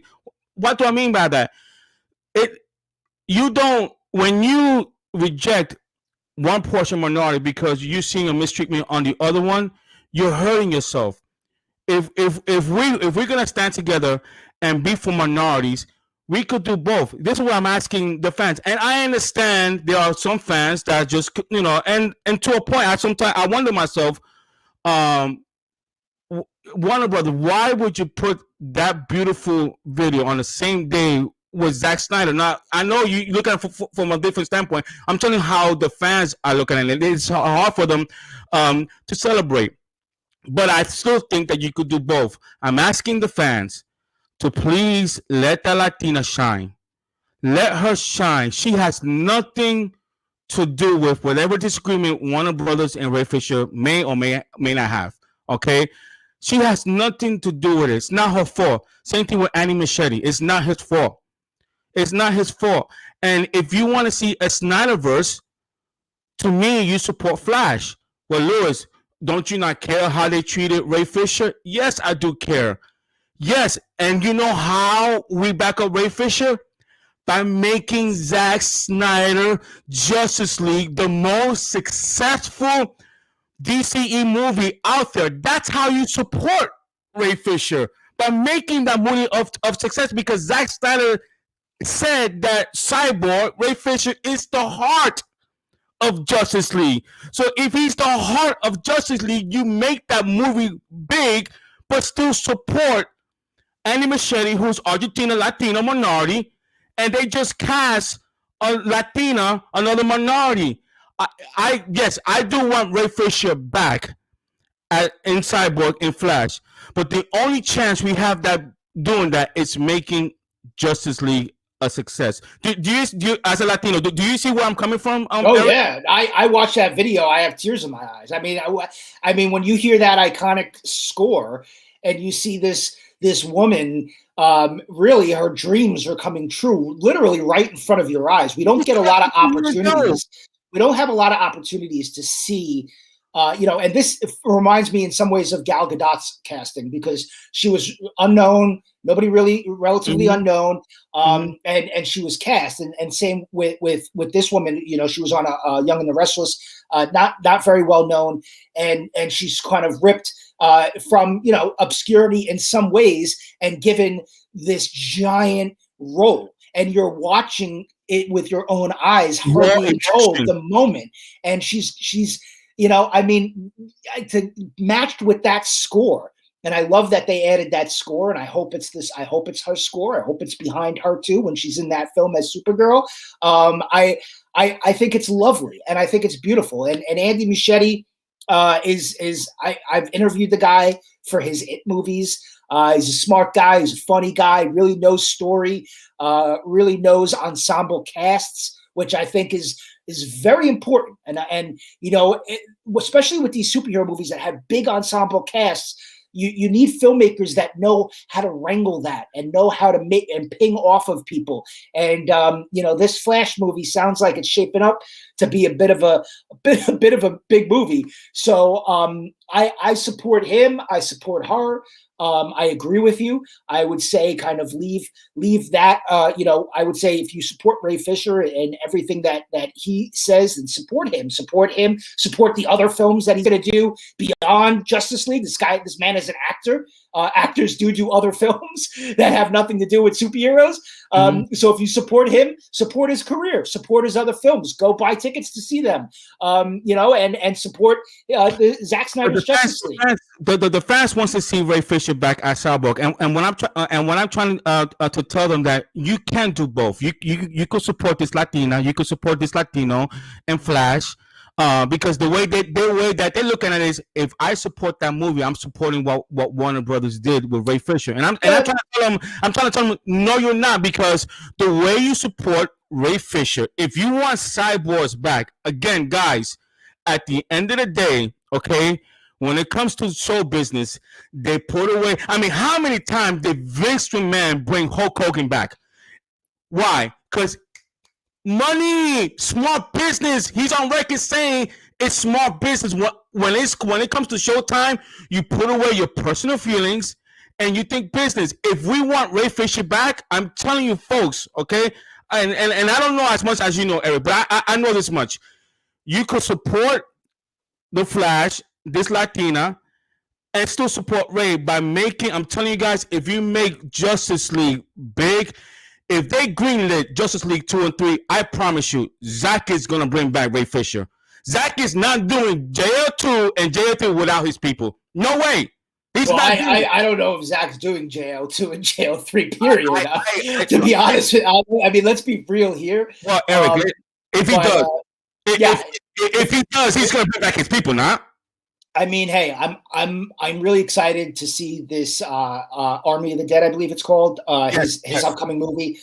If you're a fan of Zack Snyder, if you haven't watched his Dawn of the Dead movie, I think it's pretty fantastic. I haven't seen it. I'm gonna watch it. I actually think it's really among the best films that he's made. Yeah, I mean, when he came out, Zack came onto the scene with that film, and I think a lot of people were like, "Ooh, this is such a fantastic sort of take." The opening of Dawn of the Dead. I'm going to just say this: his opening to Dawn of the Dead is one of my favorite openings for a horror movie ever made. Watch the opening to his Dawn of the Dead. It's fantastic. But, I'm actually excited. I thought he was this emerging horror filmmaker that was going to go on and make some really amazing horror movies. I think it took a bit of a right turn when he went into 300. And I think the success of 300 sort of helped, kind of guided his path a bit since then. But I'm excited to see him return to his sort of the dead roots. Because I think he has a lot to say there. So I am always a fan of a filmmaker not getting trapped in the same tunnel for years and years and years. So I'm cool with him going off and making some other movies. I think every filmmaker should do that. So you don't think there's going to be a Justice League 2? If you were to say to me right now, will there be a Justice League 2? I would say there will be a Justice League 2. There will be a Justice League film. But I don't know if it'll be called Justice League, and I don't know if it'll have every single member that you would expect from the Justice League to be there. And I say that because, like, and I'll say the same thing in Marvel. I don't know if we're going to get another Avengers movie. We may get Avengers in a film. We may get a young Avengers movie, but I feel like we may be moving past the era of Avengers Justice League. Like I just said, we're entering the multiverse era. The multiverse era isn't Avengers and Justice League. It's members of the Avengers and members of the Guardians of the Galaxy and members of older franchises. And that's who's all in the movie. It's not an Avengers movie. It's not a Justice League movie. And I think that this first era that we just passed was the era of Avengers, the era of Justice League. Now we're entering the era of the multiverse, and I don't necessarily it's going to be as cut and dry as you would think that it would be. I don't necessarily think it's going to be a Justice League Part 2, and then we're going to see an Avengers, Part 5. I think that it's going to be very different kinds of filmmaking, and fans may need to adjust to that. They may look at a Flash movie and look at this Flash movie. In a sense, it's a Justice League movie, right? Because you have members of the Justice League in it, but it's not. It's a Flash movie. And I think that's what we're going to start seeing, similar to Captain America Civil War. I feel like the model of Captain America Civil War is going to be a model that they're going to build off of in the future. Captain America Civil War has Avengers in it, but it's a Captain America movie. It's not an Avengers movie. And so I think that, you have to open your mind a little bit. You can't just get stuck on Justice League Part 2 and a Justice League Part 3. You have to open your mind to movies that have Justice League members in them, but aren't necessarily a Justice League film. Will Zack Snyder be involved? I don't know. If I was Zack Snyder right now, I'd kind of be like, you know what? I'm good with DC for a bit. I'm good, and so I wouldn't blame him. Like if we ever got a BVS Batman vs. Joker movie, I don't know if Zack's directing that. I mean, I'm sure the guy's gone through a lot. I mean, in the midst of making this Justice League movie, his daughter, committed suicide. I can't even imagine everything that this guy had to deal with leading up to that awful incident in his life. He's probably done with a lot of crap. Like if I were him, I'd be like, I'm good. Your point of view is very understandable. I'm actually a suicide survivor. At the age, I'm glad you're still here, man. I am too. It's I got and I'm making the best of it. That's why in the beginning of the video, I'm starting to do other things, foundations, for the diabetes. But you're not saying that there won't be a Justice League 2. You just don't know. Is basically. I think that I don't see us getting a movie that is like Justice League Part 2. I don't see that happening. I see movies with Justice League members in them, but I don't think that they're going to necessarily be Justice League movies because we are entering a new era for these films. And I think it's important to kind of forget everything that came before because this is going to be a new era of storytelling. Multiverse storytelling isn't part 1, part 2, part 3 storytelling. It's a different kind of storytelling. Let's do this now. But then again, we didn't think we was gonna get the Snyder Cut anyway. So we just don't know. Now let's just do this. Yes, sure. We don't know. If at the end of Snyder Cut, it leaves a room, and when I mean leaves a room, there's no doubt that Justice League, there's gonna be a Justice League 2 or 3. Would you be open to it? Yeah, I'm open to anything. I like they say they're gonna make a Garbage Man movie. I'm like, sure, it sounds interesting. I don't know. Does he throw garbage at people? I don't know. Is that a weapon? I'll put it in front of me. I'll check it out. Look, I work for a company that sells movie tickets, and so I have to watch all the freaking movies. And it gets tiring sometimes because it's like I have to kind of refresh myself, go in with an open mind to everything, and everything that I go into, because so much of my conversation is with the audience, I always go into everything looking for the good, looking for the positive, because I think no matter a movie, it could be the worst movie, it could be a movie that you hate, somebody out there loves that film. And so I go into every film looking for, okay, who is the audience for this movie? Because that's who I want to speak to. Because there may be somebody that this movie touches them in ways that, an entire sect of the audience doesn't even understand why that movie touches them.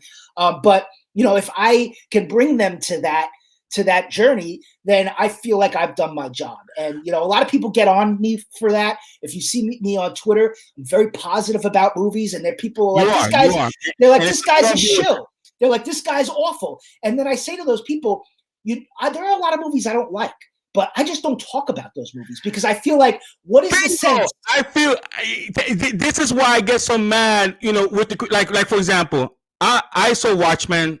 I didn't like it. You don't see me on Twitter bashing the Watchmen. Did you read Watchmen? Did you read the graphic novel before you saw the movie? I did. So that's why, but then again, it's just maybe the style. But the point is that I'm not on Twitter bashing Watchmen. For what? If I'm doing that, that means I'm trashing all those hard people that they worked hard on that film. Not every movie is made for you. It's like if you're not gonna like every movie, and I think most directors are okay with that. What they're not okay is that when it gets personal. Anyway, so I'm gonna ask you one last question. This the question of all questions, and this is for Mr.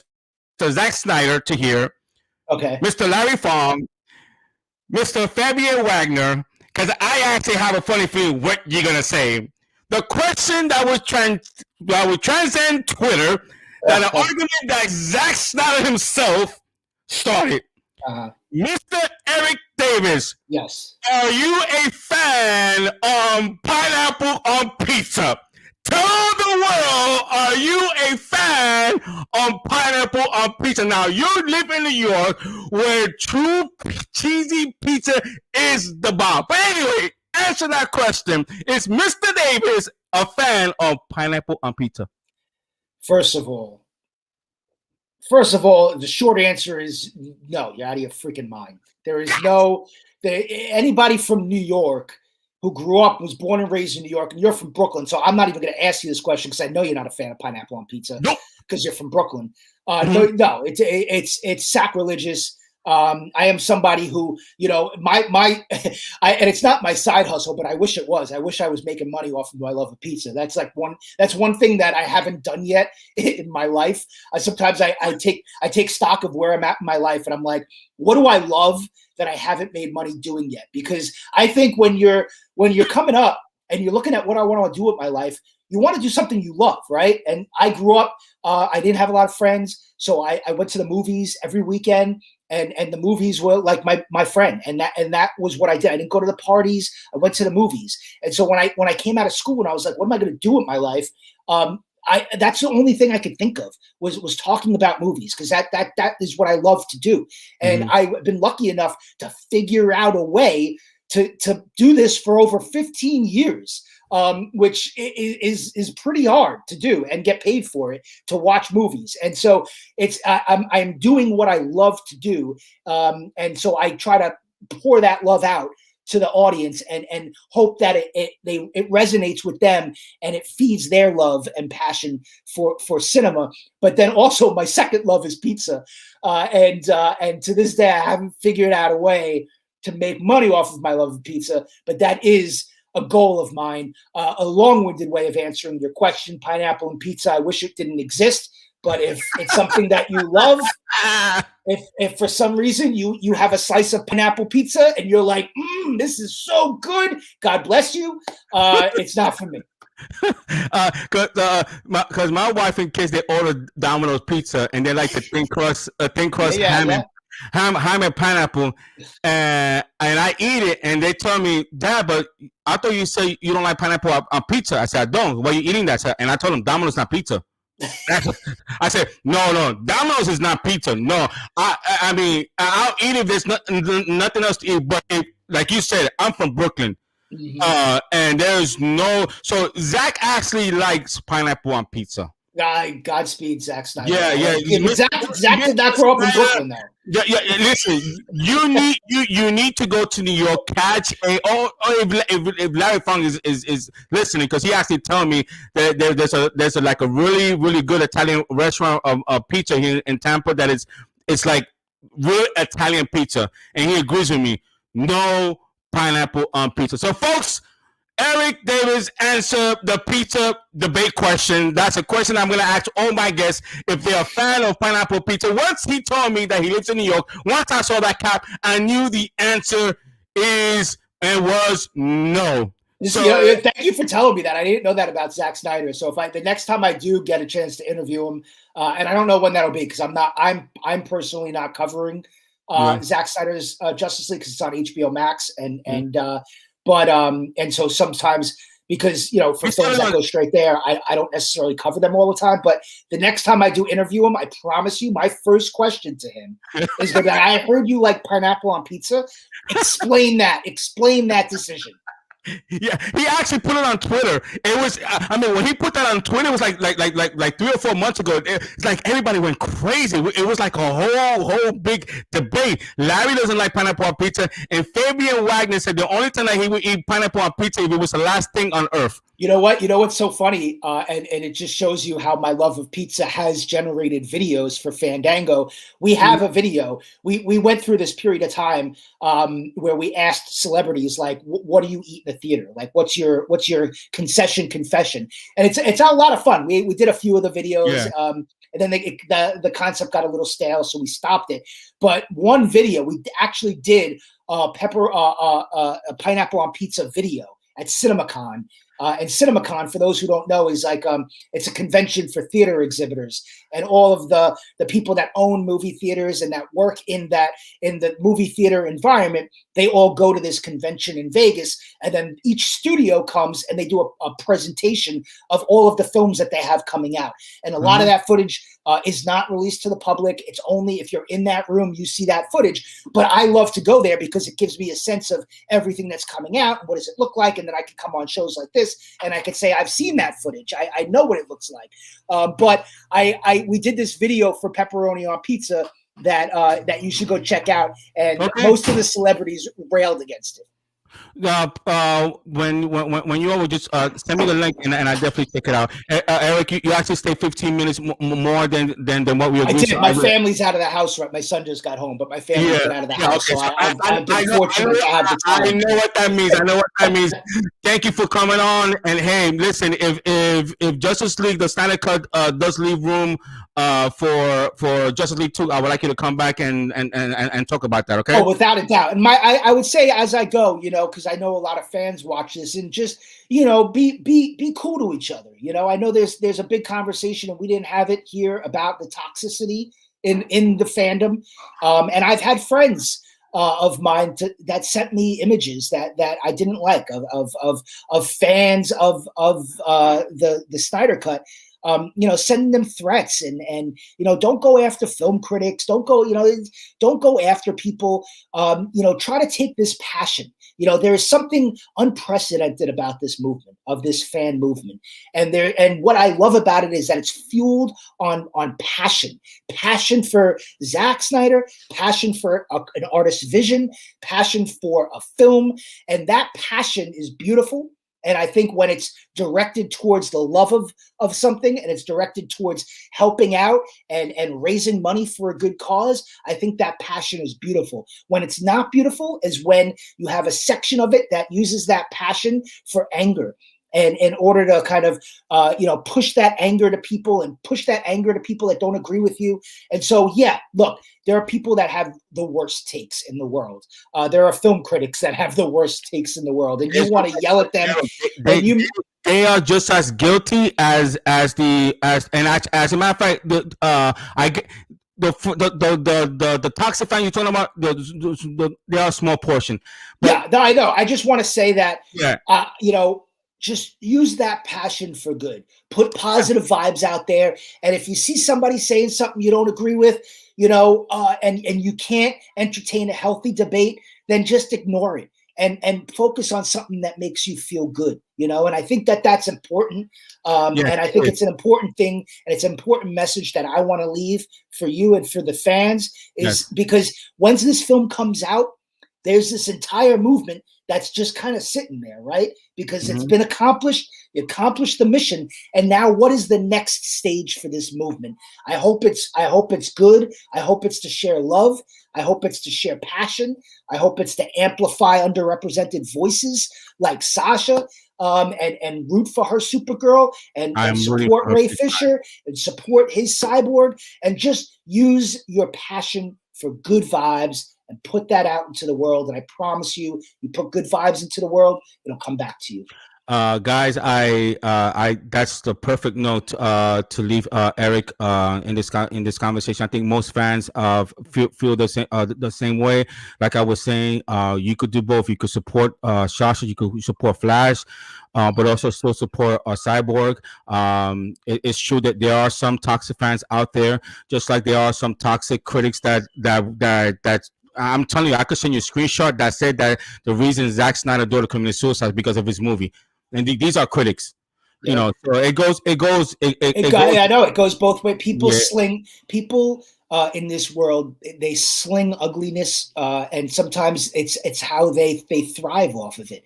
And I feel bad for those people, And I've always been, look, I've been around the block for a while. I've been doing this for a long time.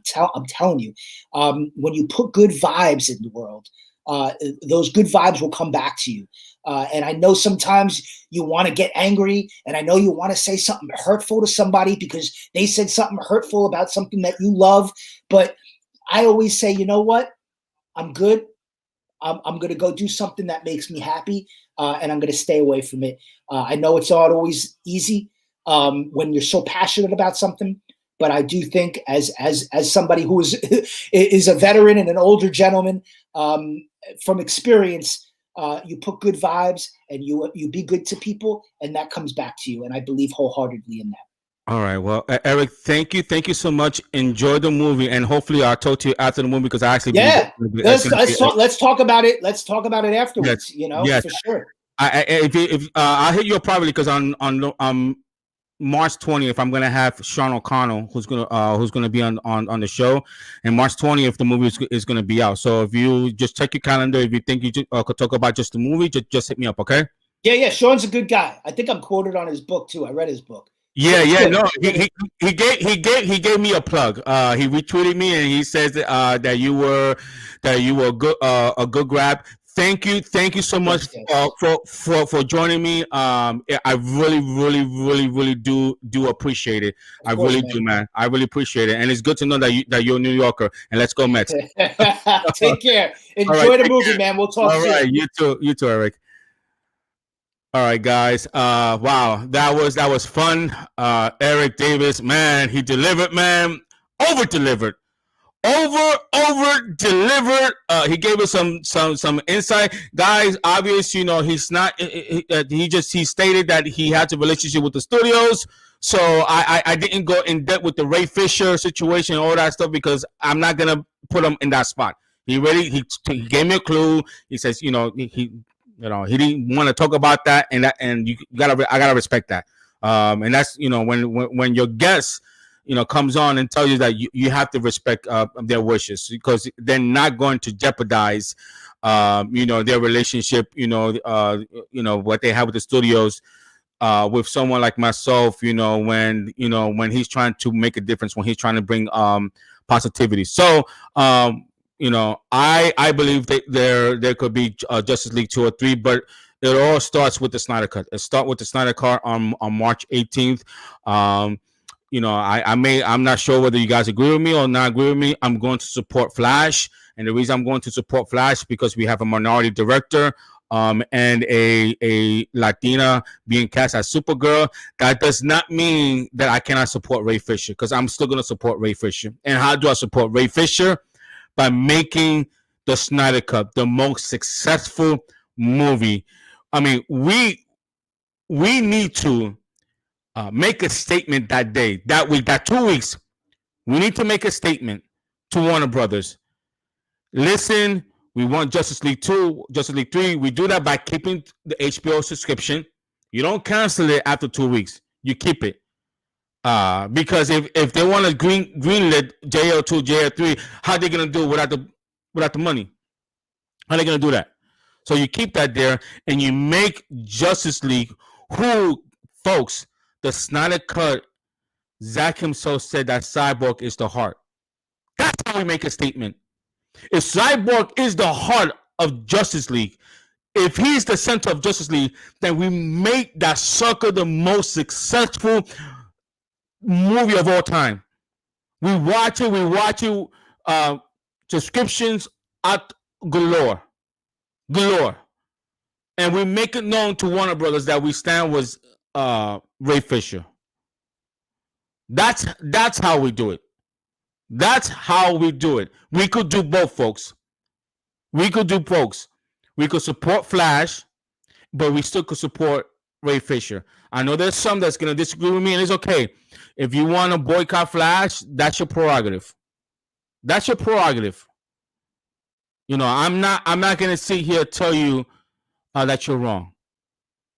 Because you got to do what your conscience, you got to do what makes you feel good.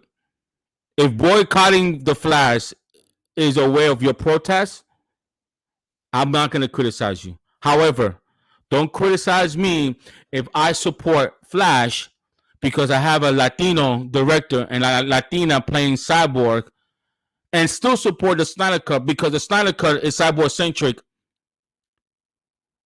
That's how I'm going to make my statement that I want Ray Fisher back. Because if they greenlit JL2, JL3, and they add Zack back, Zack is going to bring back his cast.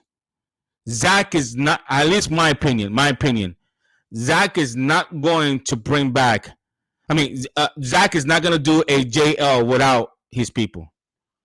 If they tell him we cannot bring back Ray Fisher, then he won't do it. He won't do it. So how do we force the studio's hand? By making the Snyder Cut successful. When I mean successful, a no-brainer. All right, guys. It's been 4 hours and a half. I'm in the mode. 4 hours, getting my body ready to see the Snyder Cut. I didn't press the pause button, Mr. Chris Wan. You see that? I didn't press the pause button. My back is killing me. Oh Lord, my back is killing me. Thank God I had that hour, the beginning of the show, to do some stretching. But right now, my back is in pain. But anyway, folks, tomorrow, please join me at 6:30. Enosh is going to be joining me at 6:30. Then next Saturday, at 7 p.m., Ali Brooks. We have Kit Kat number 2. We have Paula, Julie Willette.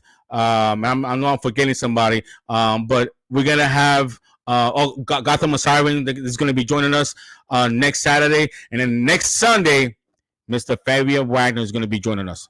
So then next Sunday, I'm going to give you the following schedule for the following a couple of weeks. So guys, it's been a pleasure. It's been a pleasure. I hope, please subscribe to my channel, hit the like button, and please below my video, the description, there's the link to the Juvenile Diabetes Research Foundation. Please donate any amount. If it's $2, $5, I don't care. Just chip in. All right, guys. In the event, guys, it was a pleasure speaking with you. This is Louis Centeno, and I see you tomorrow at the Louis Centeno Show.